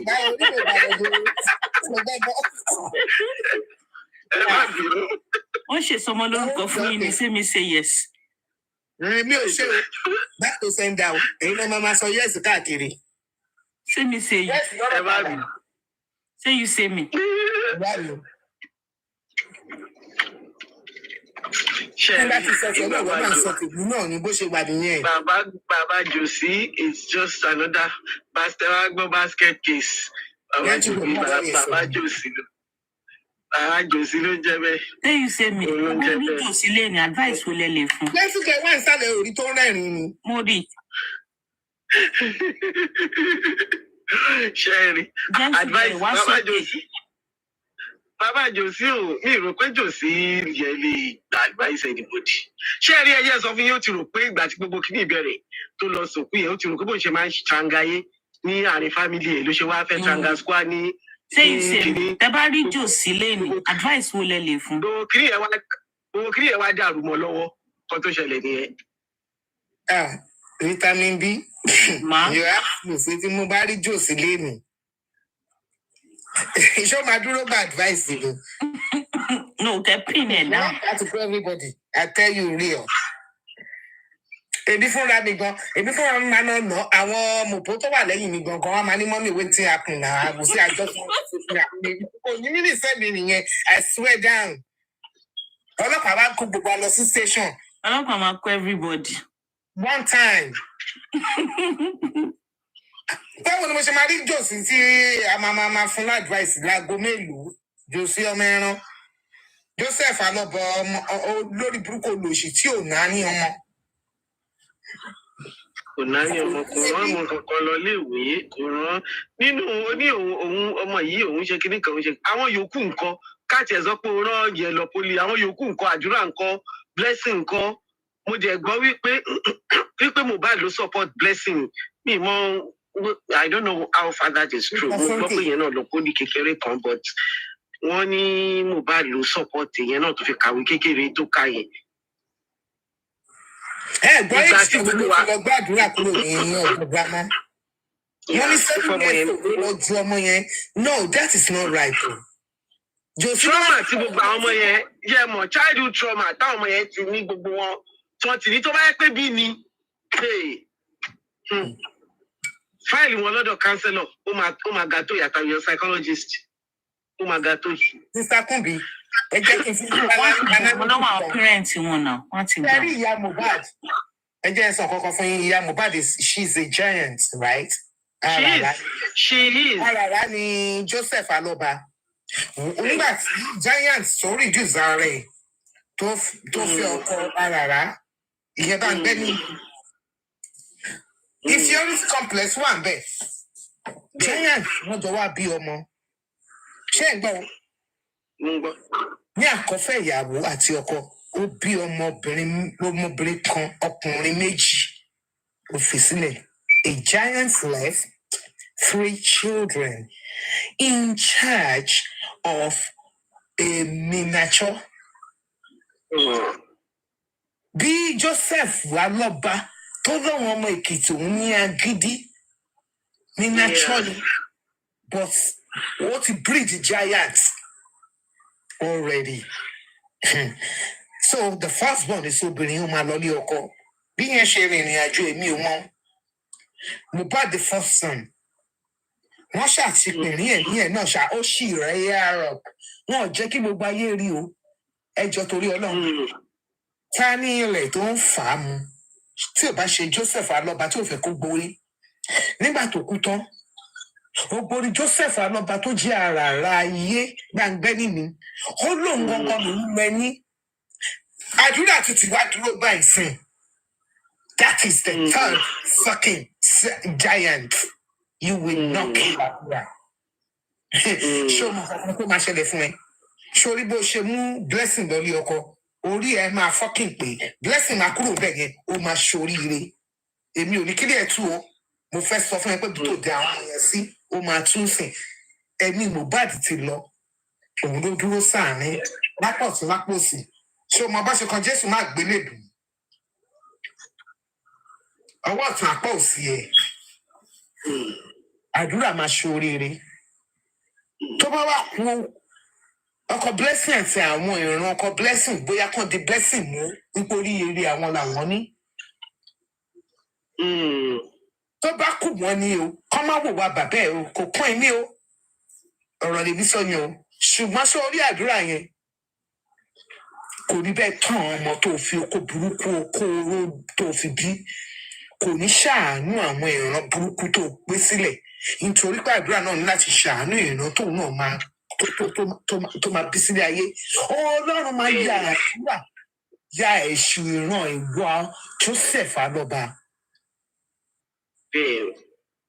ègún ìdílé tó ti ń bá ẹ jà ìwọ Joseph Alọ́ba orí ẹ ló máa ti pin kò sí mọ́ lórí àwọn ọmọ tí ìyá Mohbad bí àwọn ìyàwó tó bá fẹ́ yín wọnú ogun wàhálà ìdààmú kọ́ máa kọ́ àwọn ọmọ náà wọn lọ ṣùgbọ́n a ti sọ fún yín pé ó ti dópin lónìí láti ẹ̀jẹ̀ ìyá àti bàbá nǹkan tí Mohbad tí ó ní that means blessing and àdúrà anything that concern them nothing is touching them.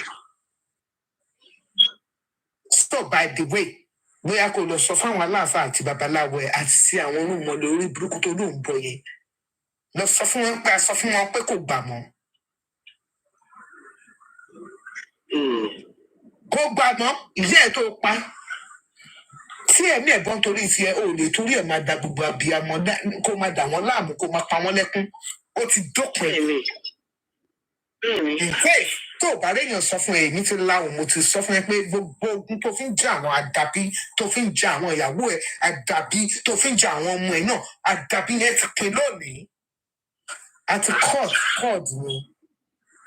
we are not accepting it with you anymore because your son told you Emma Debi daddy but you choose to defy the dead now the death is coming fucking for you. Joseph Alọ́ba ó lè pé 10 years náà bí ti báwo nà kó ló gbégùdè gan ó máa ń gbòdì lára ẹni nà nígbà kó tún ṣe kó tó lọ ẹ̀rọ Ọlọ́run dẹ̀ ń bà mí látara rẹ̀ torí possible kò jẹ́ pé tó gbogbo ká má ti sọ̀rọ̀ tán sìn ó ọjà nílé lọ o àfi tójú ẹ tó bá rẹ̀sìn o kò tí rẹ̀sìn náà by now. We need to leave everything for every good things. O ò lè pa Wùnmí, o ò lè pa ya Mohbad, o ò lè pa àdúrà, o ò lè pa Dàrúṣà, o ò lè ṣe kankan fún wọn. O máa tẹ́bọ̀ bẹ̀rẹ̀. Àfi tó o bá mú mi ní ayé ẹ̀, tó o bá mi afẹ́fẹ́ sínú ìrìn àjò ẹ̀, tó o bá mi mọ́ nìkan ló lè ṣe fún mi. Ṣùgbọ́n tó o bá ti máa fẹ́fẹ́ tó o mú mi mọ́, ṣé o mọ̀ pé o ti kú nìyẹn? lọ bèrè lọ́wọ́ àwọn tó bẹ̀ tẹ̀ àní kò wo bóyá kò tí ẹ̀sẹ̀ tó máa gbẹ̀bẹ̀ nítorí gbà tá à ń fọ ọlọ́run bẹ̀ olóògbẹ́bẹ̀ ọlọ́run àwọn kan tún fi èṣù wọ́n fi bẹ̀ olóòní gbọ́ wọ́n fi àrá bẹ̀ olóòní gbọ́ wọ́n fi ilẹ̀ bẹ̀ wọ́n fomi bẹ̀ olóòní gbà ṣùgbọ́n nísìnyí o lè fi yẹn bẹ̀ wọ́n mọ́ o ò lè fi yẹn bẹ̀ wọ́n mọ́ ọ̀rọ̀ ẹ̀ ti di láńlẹ́yìn ìtẹ́ ló mú wá Joseph Alọ́ba alágbára ayé máa rọra ṣe lọ́wọ́ fíìmù bá ṣẹlẹ̀ ọgbọ́n ọlọ́gbọ́n ni ò kí ń jẹ́ kí wọ́n pe àgbàdíwèrè lọ́wọ́ fíìmù bá ṣọ̀run gà ìwọ ló lò ní ìwọ ló lànà fún 10 months wo bí àwọn tiẹ̀ bó ṣe ń kọjú ìjà sí ẹ. Ìyẹn tí ẹ̀rọ náà ti parí ní tìyẹn ẹ̀rọ náà bá mi létí.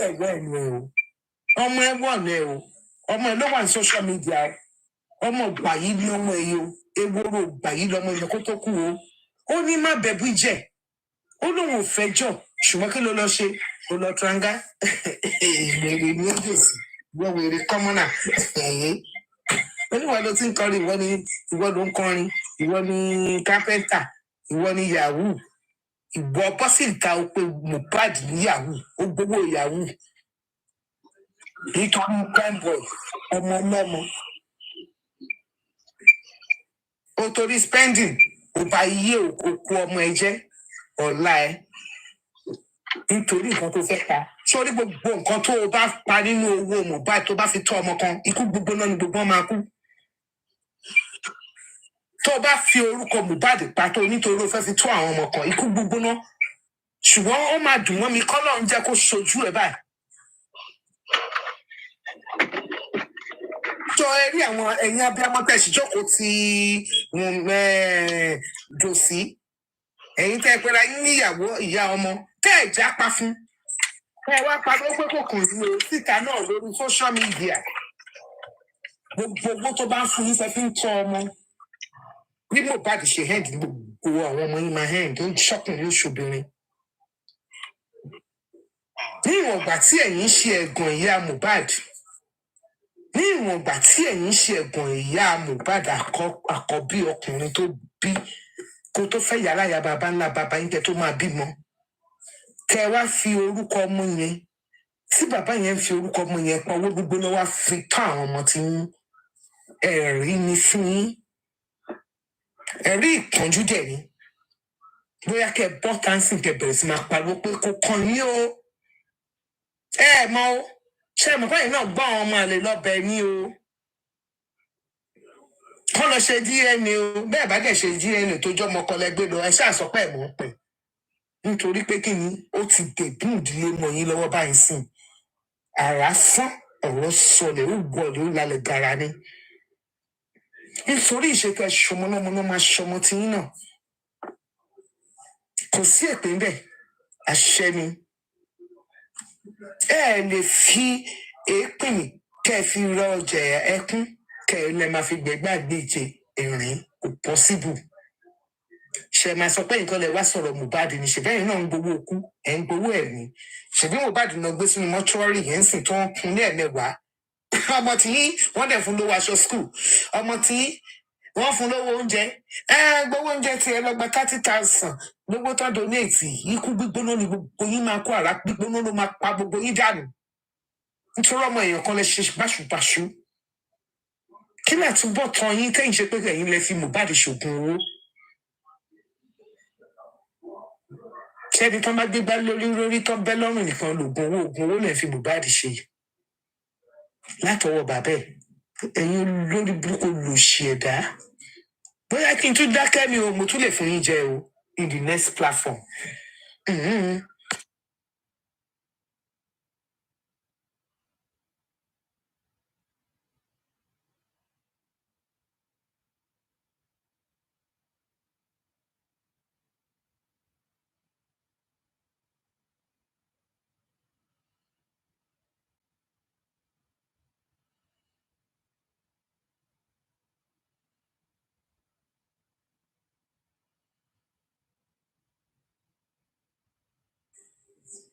Ṣé gbogbo yín ti sùn ní àbí kí n lọ máa sùn tèmi náà?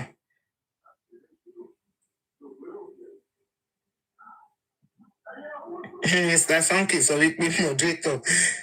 Habitus wà níbi iṣẹ́. No, Habitus ò sí níbi iṣẹ́, Abẹ́fẹ́mi ló wà níbi iṣẹ́.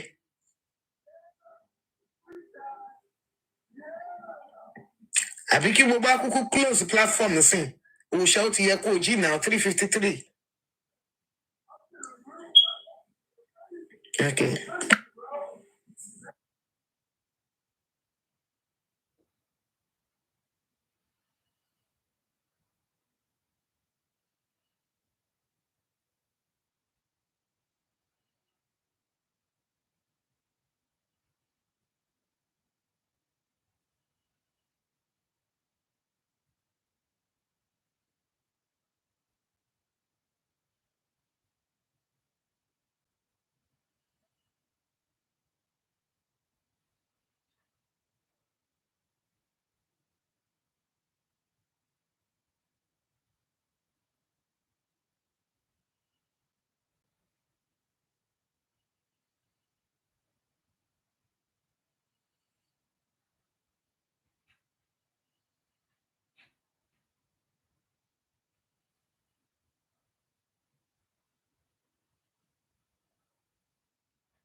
Oh, girl, mo ní try nǹkan kan mo fẹ́ make sure pé mo keep live yìí on títí tí òòṣà fi máa jí.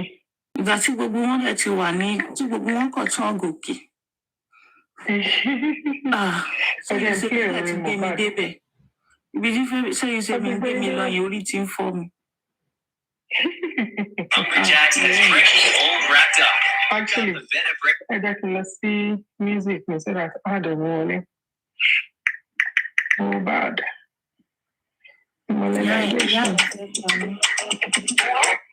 Kí lẹ sọ? Ní ìyá yẹn fẹ́ pa mí o, mo ṣe rọra mute pé kí wọ́n máa gádà ọ̀run mi díẹ̀díẹ̀. Ìyá sẹ́yìn ṣe ni màmá yẹn ní energy ẹ̀jọ̀. Ìwọ̀n bí kan ti rí energy. Steve's energy wọ̀nyẹn is on another level. I no dey waiting ní energy wọ̀nyẹn, I no dey waiting.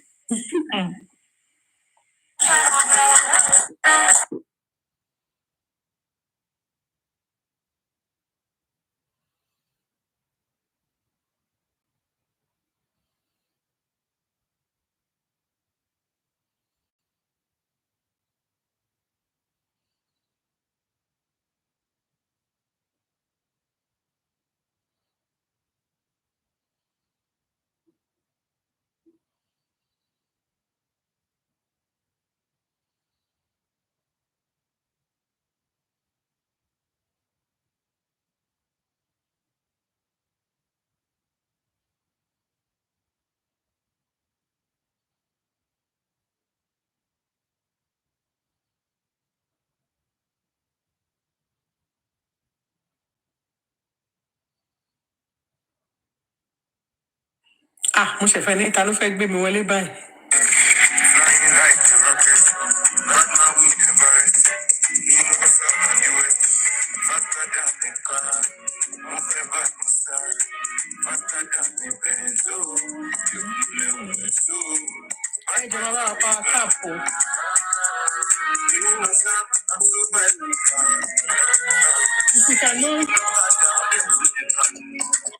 I'm doing this because Tabale Monk got a ṣe tó yẹ pé tí Òòṣà bá ń sùn live yẹn yìí lè go on without her doing anything.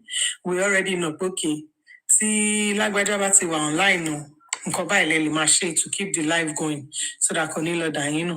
So ẹ jẹ́ ká try bóyá lè keep live yẹn on tí Òòṣà fi máa jí. Bàbá. Kí lẹ sọ? Òòṣà gan sùn, kí ló ṣẹlẹ̀ látẹ̀kọ̀? We shall have maybe 4 a.m. by. So in the next hour, Maji. In the next hour. So So in the comment section, please help us power tap. Because once you don't power tap, if you send a shy puzzle, what about that book one? So let's please keep the tap going. Oh my baby, sure you go there before my school.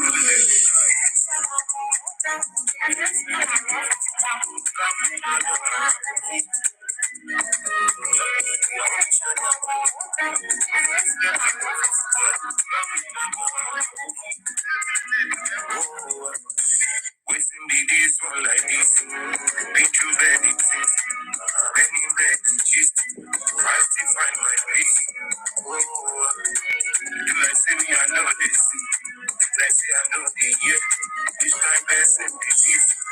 Oh, wishing me this one like this. Been through many things. I'm not in Genesis. I'll be dealing with enemies. Fight. You need Jesus, faster than the bullet, flying like a rocket, madman with the birds, king of south and the west, faster than the car, whatever the sun, faster than the best, so, my eyes on the ground, within myself, I'm so biblical, I ain't looking at the way to become, they won't say your name. They want to know your teacher before you are my woman. You go there when I don't get you. Woman, you go there when I don't get you. Cause my mama be praying for me, say, make I get it. Oh my baby, she you go there before my school lady.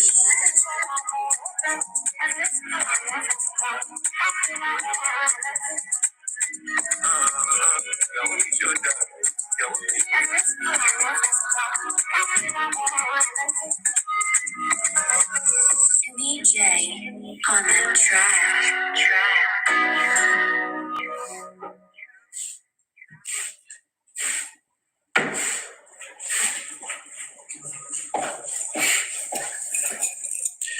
Yeah, come back on real new.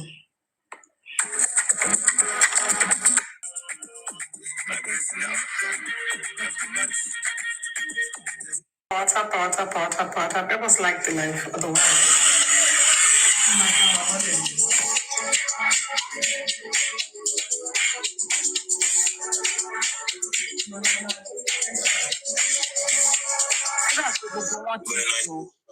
She give money pressure.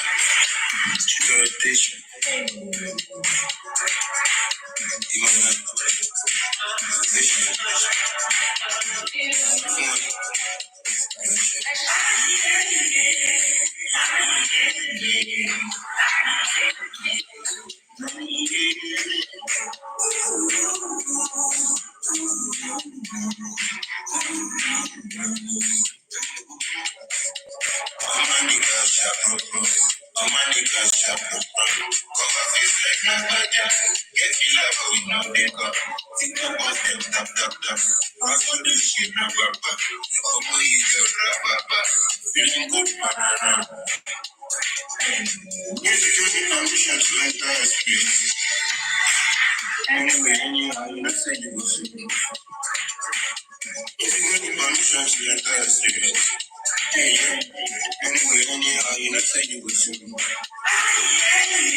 Vitamin B. Jésù ò ṣe o.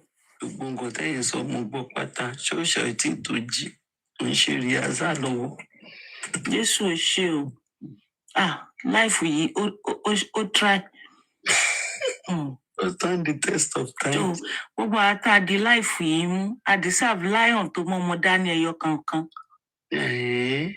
Universe nǹkan mú lè bo universe nsọ́sẹ̀. No, àfẹ́ universe ayé ti parẹ́ nìyẹn. Lion tó mọ́ ọmọ dání. Torí iṣẹ́ la ṣe láti lè gbé platform yìí ró. Lion máa ń gèèyàn jẹ ní etí ẹ̀ mọ̀ For about 4 good hours or more than. Ní kí ló dé irú olùṣàlùsùn yìí?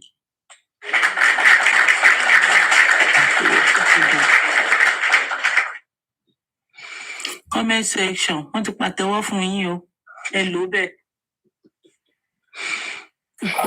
Ẹ má bínú.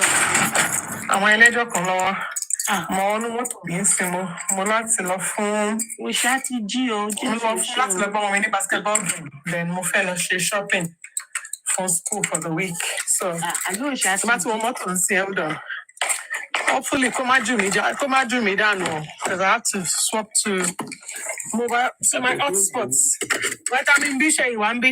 Àlóòṣà ti jí sẹ́ àwa ń bí o. Vitamin B, are you still B? Okay, let me try and see if I can switch. I hope there's a moderator here in case this thing throws me out. Moderator, you here?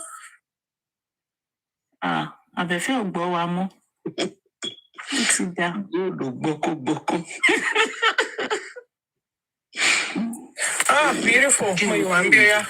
And then fún yín ní gbẹ̀dú bá ṣe ń drive lọ. Let me give you gbẹ̀dú the bus brain. Music. Òṣà ti jí o. Àbẹ̀fẹ́ ti wọnú ayé.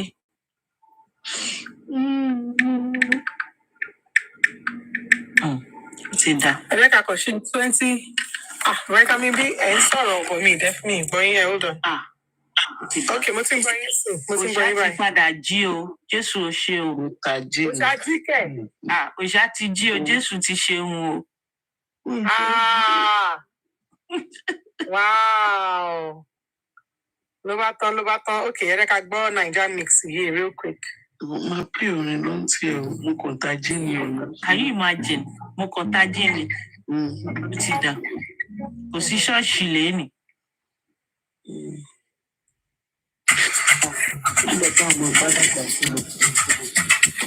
Ọ̀gbẹ́ni ètò sùn ti tó. Ṣorí pé a try. Èmi náà sọ bẹ́ẹ̀. Over 5 hours láti di platform yìí mú. Bẹ́ẹ̀ni.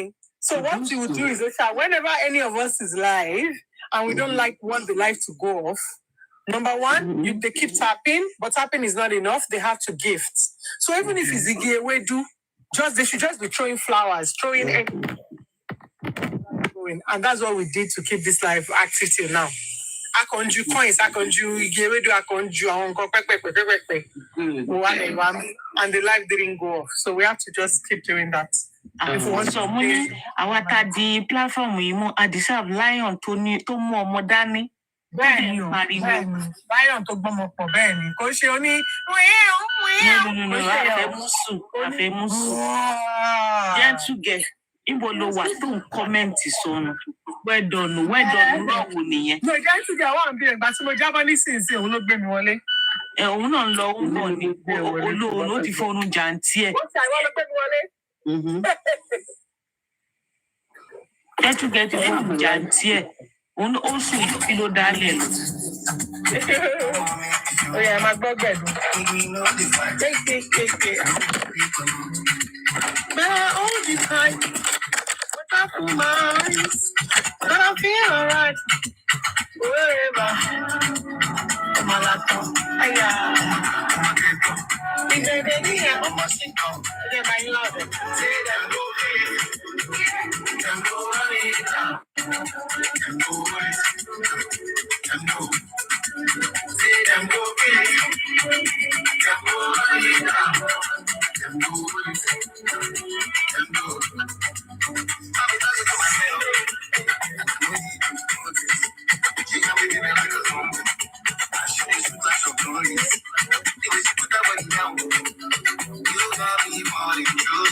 I just touched now. When I see you now, something on the phone. Knowing you tonight, I want to make you. Make me know the vibes. I don't want to sleep alone. When I hold you tight, when I pull my eyes, I'll be alright.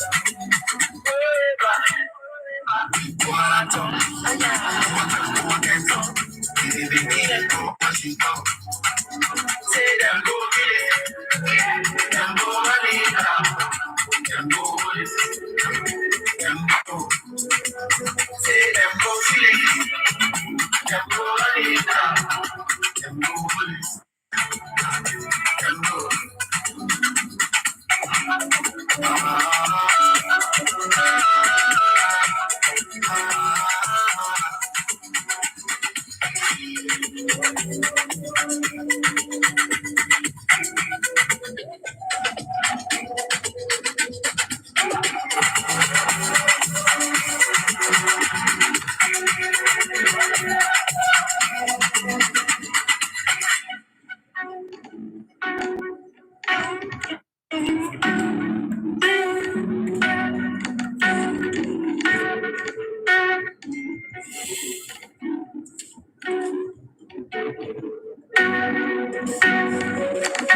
And I've been living fast life, but I say it is slow.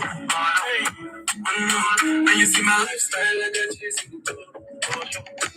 I see many people there outside where they feel man so no. I mean, I stand the defender like Joseph you.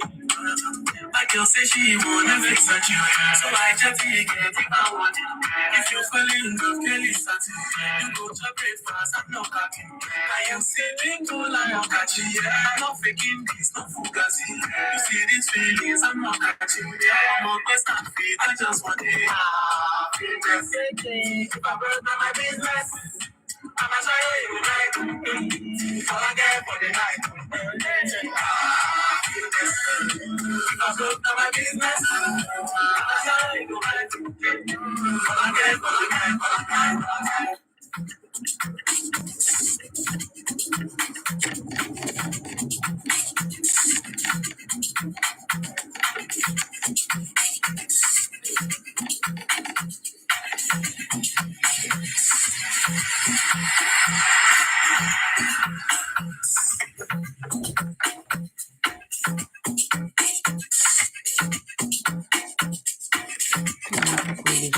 Wèrè ni bàbá tó mix ní yìí o.